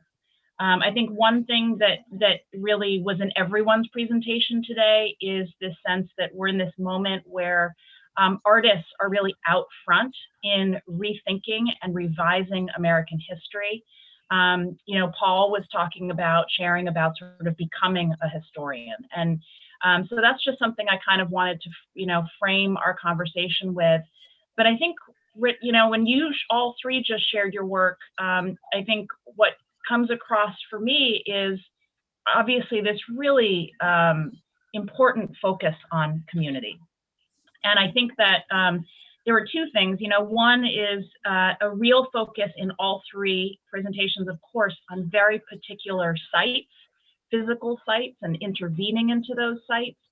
But at the same time, all of you were really talking about the importance of intangible relationships and connections. And, Joel started off talking about sort of being an instigator rather than a leader in this process, and the communal nature of the work. And Aoife talked about, changing the energy of the place and joy and the process.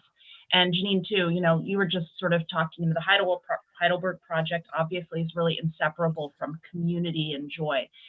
So that's my question for you is, that's a strand that really connects your work. And I'm wondering if you could reflect a little bit on how you think about community, and then also what kind of that engagement means to you, whether that's on a personal level.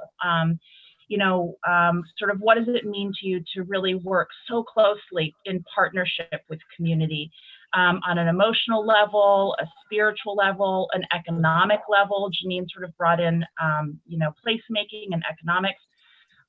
Just sort of reflect on, that really deep engagement with community in your work. Well, should I start? Yeah. Okay. Well, I wanted to say that our work is actually fraught with a lot of contradictions. And here's what I mean. We wanted to do something that would raise the level of consciousness in our community. And what it did was it brought in others from the outside. And that was difficult. And it caused our community to feel like we were abandoning them and putting them on display by inviting other people in to come and be partakers in the community. And they felt, and this goes back to poverty taxing the brain, they felt that people were making fun of them as opposed to coming to see and appreciate the art. So we had to work with both of those, and we looked at community in terms of a geographical location, and then we also looked at a community of minds, where we realized that we had a lot of people who were interested in art as a catalyst to bring hope, healing back to a neighborhood, and many people who wanted to help who didn't necessarily look like us. So we continue to kind of navigate those waters, but it's community engagement work is messy. Yeah, that's a great example. There's kind of the issue of consent when you're doing that work. Yeah. If I could dovetail on that, just for me as a theater artist, theater by its nature is a communal enterprise. So community engagement is part of what I do. It's what drew me to this particular form of arts practice. And it also links to a sense of cultural preservation, this notion of Southern hospitality. I had the fortune of interviewing Maya Angelou years ago, and she was explaining how this concept of Southern hospitality was really an African transposition and absorption of it was the African servants who trained their white owners these principles and practices of how you treat a stranger, how you will welcome a stranger, how you serve food, and so in engaging in community work, I try to think of it as recreating this practice that survived the very, very brutal and inhumane, torturous journey that we were on after abduction. So and in doing the community work, it's like restoring and honoring this cultural practice. And it was so evident when I was in New Iberia. The They literally embraced me and adopted me, so that the community experience, once as Janine was saying, once I was deemed an ally, you know, they presumed I was there for good faith and really embraced, and I found the energy just made me want to figure out how to help that community just bring forth their voices. And it was an amazing experience to see, as I said, this tremendous body of work that has come out of 11 folks who just decided, okay, I'm gonna take this workshop with you. The investment that they've made has just been completely enriching for me. I dare say, as much, if not more than the community at large. So it's the reciprocity, the replication of this reciprocity, and the ritual practice, if you will, of practicing this art of community will help to move us forward. Yeah. Joel, I wonder if you could share too. And that ritual is a word that I think that in some form or another has kind of been woven through these presentations as well. Definitely. And so, I see myself as an uninvited guest in Los Angeles. These are not my ancestral homelands. So some of these stories, some of these narratives are not for me to tell. But as somebody in relationship with the First Peoples of LA, I can definitely contribute to their efforts and use my skill set to create space for them to tell their stories. But white supremacy tells us that, like, at the top, the folks anointed with knowledge and validation through institutional forms, that those are the experts, that they're the ones who know, that that's who we need to listen to. And my work is flattening that hierarchy as much as possible, so that the elder from the community whose family is rooted in these lands is seen as the expert of the history of place and space here. And that the youth who are envisioning what this city evolves to are also experts in their own reality and have a voice in shaping what we develop and how we move forward. So I take a lot from Zapatismo, from the Zapatistas, in this concept of circular forms of leadership, where at one point or another, it's our turn to lead, but at some other point, it's our time to support. So that's very much at the core of how I do any community work. And begin with more questions and answers. And like I said, like in finding answers to those questions is where, like, the interconnectedness comes into play, and how you build community. Yeah, I mean, I'm wondering if you have all seen in some ways, you can kind of measure the impact that an intervention or the removal of a statue makes, or the work of art. There's sort of one track of measuring impact, and then the other is a measuring of impact in the relationships that get built in the process of doing that work together. And what does the strength of those bonds mean for a community or for future actions? I'm just wondering if you've kind of thought about it that way, kind of thinking along those two tracks. Absolutely. So with the Columbus statue, the removal of it is one thing, right? But for example, the LA County Arts Department this past year awarded 4.8 million grants and funds. Out of those $4.8 million, only $65,000 went to two organizations that program for Indigenous peoples. One of those organizations doesn't do that at a full-time basis. So by demographics, right, 5% of LA County is Native American. That means federally recognized, and that doesn't incorporate the non-federally recognized tribes of California, which in LA County, I believe every single one of the tribes, 4 tribes, are unrecognized federally. So even by, if we're walking towards equity around the arts, LA County is not doing it. So the removal of the Columbus statue is the strategy to ensure that equitable funding is being allocated to Native Indigenous communities in LA within the arts. The removal of the Sarah statue in a similar form is more about representation at the citywide level. So the city of LA, which is different from the county of Los Angeles, the city of LA currently has a task force for civic memory and monuments, which within that body of folks, there are some representatives of LA's First Peoples. But again, because the institution is going to be the institution, it forces those individuals just to remain within the space that, I don't know, on Indigenous matters, right? Not to envision what architecture looks like from an Indigenous perspective, not what programming looks like. But when it comes to land acknowledgement, that's your business over here. All this other stuff, we're gonna work around.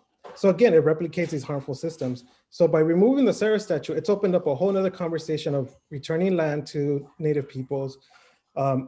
There's within the charter for the historical monument where Olvera's at, there's a curator position that is part of their charter. So legally, they're supposed to fund and have somebody employed in that position. It hasn't been filled in, I think, 5 to 7 years. So that removal of those statues do have some long-term strategies behind them where we do want to achieve some equity around representation, but also funding and resources. Yeah. Well, that's actually, that's probably a good moment to, I can voice on behalf of Charles Porter, who just sent in this question, a participant, a question about funding. For all of you, how has funding impacted your work, either lack of or real, kind of funding streams that have enriched your work, which I think is something that came back earlier too in an earlier panel, kind of thinking for a second about systems and about patronage. And, also I think this really big problem that preservationists and artists are kind of tackling together, which is, how do you respond to this vast visual archive of white supremacy?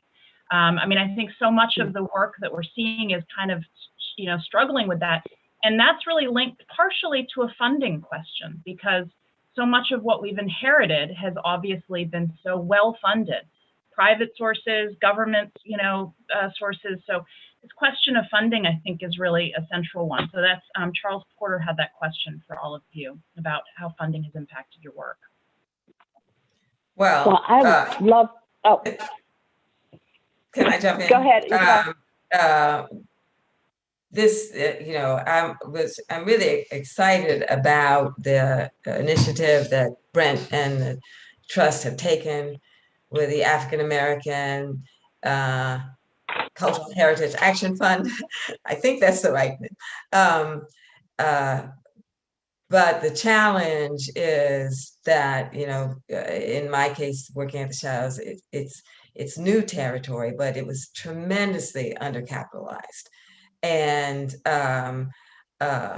so, I wind up doing this psychic dance with myself, trying to figure out, how I can honor the call of my ancestors, because part of it, when the initiative came, it's coming from the Trust, but my name is Ifa, and that is the Yoruba deific principle that determines the order in which the ancestors will be heard. So a lot of spirits come knocking on my chakra all the time. So I took this as not only a call on this plane, but a call to see what I could do with this, with what we had.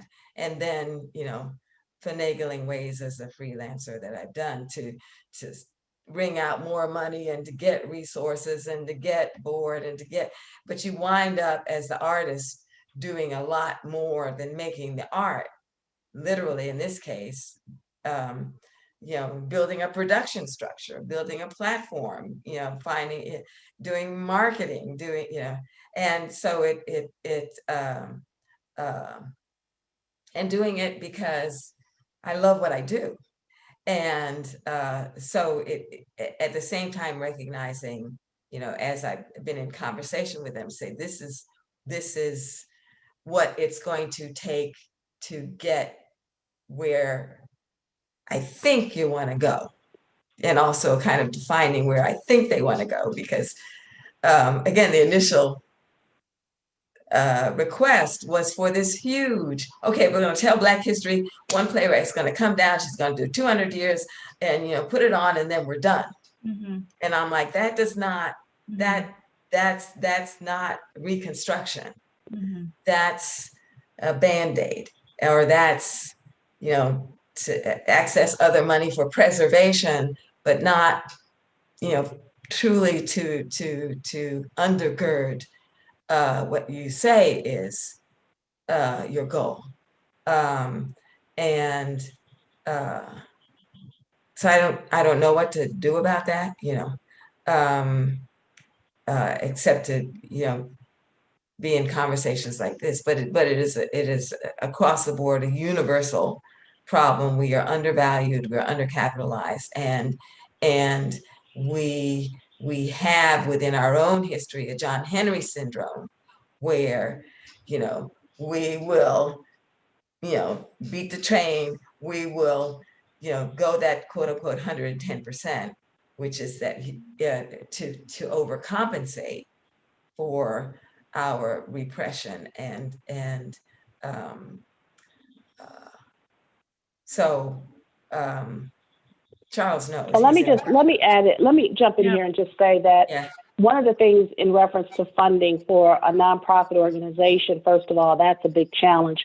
But this speaks a little bit to what Tyree, what I was talking about, in freeing him to be an artist, so that he doesn't have to think about or worry about, if I don't get funded, can I do my work? You're going to do your work, I'm going to do my work.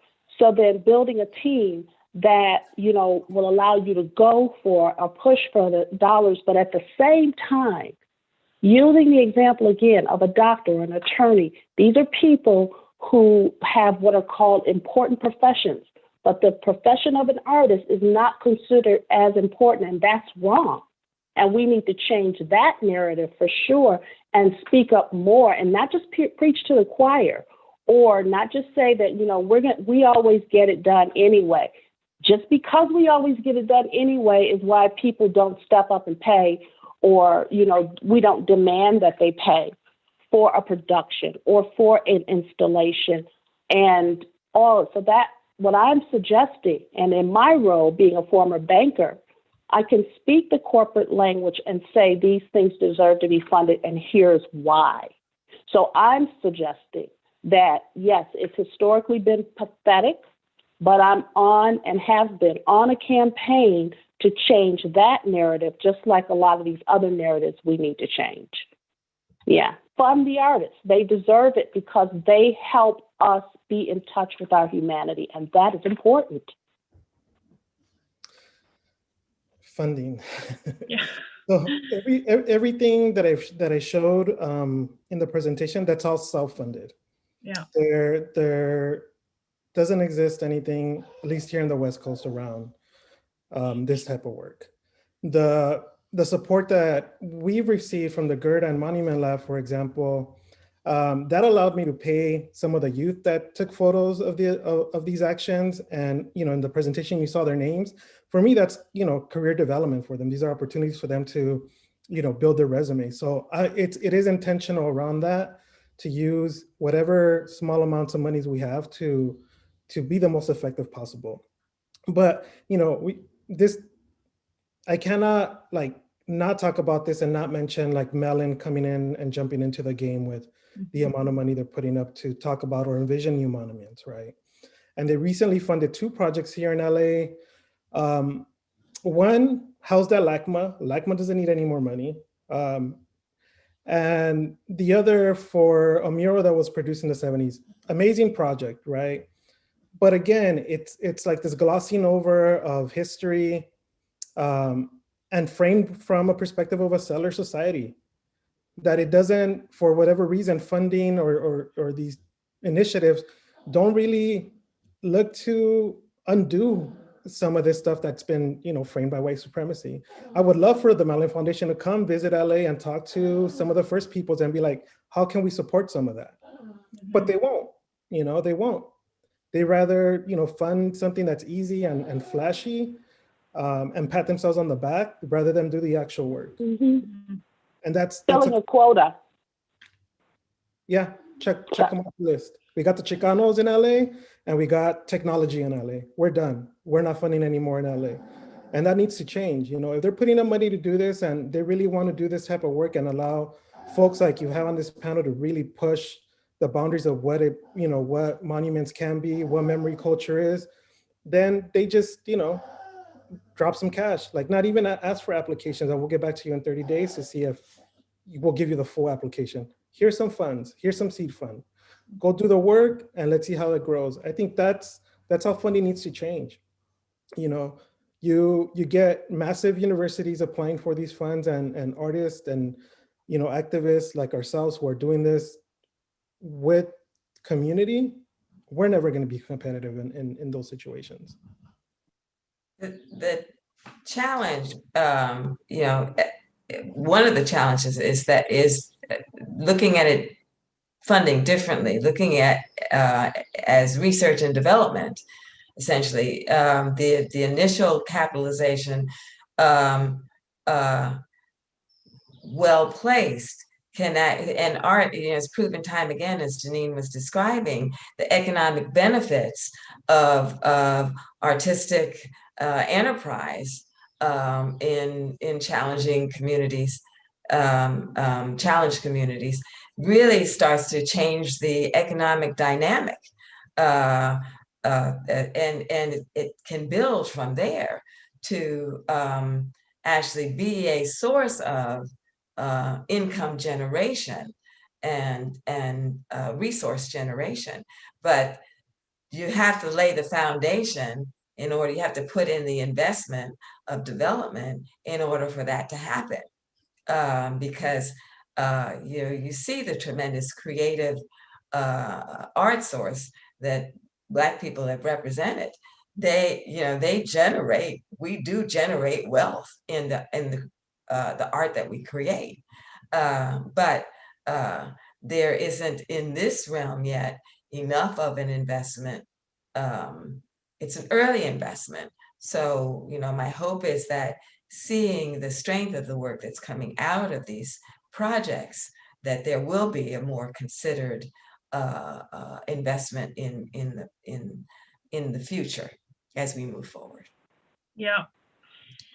I don't know if anyone read, just came out in the Atlantic, Clint Smith's piece calling for federal funds for a new federal writers project to document the 20th century Black experience. But I read it and I've been thinking a little bit too about the WPA in the 1930s and that huge public support for artists that happened then. And as we think about, what exists in our landscape in terms of these monuments and preserved sites and historic sites and the dominance of kind of white supremacy, back to the funding, it may take funding at that level. It would be a really wonderful thing if funding at that level is available. I wanted to ask another question, a little more of a personal question, as we're kind of thinking, I know, of wrapping up relatively soon for the afternoon, which is about your experience of COVID over the last year or so. Not just COVID. It's been an incredibly intense year. There have been ups, there have been downs there, and so I'm wondering, sort of what's on your mind, what's in your heart. How have all the experiences you've had over the last year impacted the work that you're doing and the work that you what's on your plate for the future?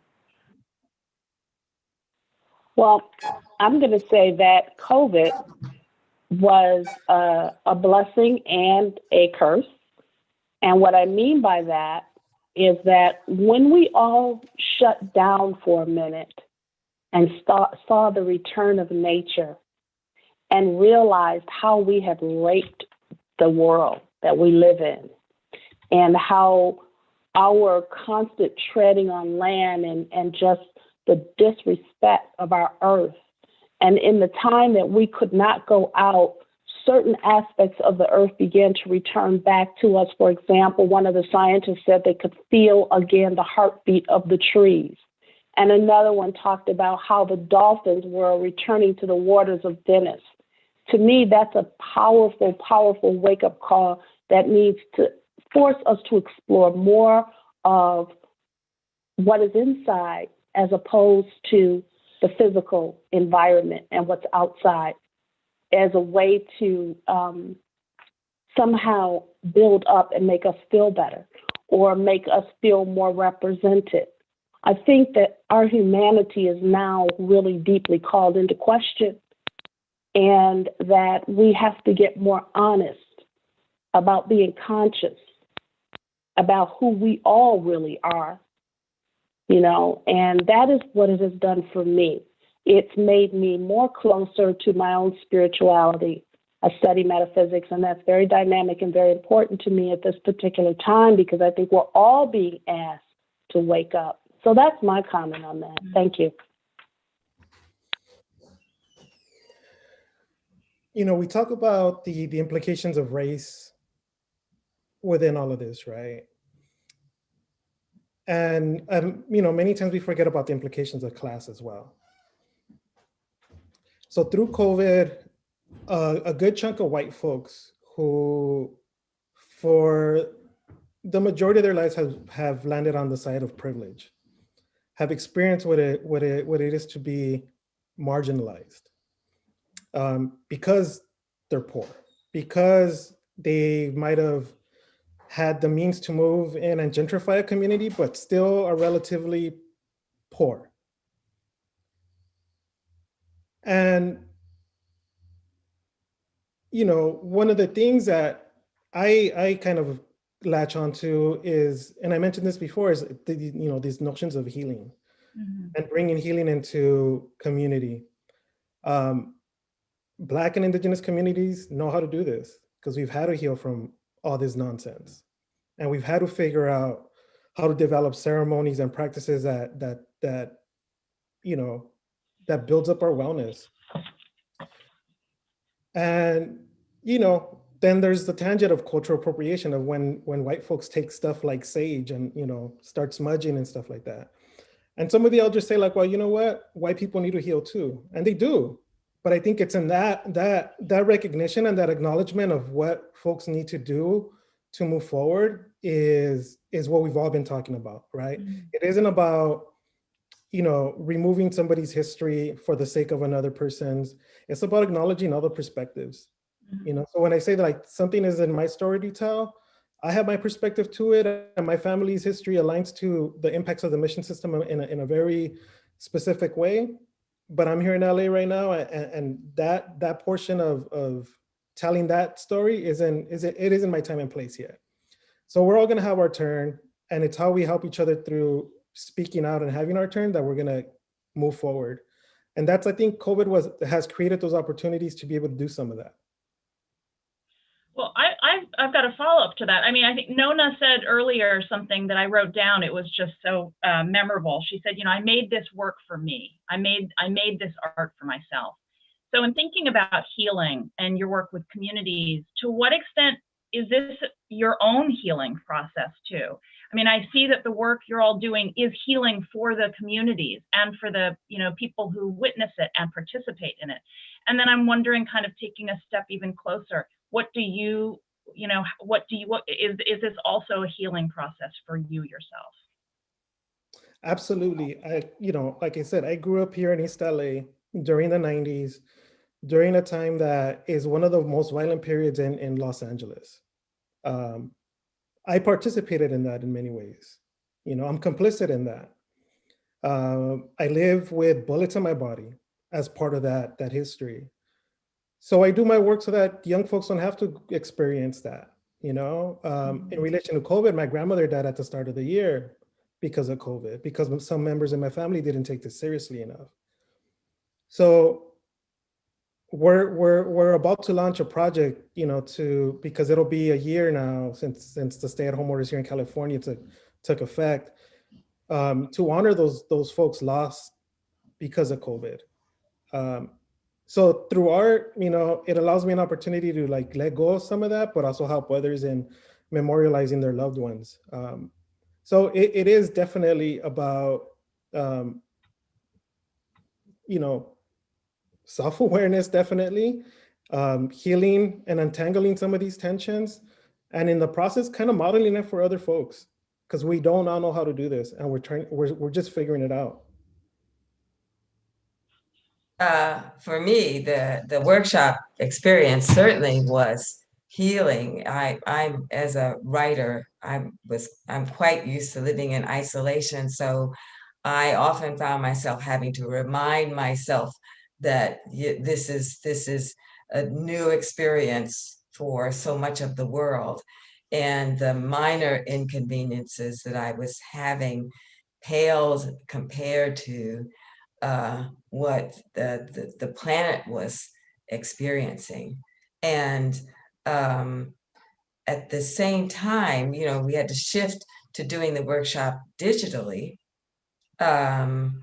which was a saving grace for me. Really, the embrace that I got from my colleagues in New Iberia, and the outpouring of work. One of the reasons some of these pieces are so rich and full is that they had Tolstoy time, and had an opportunity to really work on very complex and rich stories of our heritage, both personal, family, and regional.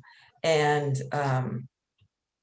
so I wound up feeling like I was in more of a community than I have felt in many, many years, by being able to have this ongoing relationship with my friends, who were also, you know, my students, but they, you know, in New Iberia. So it was what I looked forward to in this time when you were so isolated. I knew, you know, Thursday and Saturday I was going to get together, and where we could really just discover so many new aspects of our past, and so many new perspectives, so many new voices. It was a saving grace throughout this period. Yeah. Well, if did you want to say something, Janine? No. Okay. I think I did see there's one other question. Anna, do we have time for one other question from the audience, or do we need to wrap up? Yeah, let's do one more. Okay, one more. We have the last question. Actually, it's a great one, and you three are now going to wrap up this entire day. Your brilliant response that just ties a bow on everything. The question is, you know, really brings together kind of what we're talking about here, which is the relationship between preservation and the art that you are doing. And the question is, how can, from your perspective, how can preservation organizations empower work like yours that counters racism and histories of dispossession? Preservation organizations, meaning both, you know, cities that have commissions that deal with preservation at the federal level, the state level, and then sort of organizations themselves. That's a tough one. It's a very tough one. And I'm probably going to answer it with more questions, but I will say this part. One of the things that I thought was fascinating about the work that Tyree was doing was that he was opening his arms to all people, which was a way of flipping the script a little bit when we think about the way in which many of our Indigenous and African American communities need to heal. So one way for healing for the artist, Tyree Guyton, who also needed his own healing, was to invite other people to be a part of what he was doing, other people who did not look like him. And to begin, someone said this, I don't know on what panel or which one of us might have said it, but he talks about connecting the dots and understanding that Caucasian people need to heal too. For example, the whole idea of this privilege is really an idea. And it has been something that you have been placed into just as much as the next person is placed into poverty.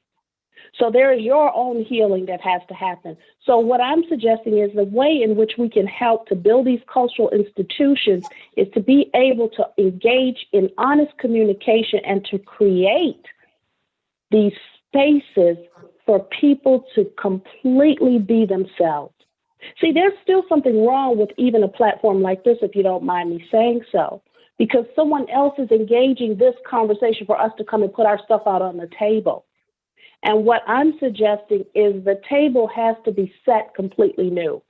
We need to pluck up from the roots because we're still building on top of a structure that hasn't been dismantled yet. Mm-hmm. That's what I have to offer on that. Yep. Thanks.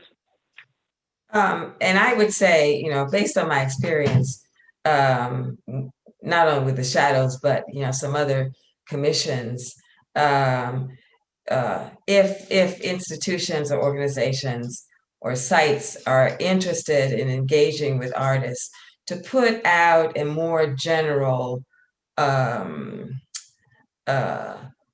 request. What is your goal without maybe defining specifically what the project should be, but allow for the ingenuity and the inventiveness of what artists do to come up with their own ideas or theories or suggestions of how to engage a site. If you want to address some historic inaccuracies, if you want to address community healing, make it more thematic. So you allow the individual artist to present to you their creative ideas on how to make this happen, and to also in the assessment of how who's going to be selected, who's at the table to make those judgments. If you want to address issues of race, then there need to be some stakeholders at the table who are of different races and who are empowered to have dialogue with the artists as well. So there's I think there's not enough space for the ingenuity that artists bring to the table. Very often, for most of the projects that were described today, it was really the inventiveness of each individual artist that created new way of thinking about space, new way of defining, new way of feeling about space, of being in space. But that came from their initiative. So creating an environment that will allow for those initiatives to come forth, I think would really be a healthy development. Yeah.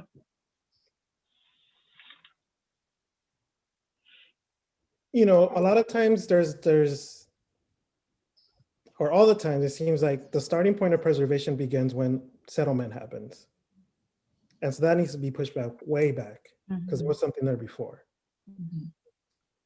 That's one. I think two, when it comes to the institution of government and then larger entities that work around preservation, I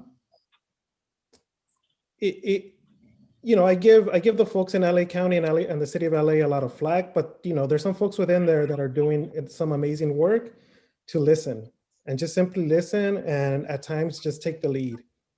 And that's been part of the success here in LA, is that there are folks there who are willing to listen and be like, okay, let's try this a new different way, or let's try and figure this out, or just admitting, you know what, we don't know how to move forward.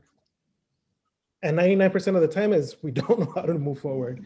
That's where we're at right now. 99% of the time, we just don't. Acknowledging that is a big step, because then it opens up the space to be like, okay, then who do we need to invite? Who's missing? What intel do we need? What is it exactly that we're trying to figure out? That acknowledgement from the start is important. So I think those two things, move that time frame back of when we start to consider preservation to take effect, and then just acknowledging that this is something that we're all trying to figure out. None of us have answers to, And if we can acknowledge that collectively, we're in a good starting point. Thank you so much. Thanks again for your presentations and for your work, your wisdom. And I also want to thank the audience, the attendees, for sticking with us through a Friday evening now. It's not like anybody's got anywhere to go, really, right? That's true. All right. Well, yeah. Thanks so much. Yeah, thank you for the invitation, and honored to be here, and thank you for some very thoughtful questions from the audience. Likewise, it's been, fascinating, and I'm really so inspired by all of the presenters. So thank you for convening. Jorge. Yes. Well, thank you all. This I think this concludes our conference, and I, in the name of the National Trust, Catherine asked me to speak for them, and certainly in the name of Columbia University, we just want to, express our deepest gratitude for your generosity, all of you throughout the day, sharing your knowledge, your insights, your work with us. We are leaving this day enriched in our minds and our hearts with new ideas about what an artist-led preservation movement could look like.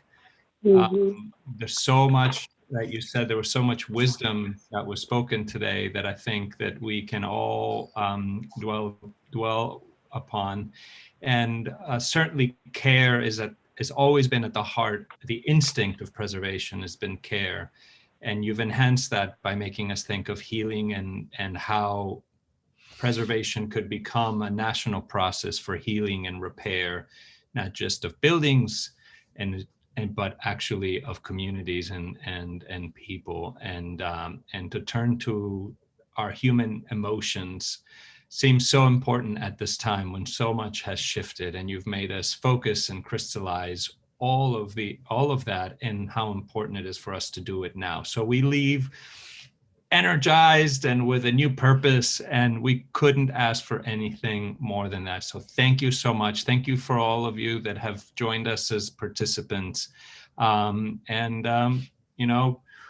It just feels like the start of a conversation that I wish we could return to over and over again, and I hope that we do. So thanks again, and good night, everyone. Thank you. Bye, everybody.